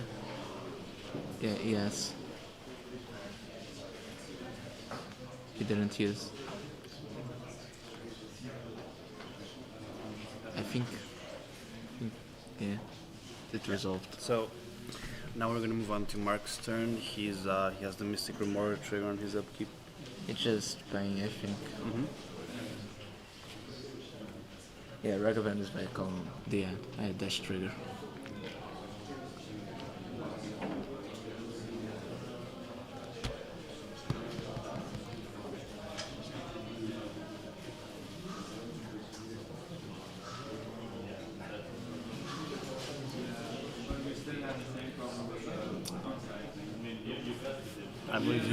I believe Lucas is referring to Malcolm Tana Simal.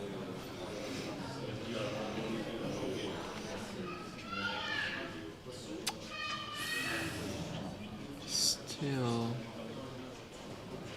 this doesn't quite. The thing is, they're back in again, which.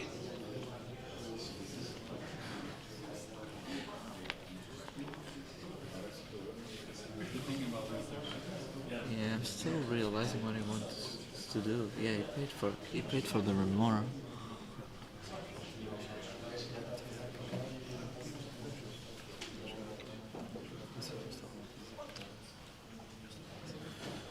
Is he paying it?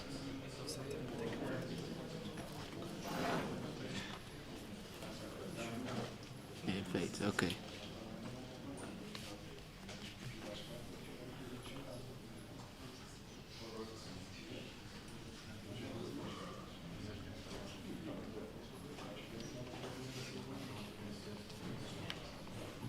Okay.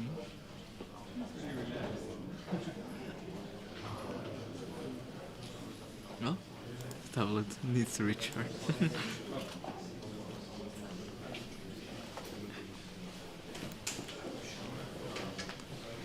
Okay, there's a land.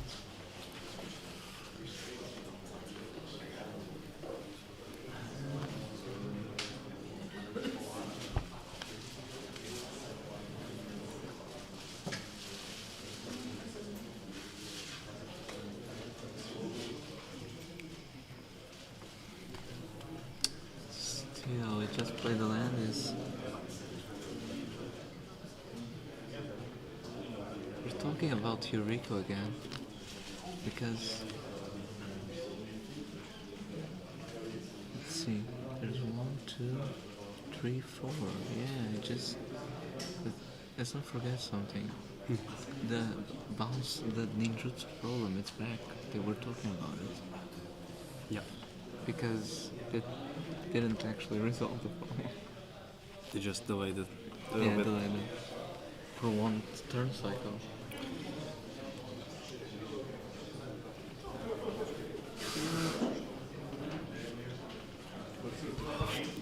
Hi Wakaza, how are you, man? Okay. So glad you can join us. Ooh, we don't know Lucas, but I do agree that he shouldn't have done that.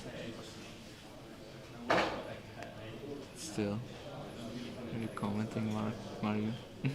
Are you commenting, Mario? On what? On the chat? Yeah. Yeah. So Mario Montero says, I believe. When? Oh my God, you baited me. Yeah, no. No, that was a bait. Okay, guys, we can't really speculate because we're close to the table.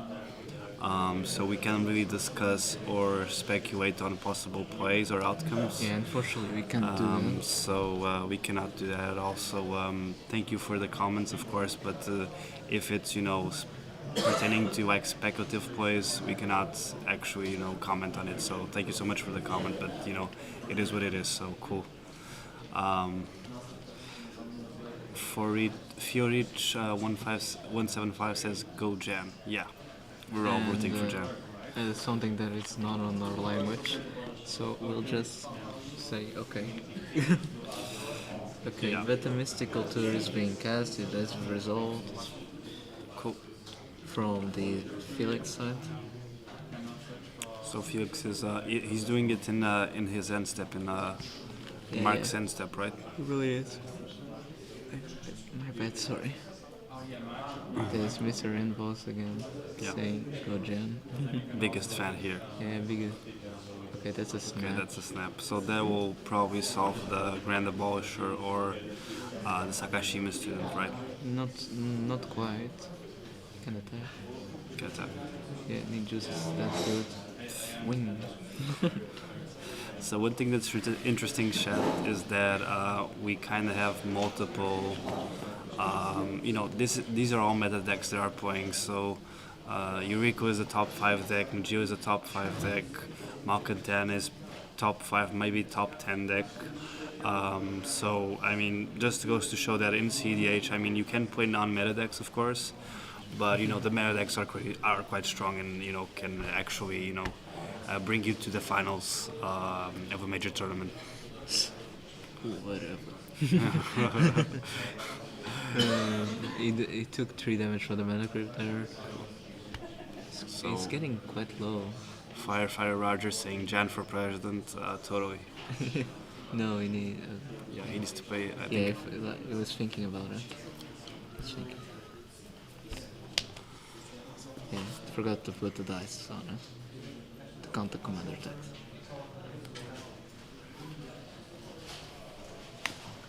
I'm quite angry. Yeah. Yeah, that's out of context. Yeah, but we haven't had lunch yet, chat, so we are quite famished at this point. I wouldn't say like that. I'm not dying, but Yeah. okay. That's a wish claw. I can't. Yeah, that's a wish claw, right? I believe so.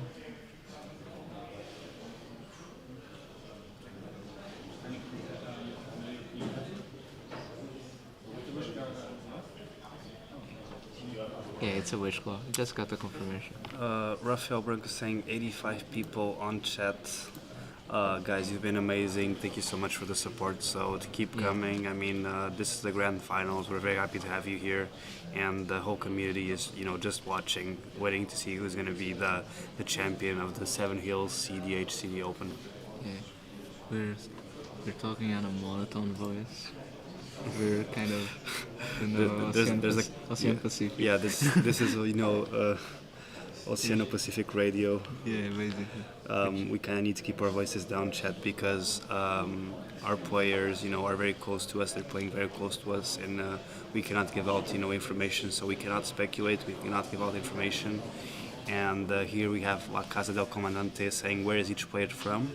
So I believe La Casa that Malcolm Tana is from Germany. So Jam is from Germany. Felix is also from Germany as well. So we have 2 German players. We have one from Portugal, which is the Eurico player, Gonçalo. And we also have the Nagila player that has the Mystic Remora, that's Mark, and he's coming from Spain. Yeah. Quite close, everyone. Yeah. Everyone is from Europe. Mm-hmm. Okay, there's a ninjutsu right there. But still, this we put a Sage of Hours into his hand. No, a Sakashima into his hand. Eureka is attacking. cEDH Hamburg saying Jan and Felix are both from Hamburg. Great, Okay. yeah. We love to have them. I should also, take the time to tell you that we're gonna have cEDH Hamburg is gonna have a tournament as well. I believe in June. So they already have 100 players in Hamburg. So please feel free to just reach out to them and save yourself a spot, because probably going to be a great tournament, and we'll be very happy to be able to send some Portuguese people and maybe some international guys there as well. Okay. Now is tapping mana back to Sakashima. He can loop this over and over. He will make. Okay, he's gonna target Toxoid. So.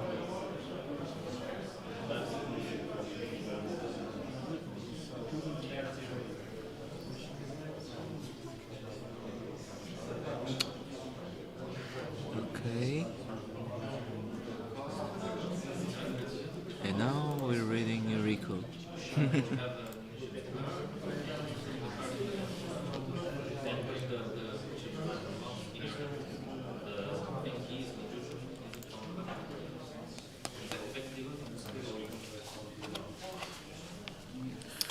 So yeah, team, chat, quite an interesting game here. So I believe the players are now, just reading up on Eureka's effect. I believe the Eureka's So effect. we kind of discussed this a lot. So when we get to tournaments, people actually read the cards a lot more, because we kind of want to, understand if there's a way out of situations.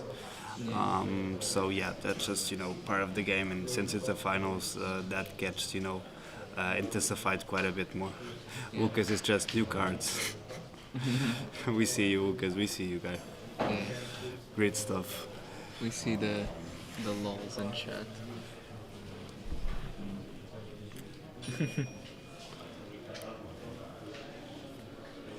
but still.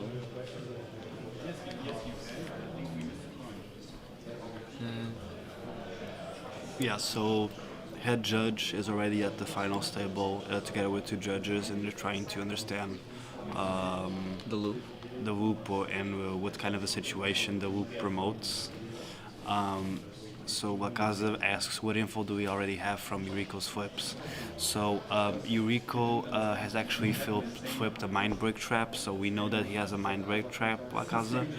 And I mean, in terms of other flips, I honestly don't remember because we're a bit tired here. The other flips were Chromox and Land. Yeah, so the other flips were really not relevant at all. And Ferrisir was one of them. And Ferrisir, okay, so really not relevant, and the mind break trap was kind of, you know, the heavy hitter of those flips. Yeah, it's the biggest one. And if this loop resolves, that's a lot, man. Yeah, no, that it's infinite mana, correct? Yeah, a lot. A lot, quite a bit. Quite a bit. Humongous. Huge mana. Still, they're trying to figure out.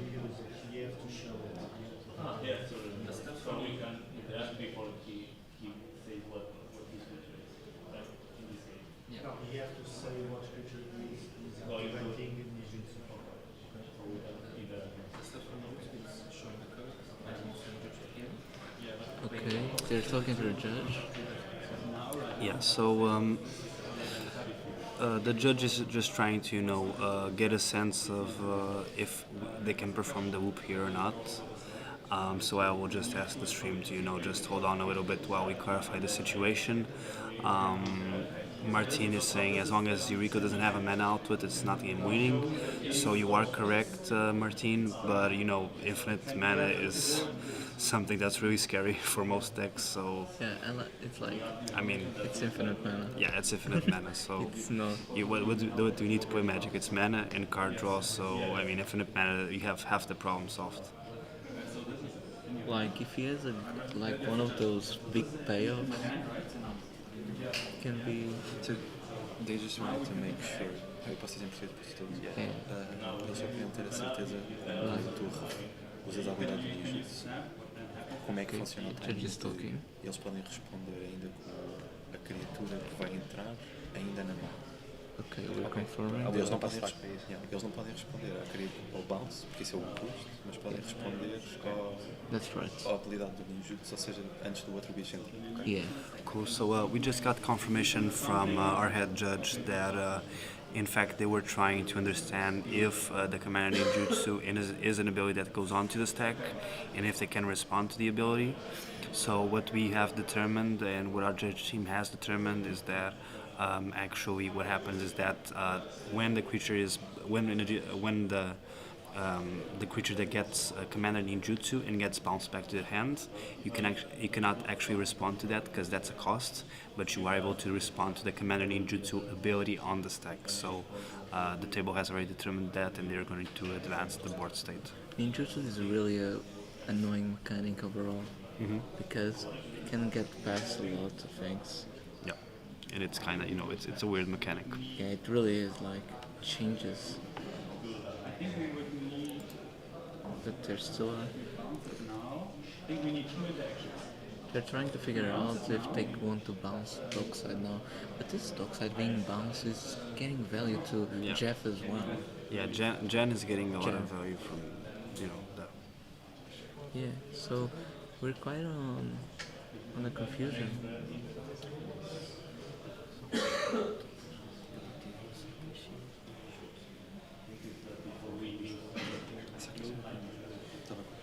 Still. So yeah, chat, I would love to hear your thoughts at this point. Let us know who's going to win this game, who you think is going to, you know, come up on top.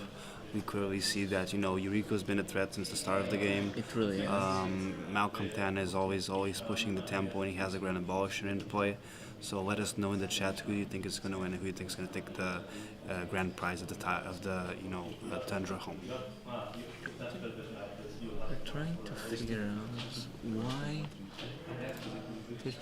Okay, they have a response because they have snap, right? Yeah. So there is a snap in. But still, this snap, it goes to with Grand Abolition twist to his hand.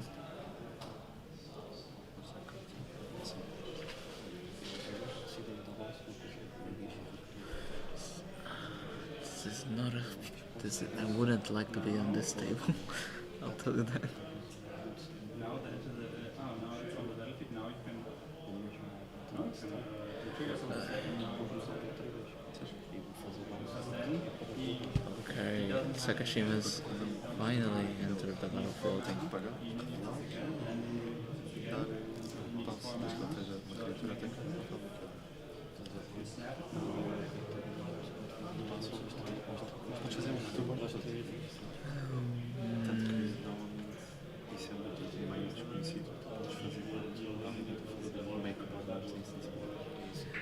We know, La Casa, that one of the players has a snap.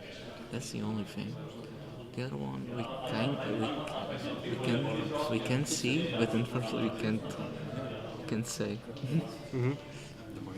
Yeah, so Akaza, so we are very close to the table, and so we're not able to speculate on what they have on their hand. We cannot give out any additional information. Yeah, it would be very bad to start screaming the cards. We actually had pretty intense, casting sessions here as you watched, but right now we kind of need to keep ourselves a little bit, restrained because, we cannot influence the finals in any way. Yeah, we're just casting. Yeah, we're just, doing our thing. Yeah, we're not giving ends. No, sir. Still, this is okay. This is so.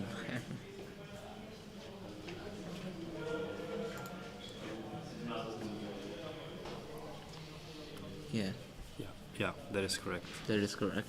Both correct on Martin and La Casa as well.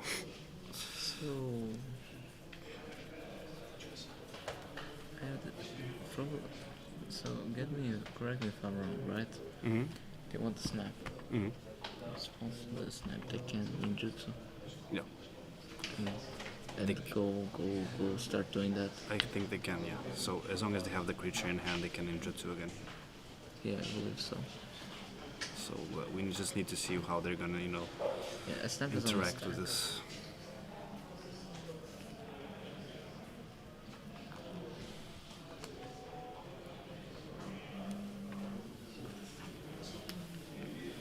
Okay, just to specify that snap there. Mm-hmm. Just to specify that snap on the side. Yeah. Okay. Simo Marti saying Mark is the biggest sandbagger I faced. I mean, sometimes Simo, that's what, the table requires for you to just save your resources. I don't think so sandbagging is kind of, of a controversial subject in the cEDH community, but I kind of think there are situations where it's called for, and there's some other situations where it may cost you the game, so... It just depends. If the player next to you and it's the next zone, it says he always has interaction, then sure, do it. But if you don't, you need to try to win, don't be a sandbagger. Yeah, that's right, La Casa. Yeah, that's La Casa. We need to keep that information to ourselves. Okay.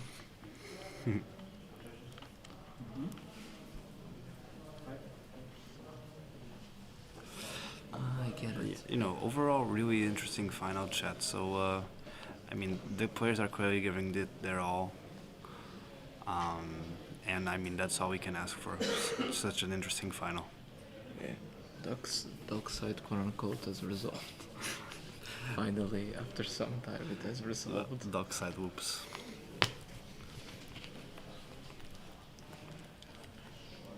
Yeah, this is.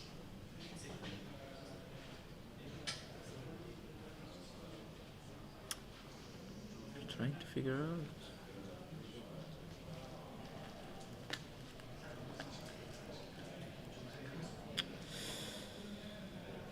This is really.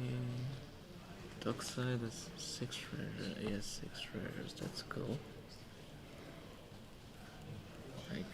I would never actually be against it. But Yeah, there's the Eureka tree. There's still Eureka tree. Just, It's a bit convoluted, these tags, right? yeah, it is. Yeah, and it's kind of awkward for us as well, chat, because we're kind of watching it without context. So we're in the same situation as you guys. And There's here a we miss. see a miscast coming off, being revealed. being revealed off the trigger, right? Yeah. No, it's just like we're just out here. Yeah. Watching like. And also, I believe that's a Ninja of the Mistwell, something like that. Yeah. It bounces. Yeah.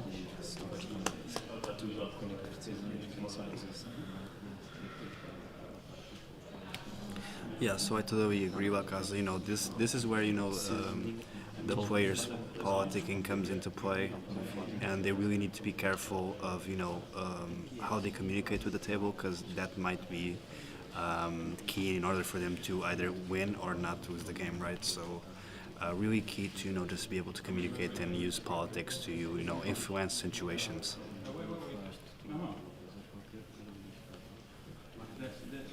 You showed the so we are right now in the combat damage step. Yeah. Okay. Yeah, it's still ninjutsuing. He can still do that. The ninjutsu is only on combat, but it still works after the damage you can ninjutsu. Yeah, so what's happening here, chat, is that he actually ninjutsu a ninja that when it deals damage, it returns a creature. And he returns Sakashima's student to his hand. That's right. That's the correct answer. So I believe that was what's transpired here. Still, Philip, who is favored? We can take bets, but we can say that is okay.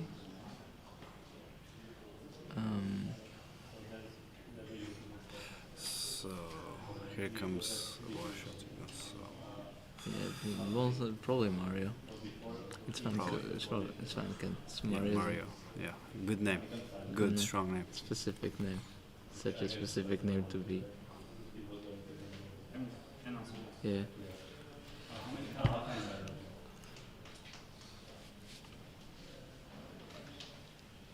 Still.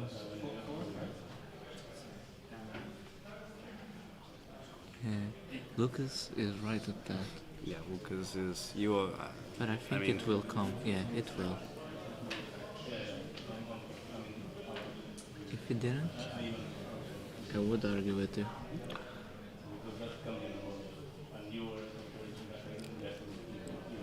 But why?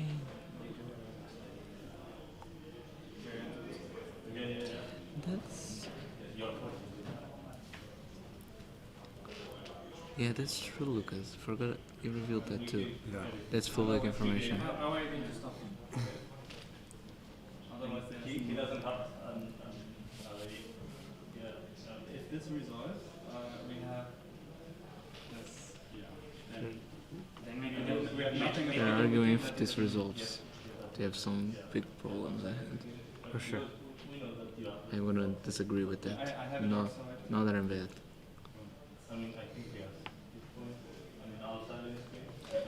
They need to just do something about it. But the card was revealed by... Yeah. Lucas is right there. I'm afraid to lose right now. So, and if I silence, we'll lose for sure. That's another.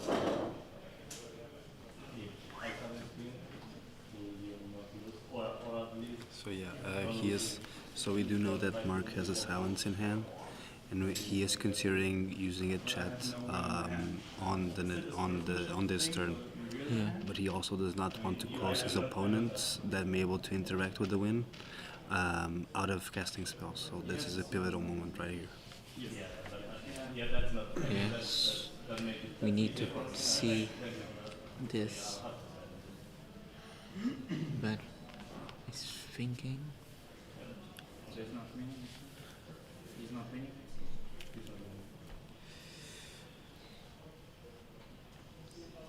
Because let's not forget this, we are still in combat.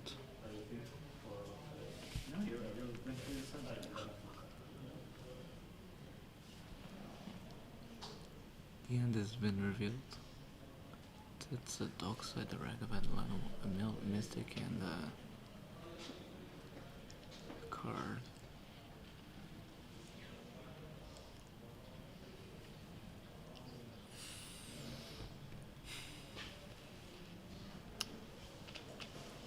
So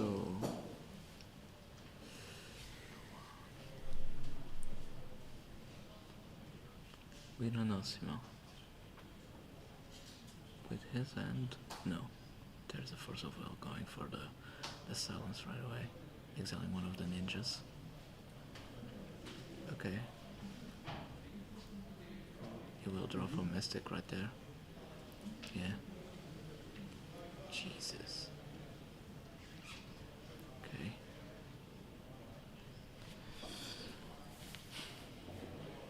We're seeing another Force of Will by Mark. Which card he wants to exile there? We need to think.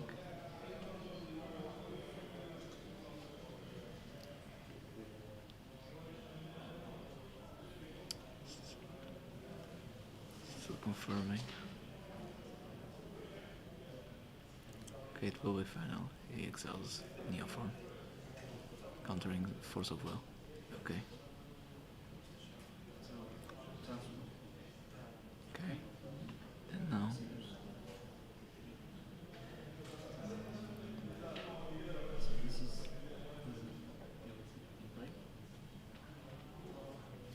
is Malcolm in play? Oh, it is. It's a Malcolm. No, it's a Abolisher. Okay. Okay, an Abolition and the pass.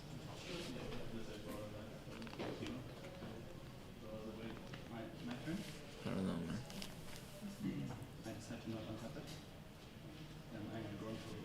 Okay, he'll lose a life there and Civil Library trigger. Jesus, no. That's the best throw he could have had.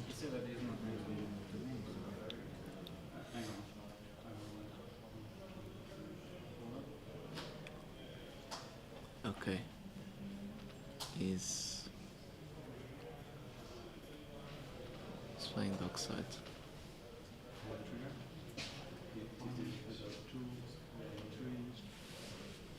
But you said that he wasn't going to do it? Didn't you say that? I shot my hand. No, you said that you didn't go do it. Did you say that? No. I said I shot my hand. Well, now they're politicking. So there's a situation here, chat, where Jan actually showed his hand to signal that he was not going to win. But he actually drew the green thorn, I believe. So he... And there's a Grand Abolisher in play. So... He had to take your deal because he was going to win, so why didn't you... Yeah, there's a Grand Abolisher and I... But you had to win as well. And No, but exactly, but if he takes... It was a correct play. It was a correct play. No, exactly, But- but You realized that he had... So yeah, now the players are arguing over the fact whether or not the last play was a correct play. Yeah, but I was pretty sure that you said that you were not going to do it. That's why because I would have convinced you to do this, because he had to take this deal. You And would silence Jan... he had to take the deal anyway. So that's game for Jan Jan Jan won the game. with the Glint Hard, Malcolm Glint Hard combo. So that's the end of the finals, everyone. Thank you so much. Thank you so much. Yeah. But I would win this time. And did I break any promise? He had to. Cool. So guys, exciting finals. So essentially, the players are already scooping up in response to the Malcolm Gwenthorn winning condition by Jan Ledger. So essentially, great match overall. Kind of a weird situation in the table, but great matchup. And the players, played the best that they could. I could honestly not see any misplays or anything. Wait. They're still Okay, going so for they're still. They're still I mean, go. you already considered, right? But, Yeah, already considered overall. Like there's no change. Wait a second. everyone gets damaged. Okay.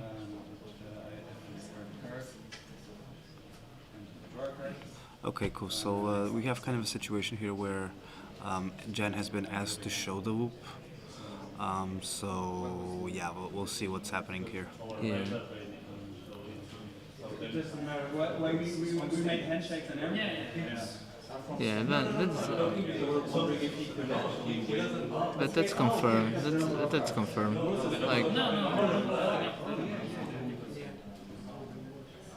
Yeah, so that's a win by Jan Wedger. yeah, the problem, Lucas, is that they kind of all of them argue that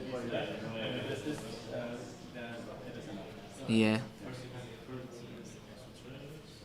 Yeah, so The problem, yeah, the biggest problem, Lucas, is that they all kind of conceded. yeah, so they just scooped up. Yeah. They kind of just conceded. But yeah, you're right. You're right on that. Yeah, that's why we should never scoop, guys. Never scoop. Yeah, so why always scooping play it is- till the end. But it was a pretty good win by Jan. I mean, all the merit to him. So congratulations. And we're going to, just talk a little bit about this, overall. So, beautiful win by Jan Wedger. Matthias, that whole situation in the end is kind of, something that, it's a bit unsavory, right? It's a bit unsavory. Yeah. But it's also sometimes unavoidable because this is, a multiplayer format. So, what do you think of the game overall? And where did you feel that, Jan actually, had the commanding board presence to win the game? Yeah, he could have killed two players, but he still would just at one end he would kill firstly the Felix, then create only two treasures. Yeah, in general you would only create 13 treasures. It would not kill everyone. Yeah. It would kill until all two players were down, but Musol was there, but it wouldn't kill. But they kind of just conceded in the end. Yeah, so with the grand abolition of the stack without doing I man. mean, yeah, that was certainly a weird situation, but I can't take anything out of Jan. He played really Yeah, no, well. we're He not had a take- really good Yeah, politics. we're Yeah, not taking yeah, it away. yeah, Just exactly, kind of exactly. nobody did the math. Yeah, exactly. Nobody bothered, right? Nobody bothered because they just won the win con and they were like, okay, it's over. So, beautiful win by Jan Wedger. We're probably gonna take a short break here, guys, and then we'll probably come back with an interview with Jan Wedger. So, thank you so much, everyone. Be back and, on a minute. be back in a minute.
Play with your best decks. Play the best tournaments. Play your best character. Play with your best friends. Mercadia. Play your best.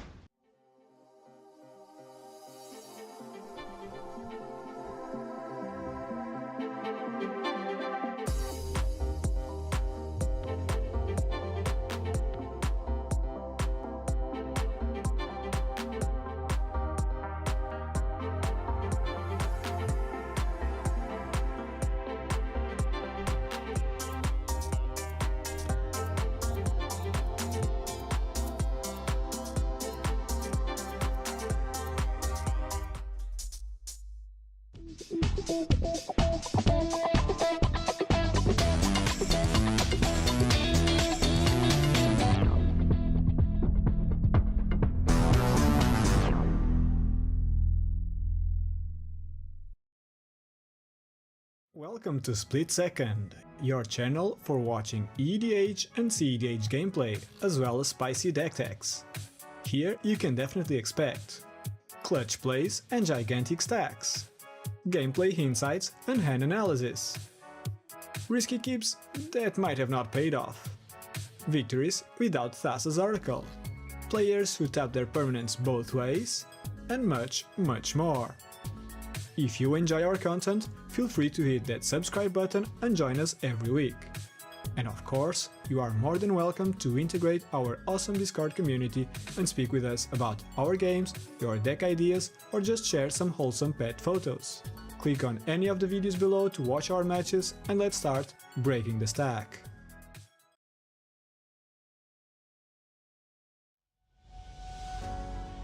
Play with your best decks. Play the best tournaments. Play your best character.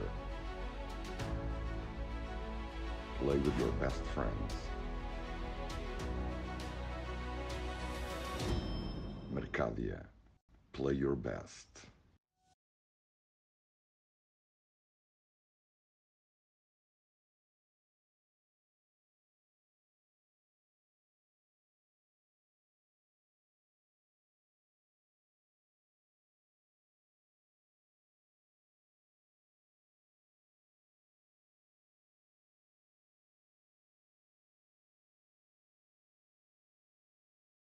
Yeah, I'm coming from Legacy. I'm new to the cEDH scene.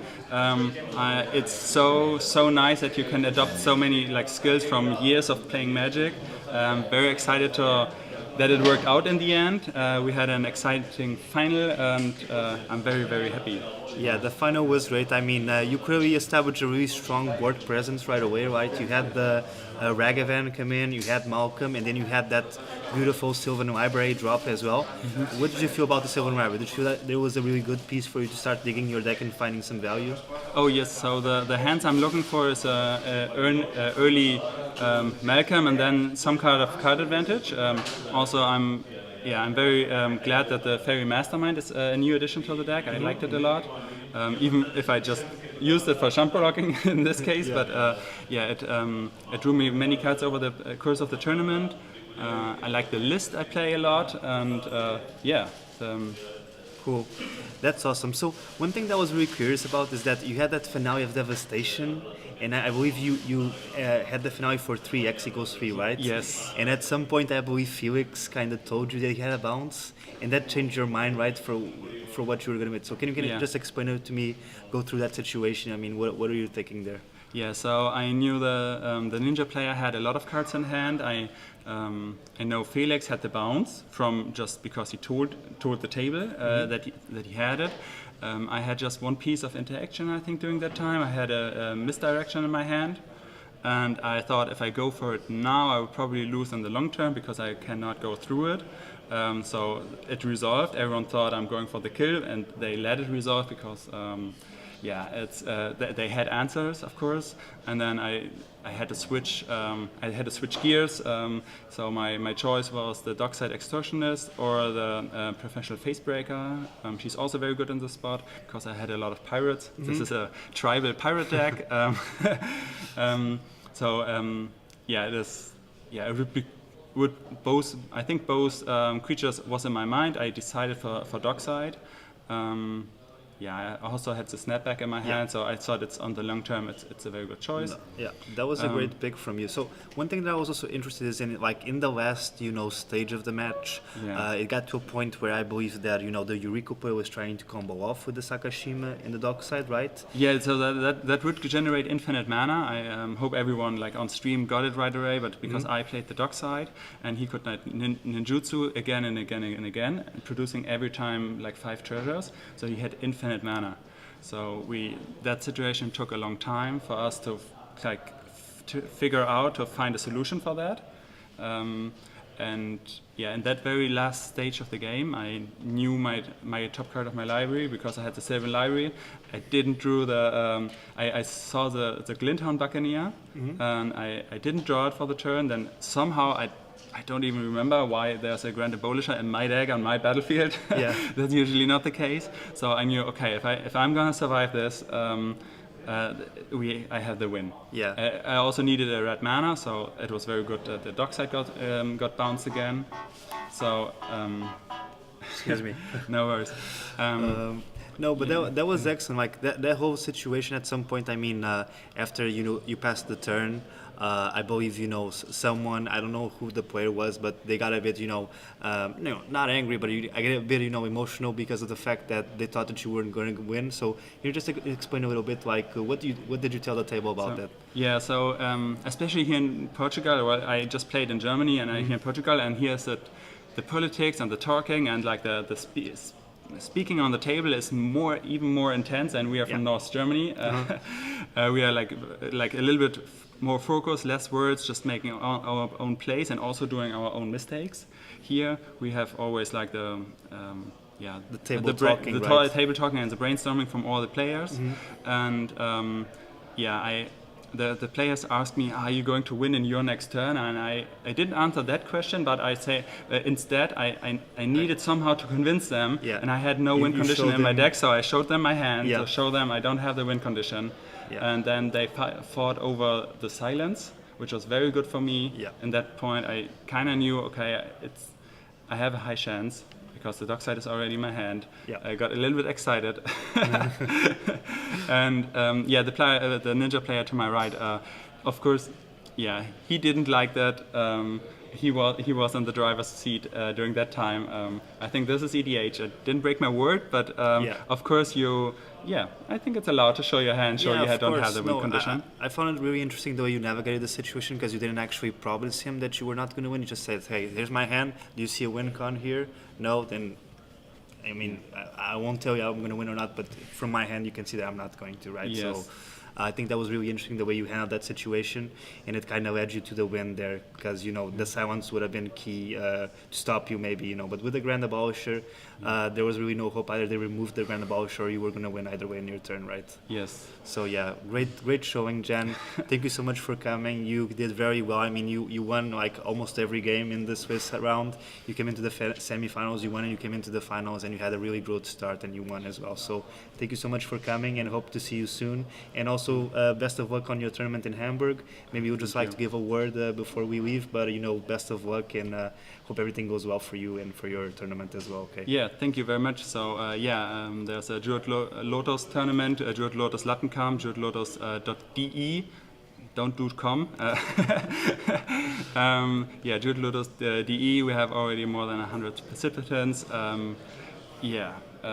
The cap is pretty. We are capped by the size of the players, but it's good to a lot of people know that it's happening, and really looking forward. And I have one more thing to say here on the tournament, especially because it was the first competitive tournament, and I know it is very hard for the judges to do to plan and to do and to make the right calls in the tournament, and they brilliantly mastered this tournament. They did such a good job. I have the highest respect for the judges on this event. They were so good.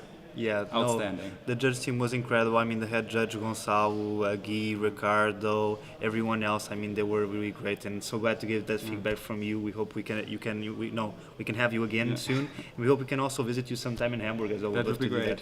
Yeah. Thank you so much, Dan, and congratulations for just winning the tournament and being the champion for this cEDH Seven Hills tournament. Thank you. Thank you very much. Thank you very much. Goodbye, stream. See you Bye. later.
Play with your best decks.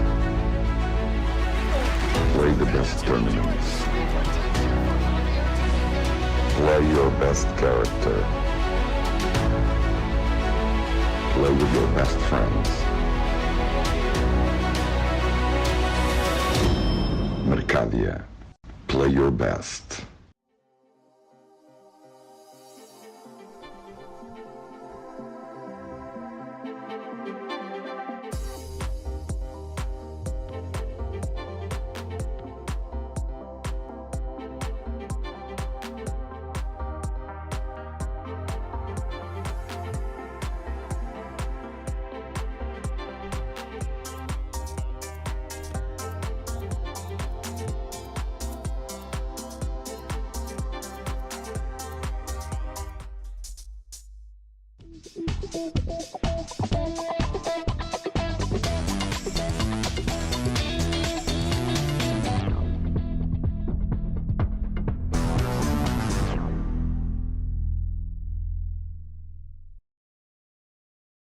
Welcome to SplitSecond, your channel for watching EDH and cEDH gameplay, as well as spicy deck techs.